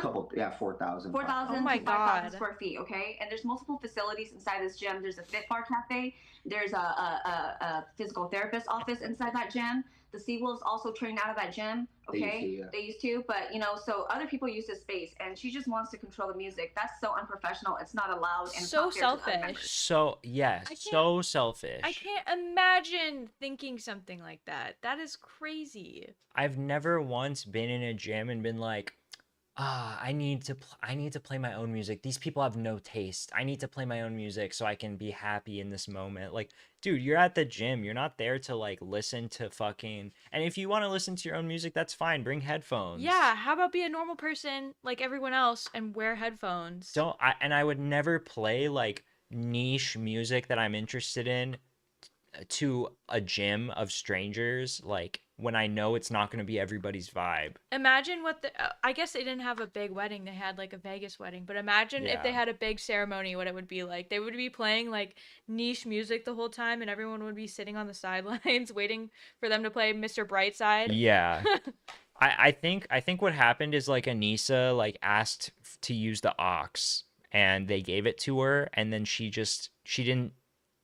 They didn't ask her to turn it off or anything until way later. Like they just got sick of the music, and they're like, "Okay, you've been on the aux for an hour. Like, can you get off? We want to listen to other stuff." So she And got we mad don't at. allow anybody else to do that. Yeah, no, but I don't allow my other fighters to come in. Yeah, and no, like, that's insane. Who the fuck changes the music for the? Yeah, I'm gonna play Blade in the gym. Yes. it was crazy. I knew that's what you were talking about when you were saying red niche light, music. red light on repeat in the gym. And then she threw a fit about it and cried about it, and we had to and I had to talk to her about it the next So wait, day. what happened? Tell me what happened. So she ended up leaving. We were supposed to actually do her pad session, but then she left. She cried. And she had to go out to her car. Oh my I don't want to talk God. about how her feelings were, but anyway, so she was super offended. So then the next day, what had happened was the next day they came in. Yeah, Ari, you can tell that she has like the worst taste in like art and music ever, just like by how she dresses and like I don't know, the tattoos, like all of that stuff. Don't get me started about the way she dresses. I told my Oh my wife God. that they don't know how she could date me because I don't respect women. And so because that she doesn't know how I Yeah, and everybody has their own like music that they like to work out to. But the gym always like the music that's playing in the background should always be the most like neutral kind of energetic music for people. So if you don't have headphones, like it's not going to be like distracting or like weird. Exactly. It's just like background Normal, noise. yeah. Yeah. She expects your wife, Kate, to react to that. I have no idea. What It an was insane crazy. thing. I'm pretty sure I would, if I had to ask you if you thought Michael respected women, you would probably say yes, considering you're married to him. 100%. I love Not in her. combat, though. Yeah. Not in combat, of Not in course. combat. Right, No, right. no Yeah, respect in but- combat. Do you? I'm gonna throw you a curveball here. Oh wait, hold on. I want to finish this clip. I want to see where he's going with this. Sense they're almost preparing you for those feelings, right? Exactly. But they're going to come up, especially if you are losing in a fight. I would just say that maybe it's given me more confidence just in life. That obviously comes Yes, from more confidence. being able to Idubbbz defend screams myself. And also confidence. just Okay, I've heard enough. Let me throw you a curveball here. Anissa, semicolon. Anti-Semitic? What do you guys think? Jewish. Jewish. I would say Jewish. probably in a way, yeah. He says I mean, yes. It's hard to say. It depends on it depends on who's talking, right? And It's hard to say audience, no. Right? Oh, So- this It's part. hard to say It's hard to say no. This part is so funny. I remember this No. part. We have to leave that door open. Because I can't say, she never specifically said she was anti-Semitic, but just, I mean, the way Although she I will acts. say that, like, I didn't know about all this stuff that she has against Jewish people, and then once I heard about it, I realized that after I shared with Anissa that Michael's mom is half Jewish and half Italian, like, I noticed that she started, like, keeping him more at bay and not being nice to him. So That is crazy. Not That even is crazy. his mom is half Jewish. Oh my God. That's like I think some that might have been the start. fucking is that crazy right? work. So when she learned that Michael had some Jewish ancestry, she distanced herself. Jewish. I don't know if it was exactly from that or just. That's how you perceived it. No, Yeah, Ari, he literally did admit that they acted anti-Semitic. That's fucking crazy. He knows them in person, and he's like, yeah, probably. Like, like, I could see it. He said like, it's hard to say no. He's like, I don't know, I can't say for sure, but it's hard to say no. Yeah, oh my god. There was plenty of times where like her and I would get into it, and so I just felt like it might have been from one of the scenarios where we got into it, because once again it was hard because I'm trying to focus on Ian fighting in front of 10,000 people, and I was having to deal with a lot of stuff with her too, so there would be a lot of times where like her and I would disagree on things, and then it would kind of cause issues at the gym, and then she would be like, sometimes she would be all for it, and then other times she'd be like, you need to chill out, you know? So I was like, all right, I can't push this. It was just so hard because I've never worked with a fighter where we had to like therapy and deal with his wife 24/7. We can't get the work done that we need with a fighter, Ian, because we have to deal with his wife. That sounds like an insane situation. Yeah. It's insane. It's hard. A good example is before the first event. It's like 3 days. It was the Wednesday before he has his first fight. He's never fought a day in his life. He's about to fight in front of 10,000 people. We have weigh-ins on Friday in the press conference, and then we have the fight on Saturday. On Wednesday, she had such bad anorexia that she was gonna die. So she tells Ian, Jesus. I'm gonna die, but if I go to the hospital, they're gonna hold me and I'm gonna miss the event. Wait. Ian she says What the fuck is she talking about? I'm having an anorexia attack. Oh no, anorexia attack. What is she? Okay, what the fuck could that possibly mean? What? I'm sorry, Anissa. I think I'm getting sick. I caught a case of anorexia. You look great, Anissa. You look amazing, but you do not look 50 pounds underweight, okay? Right. You're not dying of anorexia. So that's not how that works. I think they say it on the show, and it's like, technically you don't have to be super skinny to be anorexic. Well, no, you don't. But to die of anorexia? Right. Yeah, what? To die of anorexia? Yes, you do. Because the part that's like bad on your heart and makes your body shut down is being so underweight. Yeah. You could if you were super fat, you could not eat for 20 days and you'd be fine. Maybe you wouldn't die of anorexia. Maybe he did. I'm not saying she's super fat, by the way. She's not at all. I don't know if anxiety wouldn't make sense for like I think I'm dying, but anorexia doesn't make sense either. No, because and anorexia is one of the most deadly disorders, but like you have to have a certain criteria to be. You have to look like Eugenia Cooney. Right. If Eugenia Cooney's still alive, I think you're okay, girl. I think you're gonna live. Holy shit. Bulimic, maybe. How funny would it be? How funny would it be if she's like, guys, I'm having a hypochondria attack. I can't go to training. I'm hypochondriac. My anorexia is acting up and I'm gonna die? Yes. The Wednesday before the fight. What does that even like mean? Like, oh, I forgot to eat this morning. I think I'm having an anorexia attack. Because she's obviously, I mean, she doesn't appear to be she appears to be of healthy weight. I don't know. She looked I would have never guessed. Yeah. I wouldn't have thought she was gonna die. Anyone can have anorexia. Olivia said. Right. Yeah. But I wouldn't have thought she was gonna die on Wednesday. You know, I saw it. I didn't think she was gonna die. But she's telling Ian. Couldn't you at least come up with like a better excuse to get out of doing something? Like anorexia is crazy. Like I mean, you've already exposed Ian for shitting his pants. Maybe you could, take one for the team and say, I'm having diarrhea. I'm having a diarrhea attack. It's really bad. I gotta go to the hospital. Or hello, Anissa, this is why you have to start your munch arc, okay? Say you have POTS. I have POTS. I have POTS. I have long I just got long COVID and POTS. I just got long COVID. I think I'm sick with long COVID. I just got long COVID 2 days ago. Yeah. Like 3 days before my fight is like, hey, I'm gonna die, but I can't go to the hospital because then I'm gonna miss your fight. I would be so stressed out from that. And so it was just like, how are you stressing Ian out about this freaking so stupid. It's all about her. Yes. And what I've noticed too is that like knowing them for so many years and traveling with them and being with them all the time, I realized that it's something that she does. She has this way of always sabotaging every single moment before who's about to have a big moment. You know what I mean? Makes it about her. Damn. Correct. Like for example, for CC1, she decided she came to the gym and she was like, "Oh, our lease is ending, and we need to buy a new house right now. Otherwise, I'm going to be homeless. The world's ending." So then Ian had to go and try to buy a new house for her, but then he couldn't because he had to sell his house in San Diego first. Otherwise, he wasn't going to be able to do that. So then they had to sell the house in San Diego, then buy like their over $1 million house in Seattle. The week or two before They're in CC1. Seattle? I didn't know that. Okay, and then for POTS. What does POTS stand for again?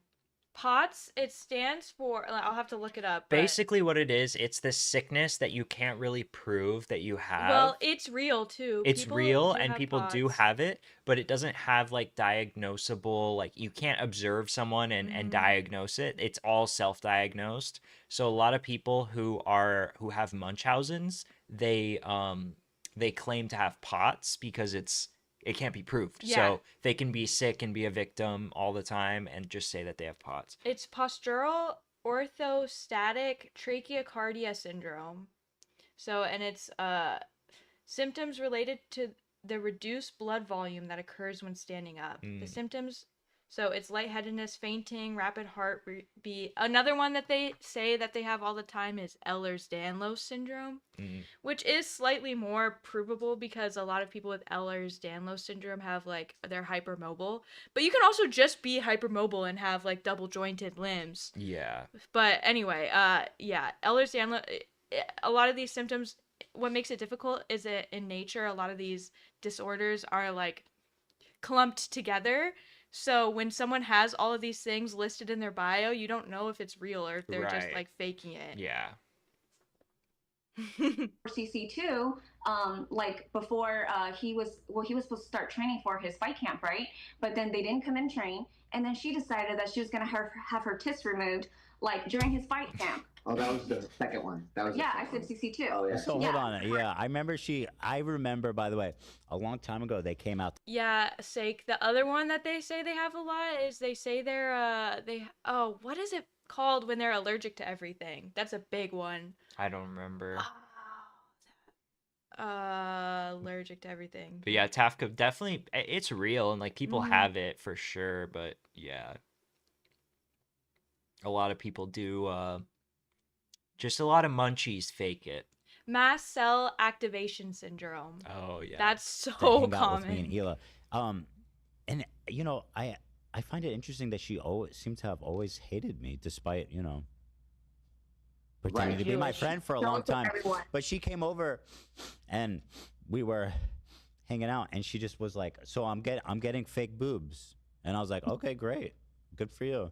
And by the way, why would you tell people this? Like, why? That would be so weird to like tell your friends. Like when you're with your husband, you go over to your friends who are husband and wife's house, and you're like, "Yeah, so anyway, I'm getting some breast implants soon. I'm gonna get them really big. I'm gonna get the biggest and the baddest of the breasts. I'm gonna get big balloons in my titties." Didn't she already have big boobs? Am I crazy or she had like pretty big boobs, I think. What was the point? I don't understand. I feel like it looks more I've seen pictures of her recently and it looks more like disproportionate. She looked fine before. But whatever. Well, she got them removed. Oh, she doesn't did? have them anymore. Yeah, that's what they're talking about. How long ago was that? She got them removed probably like 2 years ago or something. I saw one where she had the almost buzzed head. Yeah. And she had these big bazungas, and it just didn't look very good to me. And then she had them removed. That's like crazy. That's so much money. Yeah.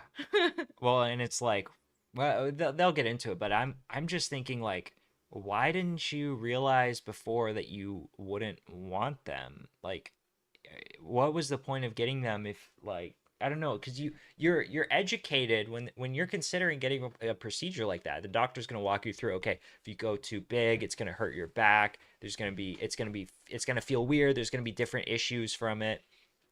But like, it seems like she didn't really consider that at all. And then next thing I know, she had him removed. Like less than a year later, I was like, okay, I guess, What? Why? I guess. What was she saying, that it was uncomfortable or something? I mean, it probably hurt her back. I mean, Yeah. For God's sake, what are you doing? She told me that I do that in the first place. Yeah, I mean, she always Yeah. blames it on everybody. She blames it on her doctor. She told me personally that she wasn't too sure about it, and then her doctor told her to go too big, and now she's not happy. Oh my god. She blamed getting too big of titties on her doctor, saying the doctor pressured her into getting too big. I mean, possible. I have heard of women saying that has happened to them, but And she's of gonna course get I don't taken take out, anything but she it's says like out of all the seriously, times that you could have done it after Like, it's just CC1. hard. So you're You saying do it- you're saying she did it during training camp? Yes. Yes. Before the second fight, also I told him, don't fight Alex Wasabi. Alex Wasabi loves boxing. He put a boxing ring in his backyard. Yeah. He moved a pro boxer that was like a really good pro boxer into his house. Yeah. And I'd worked with him before the Jesus. first event. Yeah. I'd work with him before he fought Deji. And I was like, oh, Alex really likes boxing. So don't fight Alex because he loves boxing and you don't like boxing. And so, He's gonna be better. He's gonna be a lot better. well, so, and then exactly, literally. Yeah. And then and he trains with a good gym. He trained with this guy, Brian Valoria, Julian Chua. So he trained with all these high level guys. And I'm like, now my brand's at stake because I'm going to be competing with that type of level of guy. I need to have you show out. And he had missed literally between May to November was when she got that done. And so he was supposed to train during November, but he took all of November off because she Jeez. couldn't Oh my come to the God. gym. But originally they said, Hello, can you just go by yourself? Yeah. What? They had a tattoo appointment the day they asked for help supporting the end of child marriage. Oh, oops. Oopsie. Are Dude, you that is crazy that he missed Max Mofo's wedding. for a For- tattoo appointment? For her tattoo appointment. Not even, he didn't have to be there. Oh Month off because my of the God. because of the procedure to he Oh said, wow. well, this is how you know he doesn't like boxing. Because they said he was going to come into the gym when she couldn't be there. But then when she couldn't come in, he never came in. Yeah. So I don't know if that was his thing where he just he needs his he made a comment recently where he's like, when Anissa's not with me, I don't know what to say. And I'm like, Jesus dude, what Christ. happened to you? Who are What you? happened? She tells him when he's hungry, when he's tired. How's he gonna know? That's those why things? he's definitely Yeah. in a gimp outfit at home. That's She had said that she had actually, I didn't know this, but she had done the Content Cop. She worked on Content Cop with him back in the day. But she's never apologized for the N-word. Only Ian apologized for that. literally. She was the mastermind behind it. No, that's a great point because she wants to. I always got the feeling that she wanted the credit. Like, oh yeah, no, I worked on that. But then it was her idea to go stalk Tana and do the N-word thing. And like you said, Ian's been out there apologizing, and then she's the one accusing me of being like not woke enough or whatever. And it's like, dude, you're the N-word girl. You're the N-word girl. Yeah, you're responsible for it. You know what I mean? Like, yeah. Yeah. Someone needs to put an N on her forehead. Don't do that. Don't do that. And for what? Yeah. Oh, because she's the N-word girl. Yeah, I see. No, don't say the word. His soul has been ripped Don't say out. it. No, he is like an empty husk. Like, it's actually depressing. It's sad. It's crazy. to It's sad. see. Like, I still I feel never bad for thought- him. I really do. I never thought in my whole life that this is how things would turn out. Like, Yeah. if you told me that when I was like 17, 16, Right. that's how he would be, I'd be like, what the fuck are you talking about? Yeah. Crazy. It's so weird. Yeah. I just feel bad for, and I get that some of the stuff it's like his own partially his own fault for not standing up for himself and like being a real person, but I just feel like he's been so like whipped and beaten. Like it's out of balance for sure. It's way more on her She than holds him. all the power. She holds all the power, and he's very helpless at this point. Like he's something crazy is gonna have to happen for him to like snap out of it and like rebuild himself into like a real person. It was very inconsiderate of their friend to schedule their wedding and Yeah. on Ian's appointment day. Yeah. Oh my god, imagine. They probably knew about the wedding months and months before, and then Anissa scheduled the tattoo. Wait, I just realized that. Am I Weddings are planned like but a long time in also, advance. am I misremembering this, or were they already in Australia for the tattoo appointment? Wasn't it? No. They flew out to Australia to get it done. I think she had to fly back to Oh. LA to get the tattoo. And then instead of taking 2 flights, they wanted to go home together. So he just went back with her and missed the wedding. Ew. Yeah. Let's see here. Is this an abuse fetish? I don't know. Or is he just like really pathetic? I don't know. It's very interesting though. We have so many like points of view now. Yeah. And you know, listen. Oh, it sounds, you're saying, yeah, it could be abusive, but at a certain point, it is definitely abusive, it sounds like. But at a certain point, where does it, he just become like a collaborator? I don't know. No. He's a collaborator. Right. That's what I felt like too, because some of the times it was him, and then some of the times it was her, but then some of the times it was actually him, and she was actually the one keeping him like to stay the course. But at the same time, he didn't want to box, and she was the one that wanted him to box. That's what it seemed like. Yeah, you know, here's a good example. Like when the whole Froggy Fresh thing happened, right? They were actually at our They were home there for that because one of our mutual friend, David Benavides, who's a pro boxer, he was fighting that night, and Ian had met David Benavides through one of the YouTube podcast events that we were doing, and at the gym, at the Benavides gym here in Washington. And so Michael and I paid out of our own pocket to get pay-per-view. We invited Ian and Issa over to watch the fight of David Benavides. And because the Froggy Fresh drama went down, they spent the whole time in my bedroom on Twitter reading all the comments. And it was the craziest thing ever. And that's when I was like, damn it. Damn, That oh my is unreal. God. So they were more concerned with this internet drama about imagine going over to your friend's house and like planning on doing something, and the whole time you're ignoring them and you're paying attention to some stupid fucking internet drama that you could address later. You could wait a day. You could just just enjoy the moment with your friends. Worry about it later. Well, because they're not their friends. You know what I mean? They're just total snakes. It's crazy. And I mean, for people who really want like the public to like them, they seem to be really bad at doing that. Yeah. What the fuck? They fumble at every move, at every corner. How? I think that there is this phenomenon where the more desperately you want to be liked on the internet, the more unlikable you are. Like, if you're constantly like, you need people's validation and you're doing things to appeal to people, you're just gonna end up looking really bad. Like, nobody's gonna like you. Unless you're like iShowSpeed or something. Yeah. Or like some other like shock content creator. But that's not like him even trying to be likable or anything. That's just him like being very like outlandish and crazy and like fun and entertaining. Oh yeah, and Ari about was it Tafka about the Jedi mind trick? I just find it really interesting that she literally like beat out all of the qualities that she probably found attractive in him when she first met him. 100%. And for what reason? It's so I wouldn't weird. be surprised if the cheating thing was real. Did you guys hear about that cheating scandal It's thing? definitely real. Are you kidding? I think it's real. I think like Anissa gets crushes on guys super easily and like just totally like falls for them. Yeah, and I also think that she's not attracted to him at all anymore. Yeah. Because look at them. They were reading it, and Ian was like, oh. Yeah. Like, in fact, it's the best way to get out of like a bad headspace. If you're going through some drama, just turn your phone off. Like, even in your personal life, you're going through something personally. Spending time with your friends is going to take you away from that a little bit and like give you something to be more happy about. It's just so, the inability to pull away from Twitter and their phones is just sad. It's sad. Yeah, Tafka, I don't know how he possibly put that. I really think that he had a really weak parental figures in his life growing up. That's the only explanation. The Crazy Days and Nights thing. Yeah. Yeah.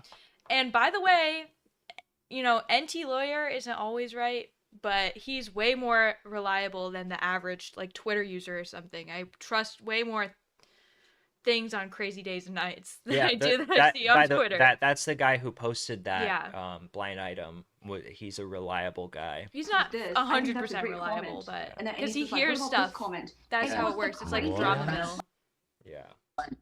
Look at them. They were reading it, and Ian was like, "Oh, Tiffany 465 says this. I think that's a great comment." And then Anissa's like, "What about this comment?" And it was the craziest. They're kind of like Wow. people that stuck up for him and didn't stick up for him. And meanwhile, I'm like, hey Ian, the guy that you just met is fighting in a world championship fight. Let's watch this fight. Your friend? But he couldn't even watch the fight because they were so caught up. That in, like, is great. the, And it's someone that he Twitter met in real life. Depressing. Yeah. What was it that happened? Did he drop his video, or I remember Froggy made this comment about how he would, if he lost, he'd subscribe to her OnlyFans. Yeah. It was really because he has a meal ticket. Froggy worked with Sam. And once Yep. Froggy worked with Sam, Ian was super We already offended. knew. We already knew. And so Ian was really, really offended by Harley that. worked with Sam.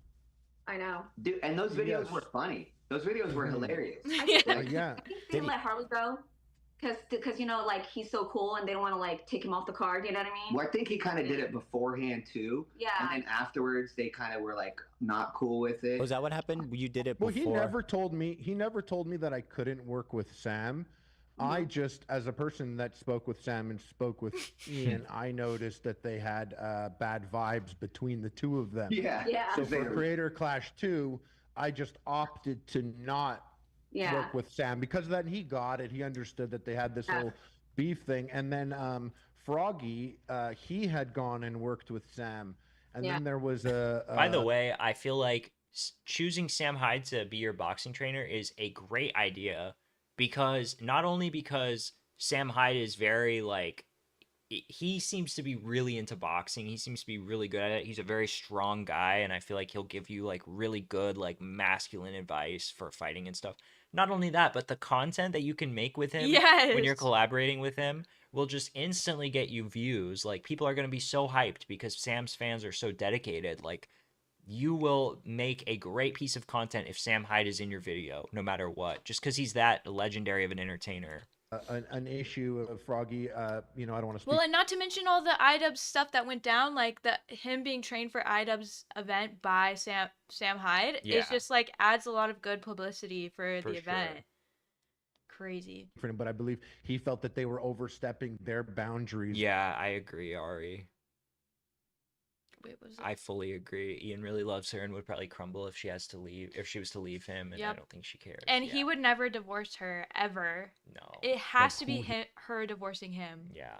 He could work with or not work with. Yeah, Sam Hyde is awesome. And I feel like people have like really mischaracterized Sam Hyde personally. Like I feel like, I don't know, this is so like parasocial, but that just the impression that I get is that he actually really wanted to be at Creator Clash and support Idubbbz.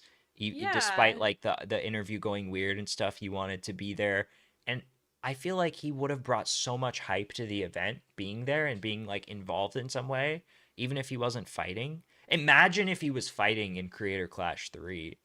It would be genius. He would sell 1 million fucking tickets. The Hassan versus Sam fight.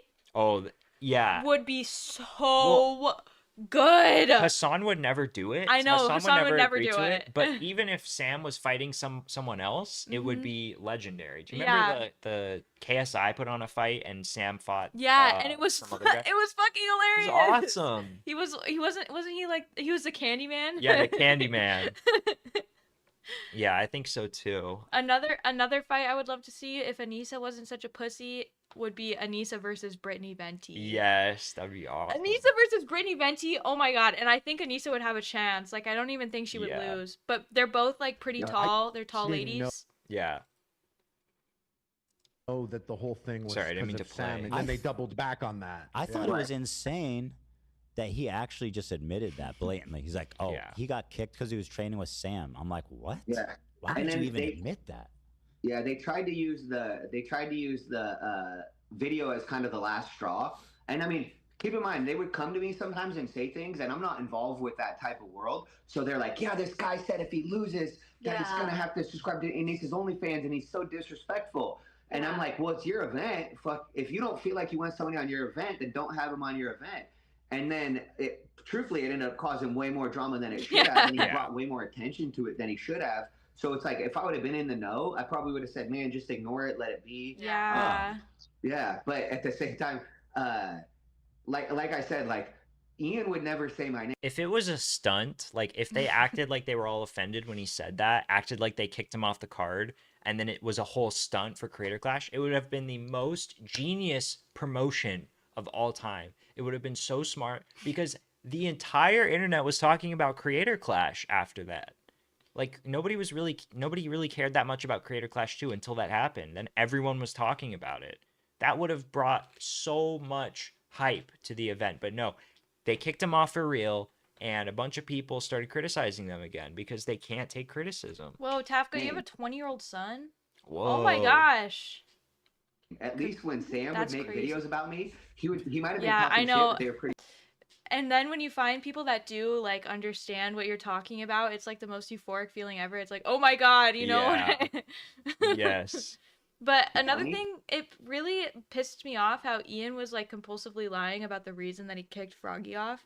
He kept changing the story over and over again. Like, he did. Can we just be truthful for a second? I hate that. That's like the number one thing that is like really irks me, is when the truth is really important and you refuse to be truthful for no reason. Idubbbz is a bad communicator. Yeah. So is Anissa too, but Idubbbz is even worse, I think. That's and he would funny. be like, he'd be like, Michael Briggs did this. So Michael Sam Briggs. Hyde did more to promote you. Yeah, I was Literally, Ultimately. literally. Then Oh, this is funny. Wait, look, did you hear that? promote. He would, at least when Sam, like I said, like, Ian would never say my name. At least when Sam would make videos about me, he might have been talking shit, but they were pretty funny. That's and he'd funny. be like, Michael Briggs did this. So Michael Sam Briggs. Hyde did more to promote you. Yeah, I was Literally, Ultimately. literally. I was Then super Ian. happy when Sam Hyde did that video, and I saw that there was like 11,000 views, and I was like, "Look, babe, my Yeah. content's finally out." Like, it's out. He had videos that were like talking shit about me, but they had like 100,000 views. So we were like, "Fuck, that's more than Ian's ever done for That's me." crazy. That's crazy. And The also, first like I said, Creator it was funny. Clash. Yeah, the first Creator Clash, Sam had a major presence there, even though he physically wasn't there. I did see a lot of shirts, a bunch of Sam Hyde, and something that has that type of what's it called? Like it's an allure. hard to It's get a- people it's to intrigue. move. Yeah, and people were there. They were wearing his T-shirt and stuff like that. And I had a lot of people that watched Sam and watched the documentary that watched Creator Clash. But you know, I guess it was like picking and choosing who could be a part of the event. Right. Yeah. That whole thing was. Yeah, I think after Sam beat Idubbbz, they never wanted to work with him again. He couldn't take the L. That really was what it was. Like, Idubbbz was a sore loser, and he couldn't accept that he really was there to try to make Sam look bad, and everyone saw through what he was doing. They saw he was there to try to paint Sam as this pathetic, like, failure who's fallen off because he was too edgy and couldn't handle it. But yeah, he definitely couldn't take the L. That was the ultimate problem. The your wife thing is very Idubbbz' girlfriend Yeah. coded, or like Anissa's husband. Yeah, they brought more attention to it, not letting him be there, than they would have if he would have just been there. Like, so. It was the craziest thing, because Anissa said to me, she's like, "Kate, you don't understand. Ian and I both believe that Sam Hyde would really come and find me and would actually murder me. So that's the reason why we have to take all these precautions." My God. And I was just like, "Are you sure?" I was like, I think the guy's a millionaire. Yeah. I don't think he's gonna risk his freedom to kill you. He's a crazy internet persona. That's what he is. Like, what I don't think he would kill. He would never kill anyone. He's just. It's an act. They know he's not. I think they know that he's not going to kill them. They just want sympathy. I don't know. He's really crazy, and he might actually kill me because we totally exposed him in the documentary. Okay, so Sam is definitely an unpredictable, like, high-level troll, but I don't believe that he actually. I don't think their security was in risk. Why the fuck would he? Of course why would he not. kill him? Well, Creator Clash 1, he bought a ton of seats. He bought like a table right next to the ring that was like over $10,000 Yeah, or something. what he did had you all think his about guys that? there. according to him, he wanted to make things right with Idubbbz. Oh. Like, he wanted to still show up and support his event, even though there was awkwardness. I between actually them. truly believe he wasn't gonna troll at the event. He was just gonna like show up. I truly believe that. Yeah, I don't think he would have done anything. Like they kept saying, "Oh, he's gonna make the event about himself and like do some stunt or something." I don't think that he was doing that at all. He felt like very indebted to them because like the Idubbbz documentary brought a lot of Yeah. like publicity to him, and he wanted. I really believe he thought that they were like chill. They were fine. Yeah. Everyone that I have heard that has met Sam in person has said like he's like a super nice guy and he's like different than you would ever Yeah. expect from the internet, and like he's just not like, yeah. Harley, do you think Ian was right to cancel that? Or I've always been at a place where there are so many decisions I would have done differently, but I've always acknowledged, okay, this is your event, do whatever. When Yeah. Froggy got kicked off the card, I remember calling to be like, yo, so this is so much drama unfolding. And he was like, oh yeah, I just told Froggy he's not on the card. And I was That's like, so true, Sake. Projecting what they tried to do at Tana's event onto him. Oh Yup. my god, I never Yup. thought about it that way. Yup. That's true. So true. Oh my god. He's not actually Hitler's top guy. You're telling me he's not really Hitler's top guy? oh, that's gonna not go over well. Yeah. And I still understood his logic, not the Right. Sam thing. I thought it was for insulting his wife, so I understood. I'm like, yeah, back your wife, sure.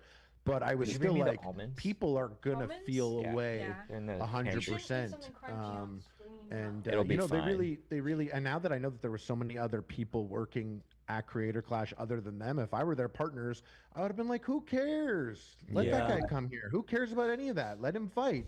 It's Yeah. a YouTube boxing event. You know, let it all happen. Yeah. Or- Yeah. I mean, if he was really there was worried, a lot of gatekeeping. right? Gatekeeping this event. That's the less gatekeeping there is. Yeah, the Tafka, are you talking about the one where he was outside and the camera guy was like super chill and like just not weird and treated him like a human being, and Sam Hyde just was really sincere? more successful it could be. I love that interview. Charity. Right. Correct. And also, like that guy would have promoted it too. So Yeah. And at that time, we were under the impression that it was still for a charity, right? So I thought to myself, well, why are you going to refund $10,000 that could have gone to charity? But now we all know the truth. It didn't go to charity. And the also- event lost money, so it's not a great look. that was for the first one. Oh, that was for the first one. Okay.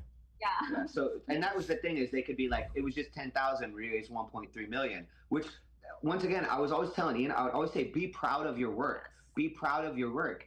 And so, for example, when he came onto your show for the second Creator Clash, we weren't with him for that event, for that interview.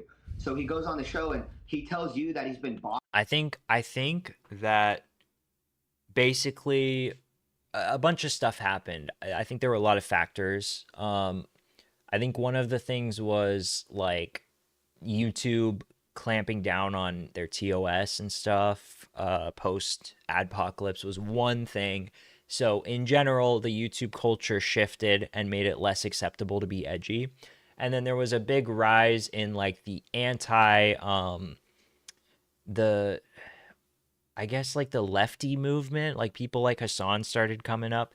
And I think Anissa started getting into that left-wing lefty stuff and kind of pushing Ian towards that direction. And then also I think the OnlyFans drama really, really, really radicalized her against like the bad edgy fans.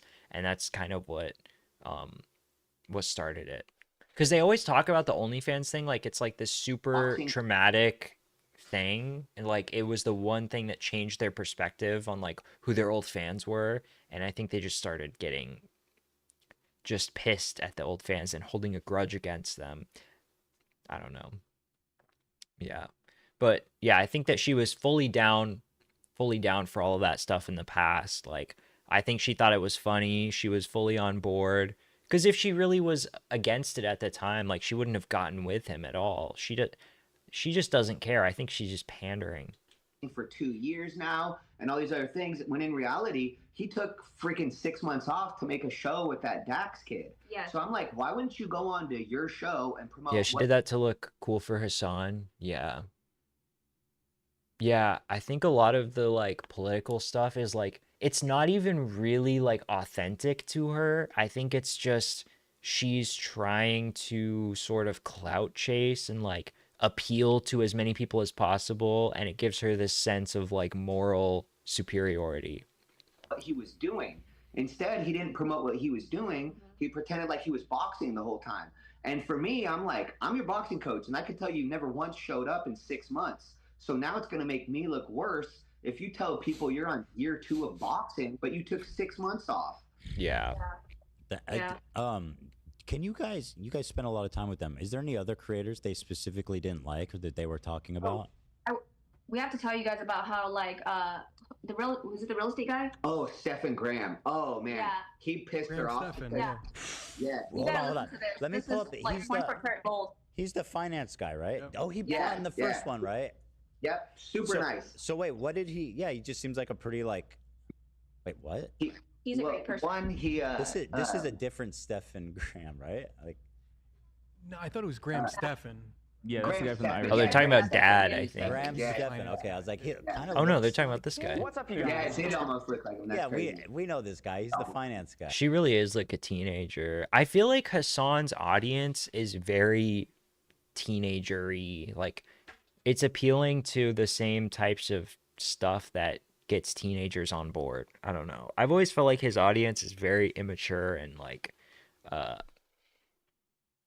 probably like emotionally stunted is a good way of saying it. Like, you have to feel like you're a hero and everything, and like you're the person fighting for some good cause and the whole world is against you. That kind of thing. Very nice guy. It's fine. Very nice. And like, So what happened? How did he piss off Anissa? So he owns properties. No, I'm just well, that was kind of it. But when they did He's a his show, landlord. 'cause we went to Vegas to promote the event, and when he went to do his podcast, he didn't have a chair for her. So she was super offended by that. pissed. She was so pissed. Jewish. Yeah. Did he not get her a chair? Is he No, by no. chance Jewish? I don't know. What's that? Is he Jewish? Oh, We don't- Stefan, good question. Good question. Yeah. You're obviously Jewish. Well, she might have thought so. If you hear. Yeah, she might have thought so. She was so pissed because he had her. She was complaining about it, and he had a chair for Ian, but not one for her. So she had to sit in the back, far away, and she wasn't in frame. And so she thought that was so offensive that he would, like do a podcast with Ian and not. Wait, give let me her... pull that up. I want to see what the I'm gonna see. it. Graham's So true. It kind of is like Steven Crowder-esque. Yeah, hipster douchebag chic. Yeah, something like that. I don't even know, because his fans, it's so weird. His fans are like not like him at all. They're like almost kind of the opposite. Like, Hassan is a pretty masculine dude. Yeah, he was in a frat. He was in a frat. He was literally a frat bro. Oh my god. Yeah, guys, go watch our old video. The Hassan video. The first video. There's a segment in that where I go over, like, I looked at a bunch of reviews of his old frat. Actually, Erica found them. Yeah, not to be an Anissa, but that was all my doing. I know his frat was like infamous for all of these girls getting like groped at parties. Yeah, one of them was like, "Don't go here unless you want to get raped." Yeah, it's crazy. like actually insane.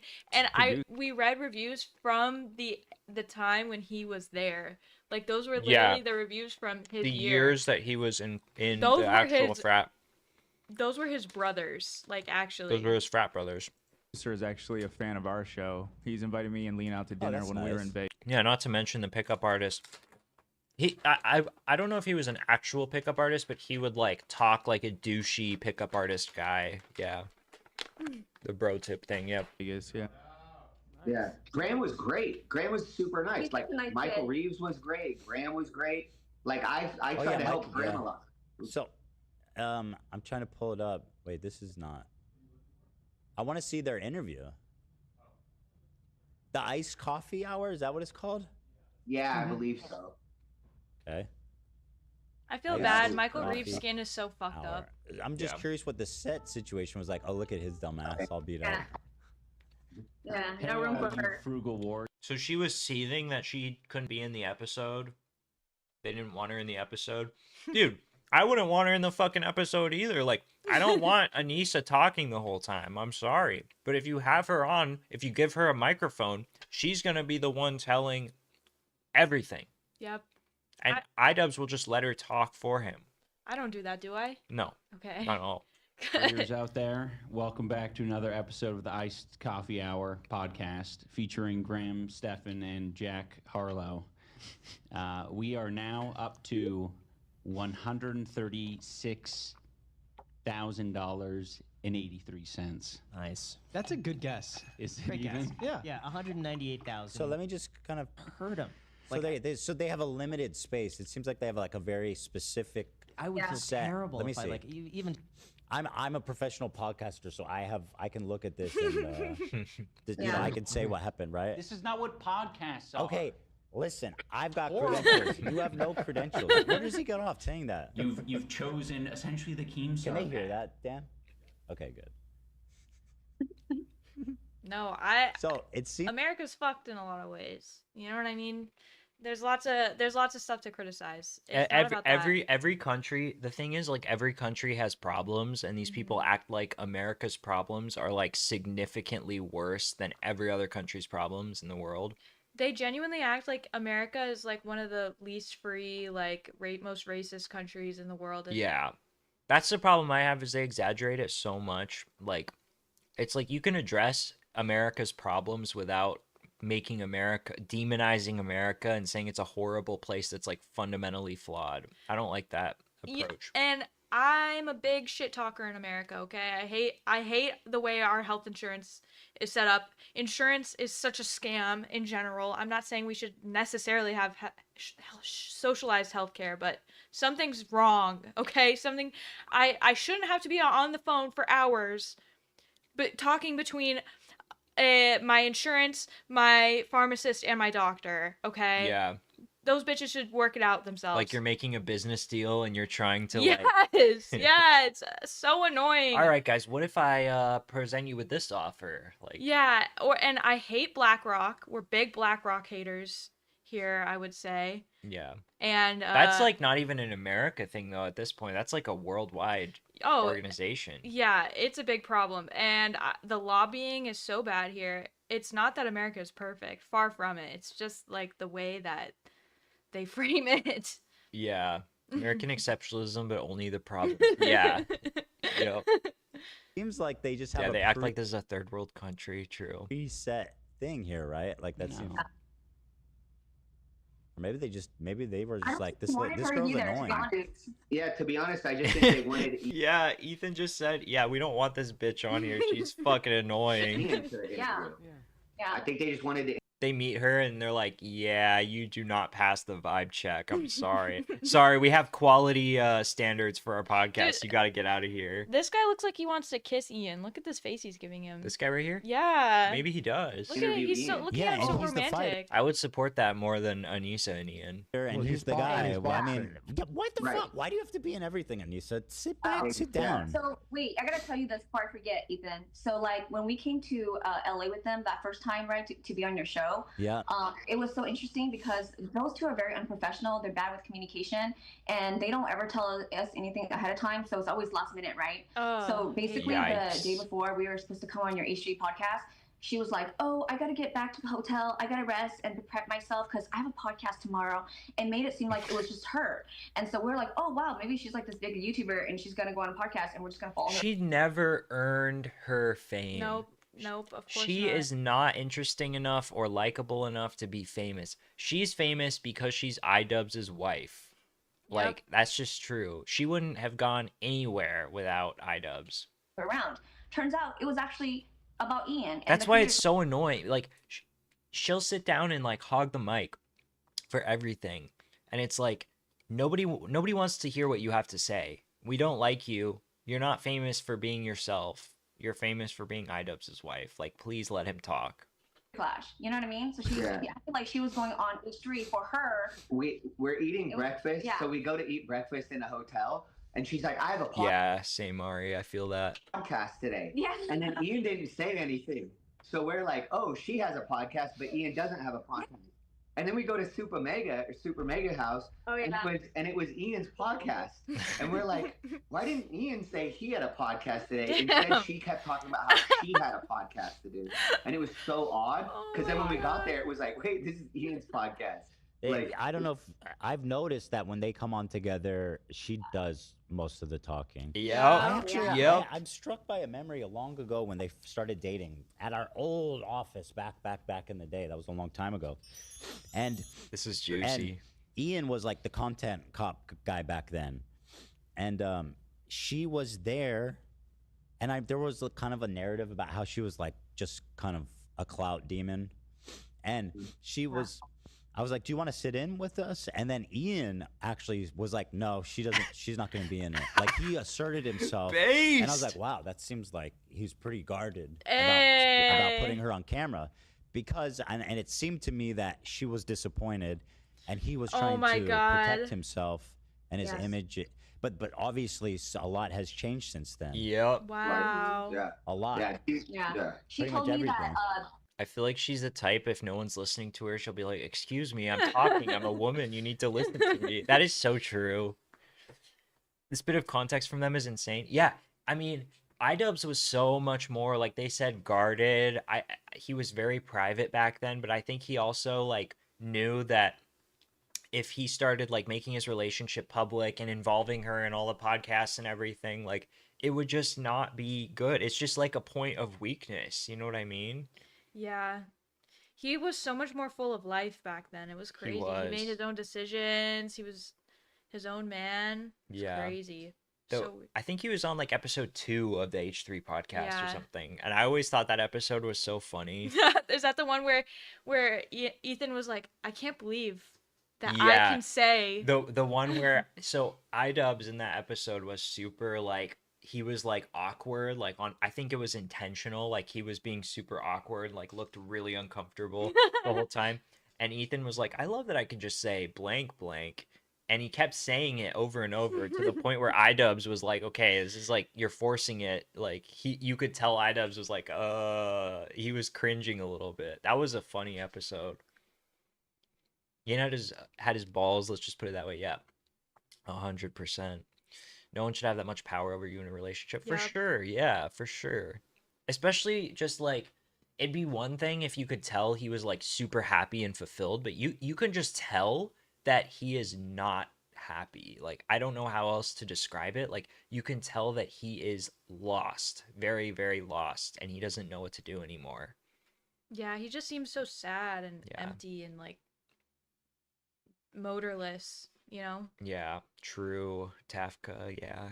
That is pretty much what social media is, just a fake, bizarre world. The reason why simulacra and simulation. You know what I'm saying? Friends that wanted to. Oh, this is sad too. Then. Right. Yeah. A lot. Yeah. She told me that the reason why we moved away from LA was because she had all these friends that wanted to use Ian and just take from him. Oh my God, so, she's so doing textbook isolating him. It is. Yeah, she's isolating. Wait.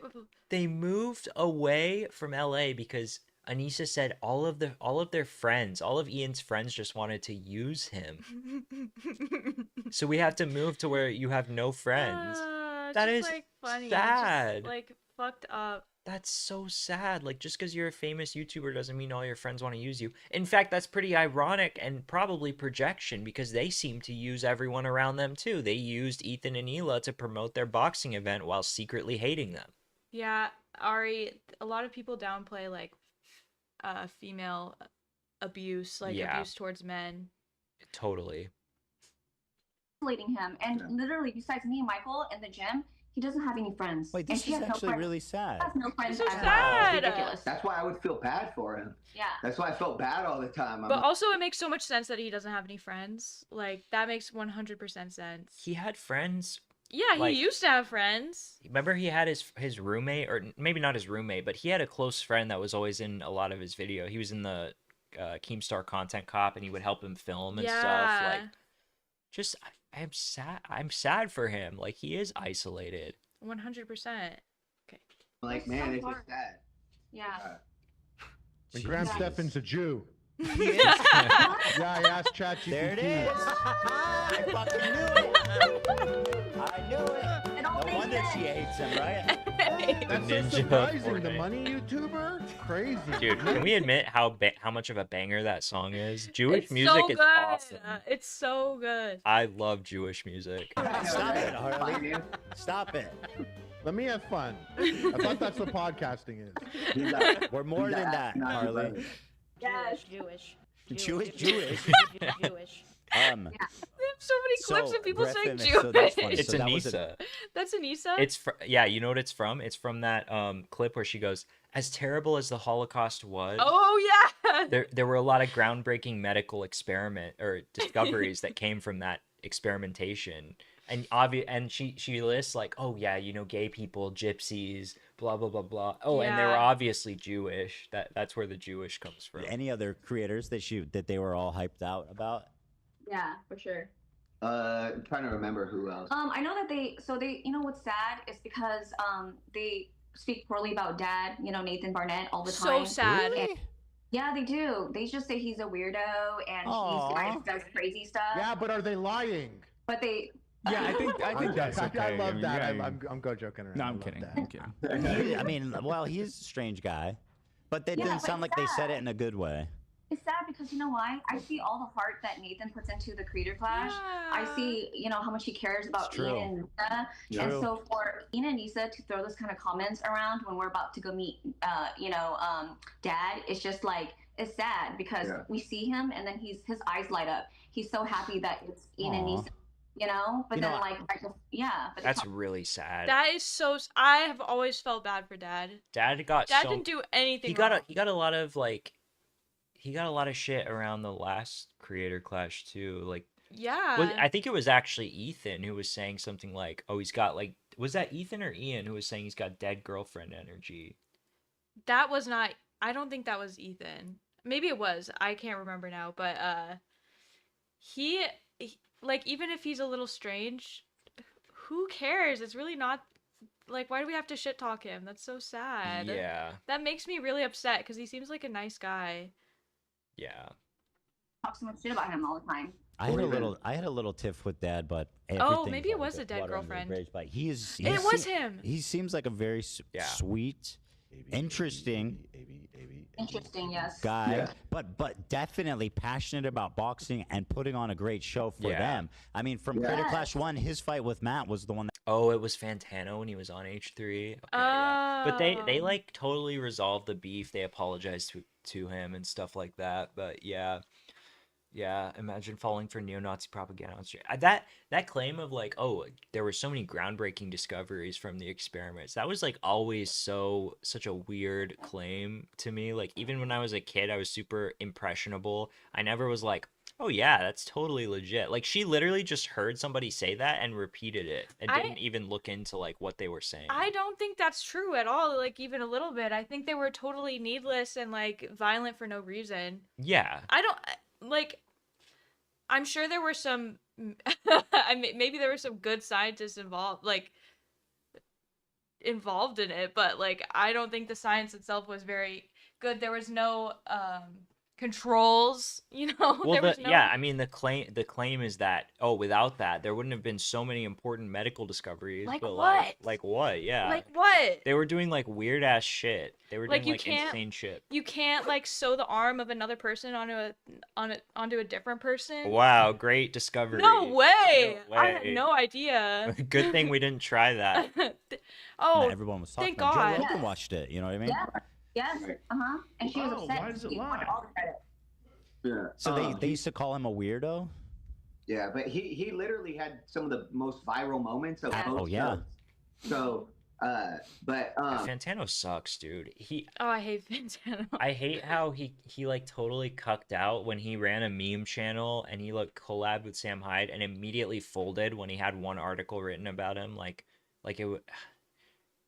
It's so sad. And then in order to like, he had to like prove that's why I think he went like super far left, is because he had to prove that he actually was really anti-right wing after that article came out. I think that was really like damaging to him or something. Also, I've always felt that sometimes he's just talking out his ass. Yeah. I don't know if he's like, he acts like he speaks with authority, but I don't think he has very much authority. He's just a kind of a nerdy guy. I don't always fuck with his music taste. I'm not. No, he gave one of my favorite albums a 0, and he refused to give it a real review, so I hate him. Another person that I know they didn't like the William Haynes, was it? Oh yeah, the one that fought on 62.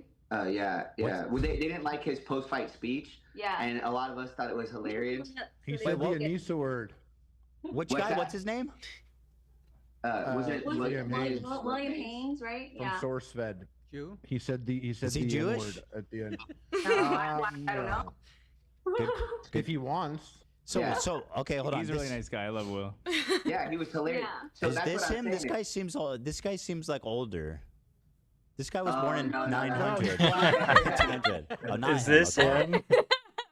Like an Died in old 1973. sepia photo. He died in the 70s. Wait, this guy was at Creator Clash? No way. It was Red Light by Blade. Our Will Haynes is He died. This guy's been dead apparently for I think I'm wearing the shirt. Right? 60 years or something. Hey, he's got the shirt on. Got the shirt on. Crazy. As some of the other people. He keeps as that far thing as, on like, him. Can someone send me a list of this guy? He's losing out on this Google search to someone who died a decade ago. SourceFed. He was on SourceFed. Wait, HAYNES. Oh, okay. So he fought. Oh, Yeah, he was SourceFed. Froggy Fresh. Post-fight speech. But he was he was one of the people that like came out and he on his IG and all these other things, he still promotes the event all the time. He's very supportive. And so I'm like, a lot of the people that like supported it the most or got the most out of it, like Dad or him, are also people that The U.S. did take in a lot of Japanese scientists to get their hands on their notes and such, which is kind of weird. I think they just said they could never get that data ethically. Interesting. I mean, I'm sure you could. I'm sure you could do other animal studies and stuff like that. Yeah. Yeah, Fantano can't see the vision with Blade. He's a senseless buffoon. That is true. That is music to my ears. I'm so glad that you agree with me on that. they were like. It's funny because I he don't likes know. the newer, shittier Blade albums, but not the Well, old good. the newest one, he actually, which I like a lot. I didn't like a lot of his music from like 2020 to like 2023, but he put out like a really good album last year, and Fantano actually gave it a decent score. So That I was the think first time. that was the first time he liked one of the albums that I liked. So Yeah, but let's not even get into the fucking Japanese. I could talk about that shit for a long time. It's actually crazy how much the Japanese were able to like worm their way out of any responsibility for the horrific crimes that they committed. oh, I my mean, God. I think we committed a pretty horrific thing against them. Well, yeah, but Yeah. we feel really bad about that. The Japanese are like, they completely ignore it, and they like, it's actually crazy. No one escaped the Japanese prison camps. Every single person that was in there died. There was like literally no reports. It is interesting that we don't hear as much about what happened there compared to Germany and stuff too, because there was fucked up shit going on everywhere during World War II, for sure. And Japan doesn't even teach their own people about their dark history. Like, they really try to sweep it under the rug. It's really messed up. I think that the culture is just different. Like, they're obviously very ashamed of what they did and stuff. They don't even know about it anymore. A lot of the younger people don't. But know I think anything that's about why it. it's because the older people are are so ashamed and they want to forget about it. But yeah, It was Is this it? literally disturbing, and the way they treated their prisoners of war in Japan, barbaric, disgusting, like horrifying. Yeah.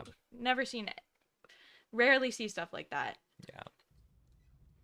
Yeah. I learned some stuff about hypothermia or whatever because no one else was willing to freeze humans to find. Oh, whoa, Ugh. that's wild. It's horrible. That's him. Yeah. Is this because it says this is the weirdest post-fight speech ever? Because I'm curious what he said. Hold on. But this speech was given in the ring after the fight. Yeah. Shout out Can someone to find that? Dynamic Banter, by the way. Shout out to Dynamic Banter.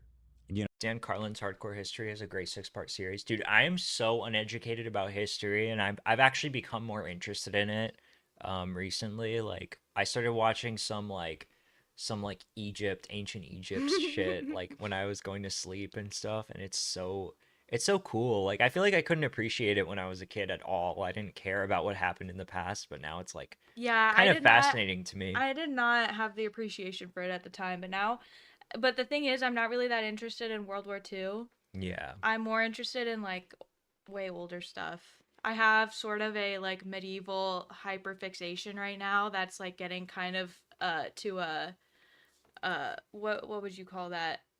A crescendo? No, like what is it when you're like so obsessed with something that you think about it way too much? Oh, I don't know.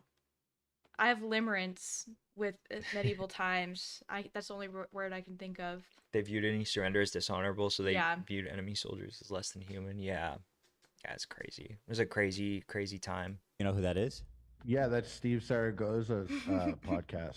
He's a good guy. They were on a Shout show out. together. This is old YouTube. Even before you were even on YouTube, Ethan. Yeah. You don't even know. No, bro. you. Society started going wrong at the Renaissance. Don't at me. You come from another age, my friend, for sure. Yeah, I'll you were I'll check vaping him on out. the streets. I wasn't. Might check out the Shane Gillis thing too. Probably not even that far. Our in friends life. hate Shane Gillis. Yeah, we got some friends that hate Shane Gillis. They're big haters. I can't really hate. He seems like a pretty cool guy. I think his impression of people with Down syndrome is funny. I think it's like really accurate. Yeah. And he seems like a chill guy. Also, his Trump impression is really good. His Trump impression is really good. Be in some of Casey's old videos. Casey Neistat. Oh, so you love him? Yeah. They're fighting for your life. I would pay very good money to be in. What are they doing? Why did they edit between What is the every single jump word? cuts?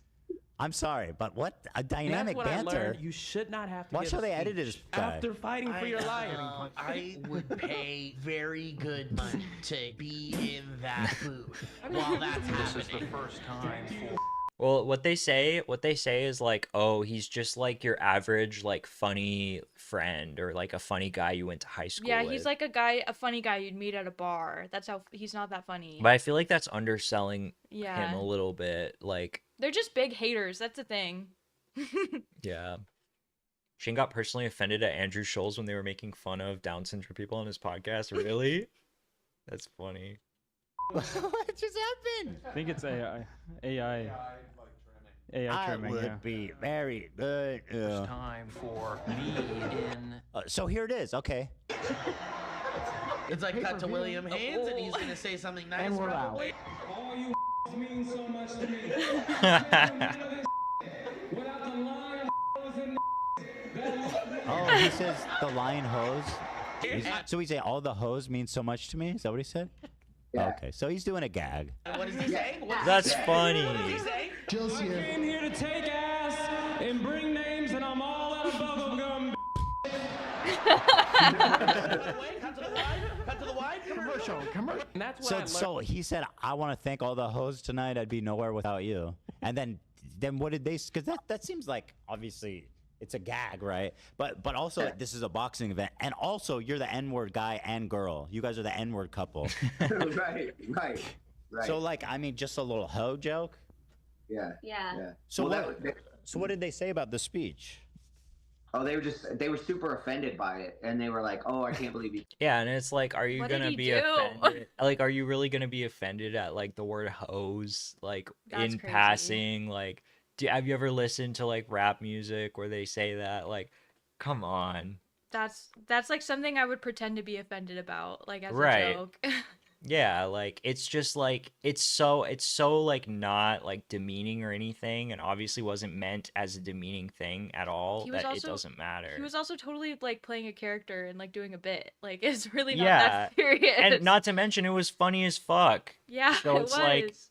it was awesome. He gets the hoe pass. I feel like. Did that. Like there was a lot of stuff that it was just kind of in passing. Like I wasn't ever really taking notes on all the people. Yeah, they of course. talked about. Yeah, it was just kind of, there was so much. Plus there was. Yeah, he messed that up on purpose. It's like a joke. He was Yeah. there to take ass and What did he say? He said like ass and names, yeah, he was but there I'm to all take out of. ass and kick names. Yeah. And he's all out of bubble gum. Yep. Yeah, Creator Clash was trying really hard to be PC, so it was like the slightest, like that comment is such a not a big deal at all, but like they're so sanitized that it's like in contrast with everything else that was going on there, like that was so extreme to them. They So wouldn't even stupid. let their fighters like have pretend beef or anything. Like that's why people like fights. Yeah. Hello. Yeah. That's the best part about fights is the pretend beef. Right. Or the real beef. Happened in those 2 years, and yeah, a lot of it. Like I thought there was gonna be a damn documentary on, so I thought a lot of this stuff would have came out, but it never did. So. Wow. There was a moment where I thought she was gonna get upset with AB, like during the I believe second Creator Clash, because she came to the gym one day, and I don't know if this rings a bell, but because I don't know the YouTube world, right? But she said somewhere along the lines of like there was like an AI sexual thing or a video that was done. Oh and yeah. I guess like AB either shared it or like knew about it. There's no way that's true, AB, right? And that He's like, what? Yeah. And then she was like, oh, I find that so offensive. Like I'm gonna have to talk to him. And then I think she's referring to the Cutie Cinderella thing. You didn't do anything? Yeah. Yeah, what does AB have to do with that? He's on the show. Yeah, I guess. She brought it to the gym. But what does it Everyone have to do with trained. AB? Yeah, it has nothing to do with AB. You're gonna have to talk to AB about something I did. Sometimes you just take This an is opportunity. this is for to talk to Ian's AB. career and reputation. I love that clip. They have Give me the a sec video here, guys, too. just to enjoy the moment.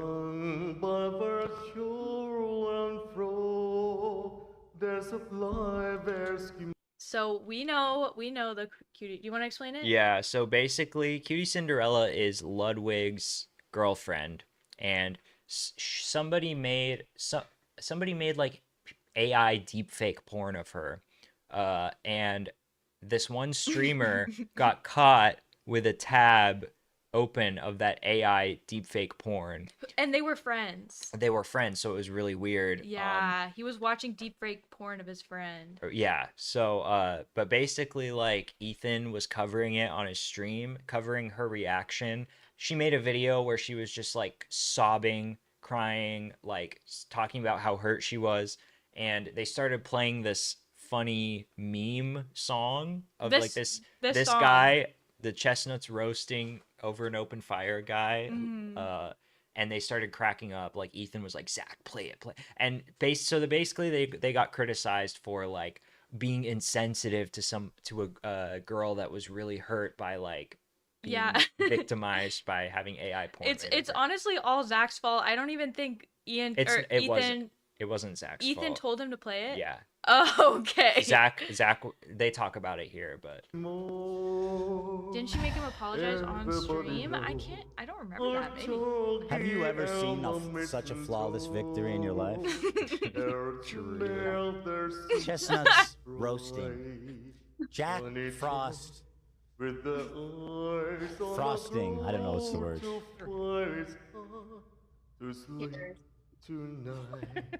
Thank you, Zach. Thank you to enough.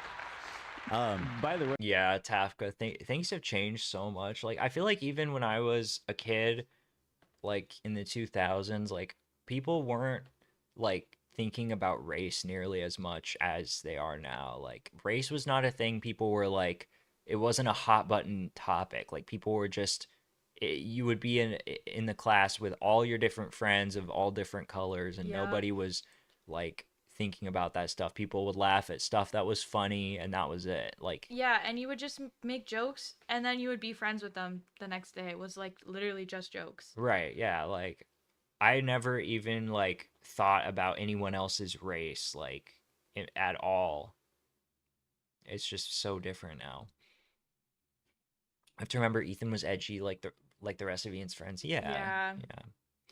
I remember a video of him with her angrily in the background apologizing. Honestly, I thought the Cutie Cinderella chestnuts thing was so funny. I thought that was hilarious. It is such a non-issue. It was like really not that big of a deal. Like it was fucked up, Yeah. and I think it was fucked up what happened to her. Like, I don't think that should have happened, and feel bad that her friend was watching it. That's really sad. Yeah, I think the friend part is the worst part of Yeah. it. But I just thought that clip where Ethan was just like they start playing this ridiculous video on top of this girl crying was like the juxtaposition was so funny. It wasn't funny because he was like disrespecting her Yeah. or like making a mockery out of her. It was just the contrast was hilarious.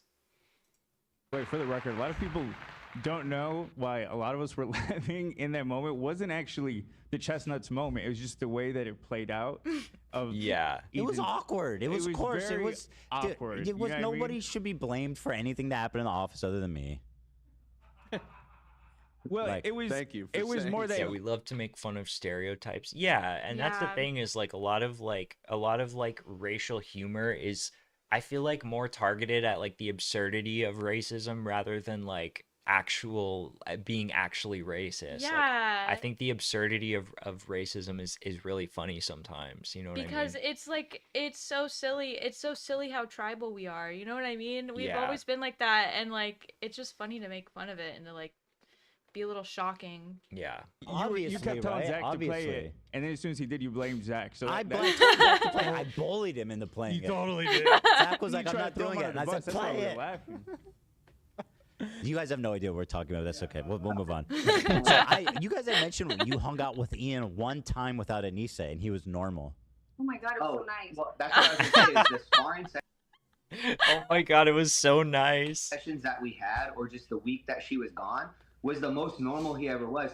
That's why I remember on his show or on your show, he said that without Anissa, he's super awkward, and I was like, that's not true at all. Opposite. Like, you became famous without her. Yeah, she convinced Like, what him the that hell are later. you talking about? Yeah. And then You hear that? She convinced him that that's true. He's so weird and he needs her there all the time to Yeah. talk to talk for him. How sad is that? when anytime he was there without her, after sparring, a lot of times. Yeah, I've heard that too. I've heard that about the what's the team that like their name was like the whatever Redskins? Oh, Who is that? No, that's the Chiefs. The Because Redskins. I heard that like I the Native Americans in the area were like they weren't offended at all. Oh, and don't get me started on the Land O'Lakes shit. Because the Land O'Lakes girl that they took off of the packaging, first of all, she was so cute. She was so cool. I loved looking at the packaging when I was a kid. But it was literally drawn by a Native American woman. Yeah. Like, you can't get more unracist than that. Right. Yeah. I It's like- love her, the Queen of Felting, and dude, she really is. She really is. It's awesome. The guys all hang out together, and that's usually when she would interrupt it and then tell him he had to leave. But then when she wasn't there, he'd hang out for like an hour and a half after his training session and just like hang out and talk to the guys, watch training. He actually seemed like he liked it at those points. So it was very odd. How that sometimes crazy is that? He actually seemed Aw. interested in boxing when she wasn't there. When he didn't have this fucking annoying witch talking in his ear the whole time. And he actually was there in the moment. Oh my god. Damn. That's sad. That's just sad. Like, he has to live with this every day. times he would seem like he hated boxing, and then other times like that when she was gone, he would hang out for an hour and a half after the session. Yeah, you would see moments of him breaking through and being his true self, and then I would have hope for him. But then she would go and like have like a talking point, and then he would back her. So then I'm just like, you know what? Forget it. I don't feel sorry for you anymore, Ian. I'm Well, and tired. I didn't know sometimes because sometimes he would say that she's the one like keeping him on the boxing path. Yeah, Redskins, I could take or leave. I think it's fine that they got rid of it because it is kind of like if there was a team called like the Brownskins or something, it's like I don't know. But the point is that it wasn't the Native Americans in the area that were offended by it. It was Yeah. it was like it was just It people was- it who was white decided people. it was white people who decided that it was offensive for them. Yeah. And I think it's very different if like a group of people tells you like, hey, this is kind of fucked up, can you stop doing this, versus like when it's somebody else being like, this is offensive on their behalf. Yeah, it's just hard because there's so many kooky individuals of any race that could tell you that something is offensive. Right. You know what I mean? Yeah. like that one person I follow on Instagram. I don't know who you're talking about. well, nothing. Okay. And then other times I felt like she was kind of the reason that it was hard for him. So it was hard to figure out if he's in charge or if she's in charge. Right. Because some of the times it seemed like, okay, Ian's in charge and this is what's going on. And then other times he would say things and you're like, I feel like I can't even repeat that, but it's so funny. her words. Like, that's not your words at all. That's such a bizarre freaking way to navigate the world, man. What's She going did have on? a moment at the sorry. Oh, go I ahead. was gonna say she had a moment at the gala, Creator Clash 2, where she gave a speech, you know, and she had gone up there, and I remember she said her speech began with, "When I gifted Ian boxing." Jesus. What? And then she went on That to is explain crazy. it. Ian boxing? We're always fascinated by that choice of words, and it's something my partner and I, my How do you podcast partner, get we all always. that? He might have been bullied by his parents and stuff. That would also explain why he wanted to be like an internet tough guy type character. I mean, not tough guy. What is that? Is that what would you call him? Like his old content cop persona. Yeah, tough guy's fine, I think. Yeah, he was like the cool guy who had the authority on everything, and like maybe that makes sense. Yeah, well, didn't him or Anissa, probably Anissa, talk about how his parents are like fucked up or whatever? They Or did someone? at some point, yeah. That's what we always say. We always do that. Yeah, the whenever Washington Skins of Color. There we go. I can repeat that one. someone's doing something they enjoy. I'm like, well, ever since I gifted you video games, Wow. you finally What a enjoy weird them. comment. All right, this next question is very salacious, so it's totally up to you. You can pretend like you don't even know what I'm talking about if you want. But what I've heard is that she was hitting on one of his sparring partners and was obsessed with him and gave him a VIP pass to the event. A lot of his sparring partners got the passes, but she definitely had a big crush on one of the guys that would come in and spar with them. Because anytime they would spar, she would just be super into it and watch everyone. I forgot we still hadn't gotten to this point. Wow. Even if he would like beat Ian up, she'd be very into it. She was into watching another guy beat Ian's ass. Oh my god. Yeah, I want to say that. I want to say that before. So Anissa never gave shout-outs to Michael training Ian at all, but she put out the first video of Ian like getting rocked in sparring when Ian was sparring with her crush. Yeah. Oh my god. By the way, I mean, I haven't seen the video, but it sounds like she posted a video of him getting hit really hard. So that's just another layer of this humiliation thing. Wait, who was hitting her? Do we know? No, Or him? it was Who the was guy hitting she him? had a crush on. But who was it? They talk about him. He's just some tattooed guy, I guess. They- Some guy with tats. Oh my god. Hitting Ian, and that's the video she decides to post from the training. Not anything where Ian looks cool and is punching someone and getting a nice hit on them. No, it's a video of Ian getting his ass kicked. Wow. Just loves to humiliate him. I don't get it. Yeah, for sure, Ari. Yeah, I don't know if I trust her opinion of his family either. I feel like he's a very awkward person, and he says a leech feeding off his insecurities. Yeah, I think he was by default like an awkward person, but it seemed like he had like coping mechanisms around that, and he kind of was more comfortable in his own skin. But what happened was like she knocked down all those coping mechanisms, and now he's built new like fucked up ones that don't work as well, or something like that. That would be my analysis there. That was our friend Gabe. She shared it. Yeah. And we have a clip too. You guys can share. I would call She him definitely Gorgeous made him way Gabe. more insecure. He's a beautiful guy. Yeah, he's got tattoos. Oh, his name's Gabe, Erica. He's large. He's tan. He's tatted up. Yeah. Yeah, they might have. I bet they have on Kiwi Farms already. Tattoos. Nobody calls They figure everything out, especially if there's a video of him. I'm sure they know. Gorgeous. Wait, I have it. I need to check their thread. The Joma's thread.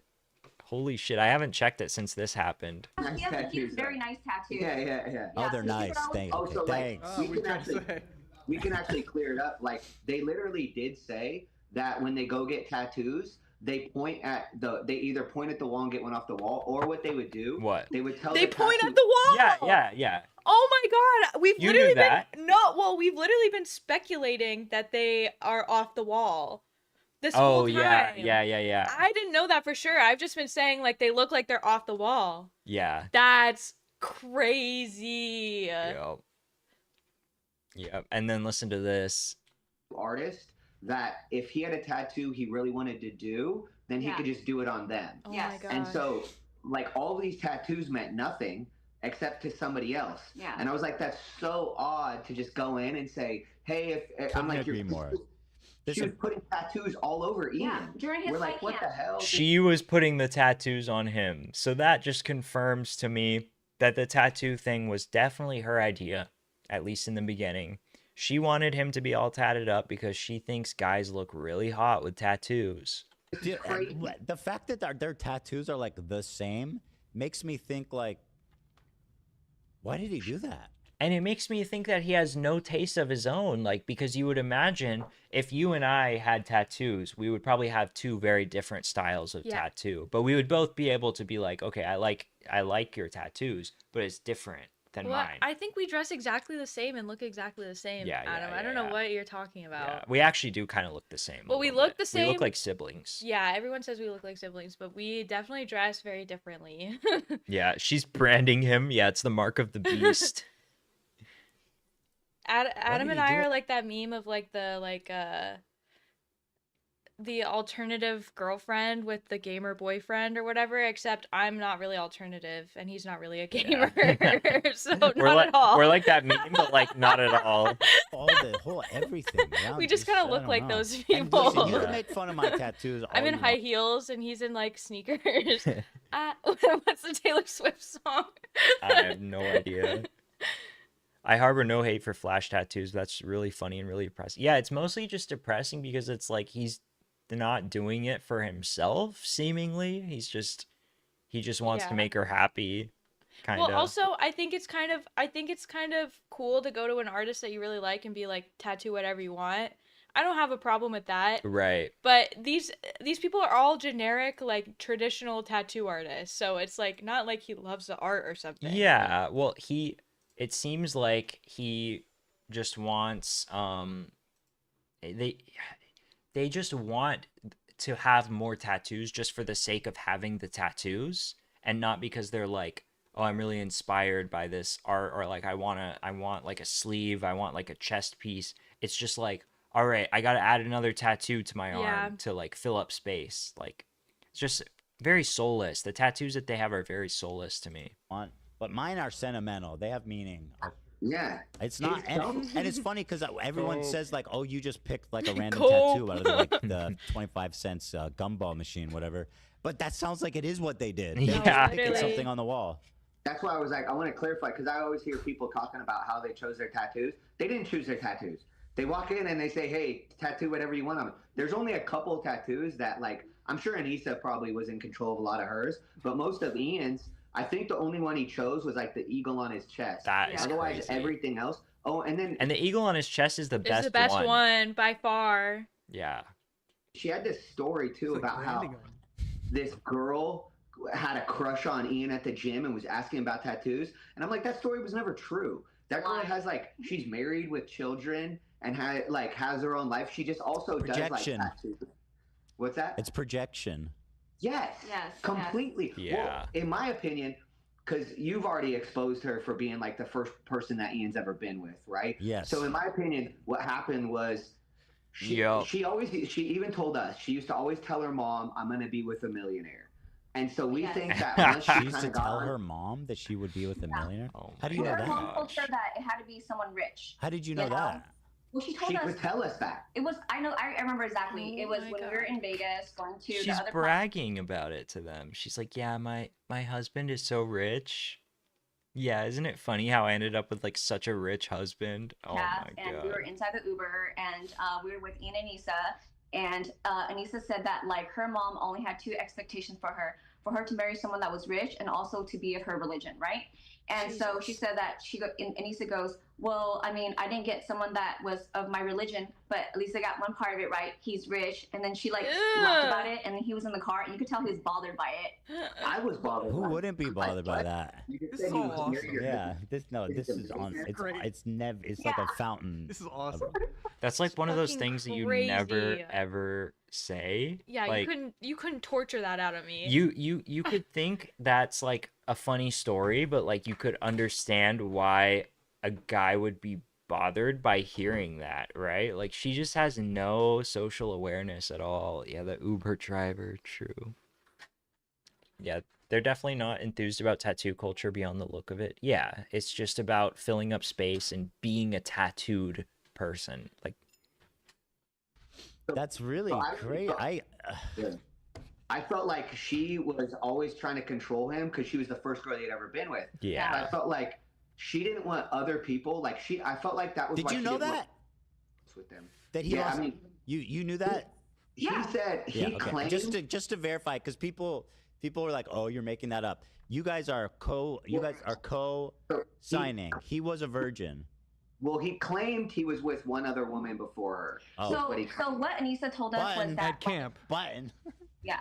I'm kidding. So Anissa told us that Ian had a girlfriend, but he the button thing is so funny. never had sex with her, and that she was a single mom. So he lied. What? Yeah, He was with and a that single that's mom? like he couldn't get anybody. I so heard like, this. So like this. He was dating a single mom? Well, she Yeah. It was And he something didn't have about sex some with her? sort of MILF at rock. So at the end of the day, like Anissa was the first person that he ever been with sexually. Like, yeah, that is still true. Climbing or something. He dated a single mom and like it wasn't serious at all. Like that is not, yeah, like. Oh, rock climbing MILF with a child, and then they never had sex? Only single clip. So hold on. So he says they had sex, but she says they didn't have sex.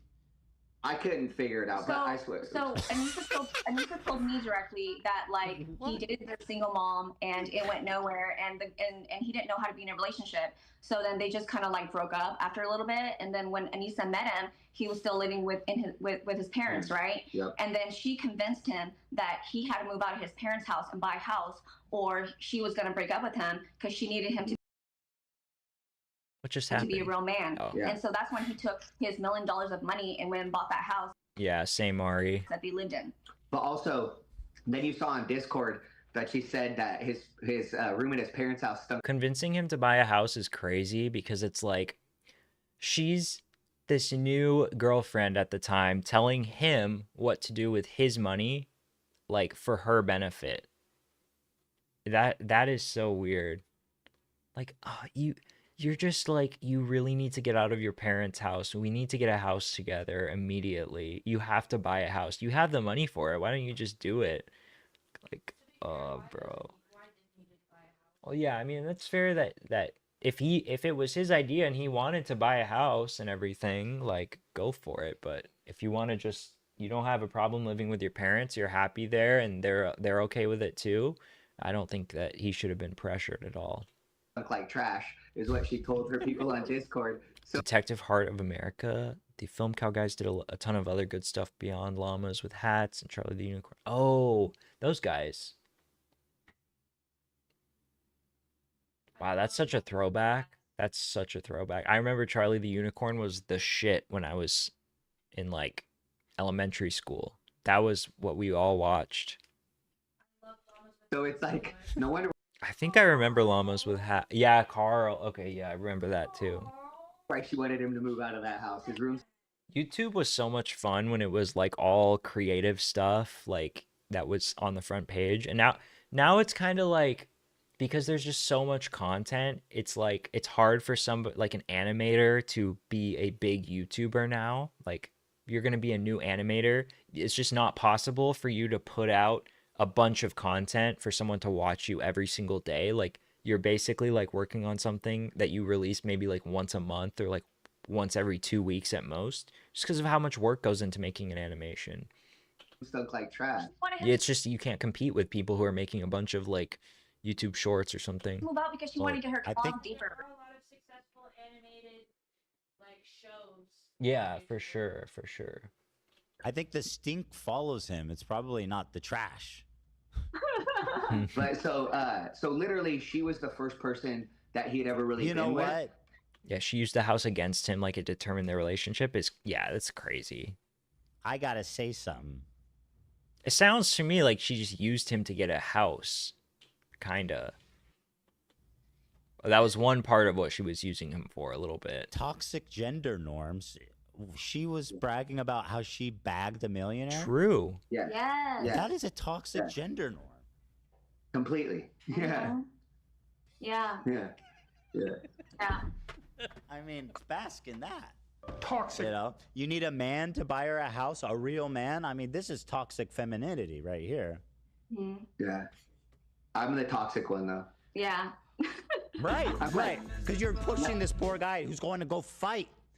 No, that was what was crazy to me is I'm like, if I'm the toxic one, why is it when you say something, everyone talks shit in my comments, but when I say something, I wasn't creating any toxic drama. Like all the toxic drama was following him. But yeah, I was the toxic person. I was like, this is crazy. What did you guys think when he dropped that content cop on me right before the event? I was shocked. I was shocked. I was like, because he said he was going to do a content cop. So I figured it would be somebody. There's plenty of people online that talk shit about him. So we were like, oh, it's probably going to be somebody that constantly talks shit about him and his podcast.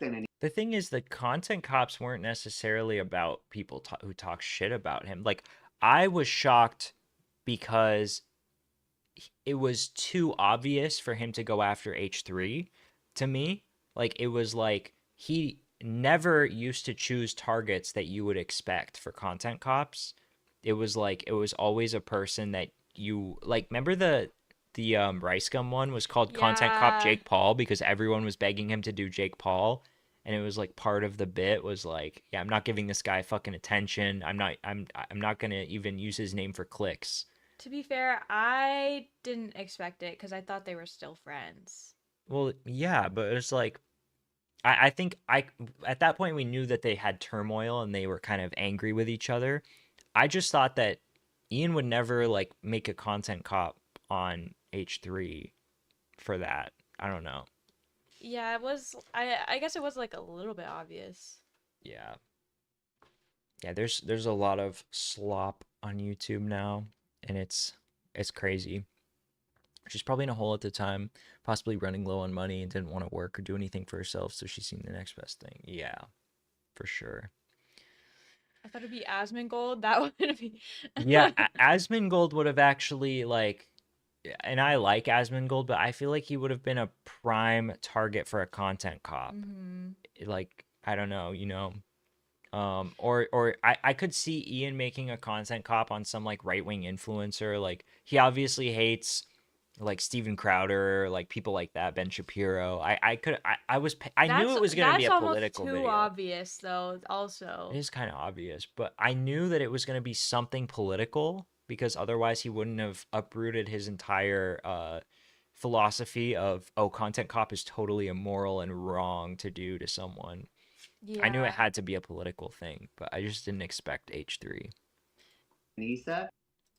And so then when he did it on you, like I was shocked. I was Me like, too.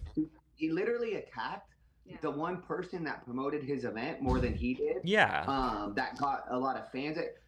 That's part of why I was like, man, I wanted to do your show or wanted to at least put our side of the story out because you were one of the people that was most supportive to him, and yet he chose to do the content cop on you. And I'm like, that must have been like Anissa's doing, in my 100%. That's what it had to be. This all had to be her idea. Because, I mean, listen, but I don't want to also, you know, I don't want to excuse Ian being a scumbag, but like, the way that they talk about it is like, my wife is half Irish and half Lebanese. We understand what it means to fight the oppressor, and I'm just like, that is what? Like, Anissa's never left North America. Yeah, Vitaly got arrested, and he's in like is it Thailand or the Philippines? I forget. But yeah, I thought, yeah, Kick streamers was another one that people were talking about, like the problems with Kick. They've had some weirdos on there. Or like a TikToker, I could see him doing like one of those like horrible TikTokers that's like doing like really destructive pranks. Yeah. That I think are kind of funny, but yeah. Regardless. From what I can tell. We would get in arguments sometimes because she would talk about how dangerous America is. Like, so after my dad had died, I went to Manchester, and my dad lived in a very, very ghetto area of Manchester. He lived on government housing out there, so it was a super dangerous area. There was people getting stabbed all the time, arsons all the time. So I told her when I was out there, I was like, yeah, it's a dangerous place. She's like, America's dangerous. Oh, I'm like, my God. Okay, but there's Shut up. Are you serious? Like, Shut up. America's more dangerous than like a sketchy area in Manchester. All of America is more dangerous than... She's just making it about herself. Like, he can't even be in a dangerous area without her being like, well, so is America. I'm actually living like a really dangerous, cool life also. Yeah. Wow, he really is cooked. 3 years at minimum until his trial. Holy shit. Oh my God. Really? That's rough. That's horrible. I didn't know it was that bad. Oh my God. Places too, but how is Johnny Somali free, but that guy's in for 3 years? Johnny Somali was like, well, I to be fair, I don't know what Vitaly does on his foreign country streams. I've just seen his like predator catching streams, but yeah. I also think it's funny how like Leafy finally got what he wanted out of Idubbbz. Idubbbz finally made that fucking Ethan Klein content cop. True. Like, that's what he's been dreaming about. Dude, we need Leafy to come back again. Yeah, this would be a great time for Leafy to come back. Leafy's such a burnout, dude. He's on drugs. His fucking Rumble streams were like incoherent rambling, but it was, for some reason, I was addicted to his Rumble streams. I thought they were really funny. But she would always try to just be like, America's so dangerous, and act like America is this worst place ever. And she would always talk about how she's like, oh, really? Johnny is going to go away for years too? Damn. That's good. I want Johnny Somali to go to jail. Johnny Somali's a complete idiot. Anti-capitalism. I'm like, your favorite shopping mall is Bellevue Square, which is like where all the rich people go in Bellevue. True. But you're a communist? Well, you know, the irony, and it sticks with all of them, it's these socialist communists that are always like, I'm going to secretly take 34% and give the fighters Yeah, I think she's cheated on him before. I think she'll She probably will do it again. cheat on him again, yeah. And I'm not going to give a bonus to my actually working class and you two who are working your butts off, and I'm going to stiff them, and let me prove to you guys, I'm going to make a proclamation right here as the resident capitalist. This was not discussed beforehand. This was not offered in any way. You guys are hearing this for the first time. You had no incentive to do this other than your rageful. We all mutually despising these two evil people. I'm putting words into your mouth a little bit, but I want to say here that I, the capitalist, will once again be ponying up for the right cause. It is not right that he stiffed you guys.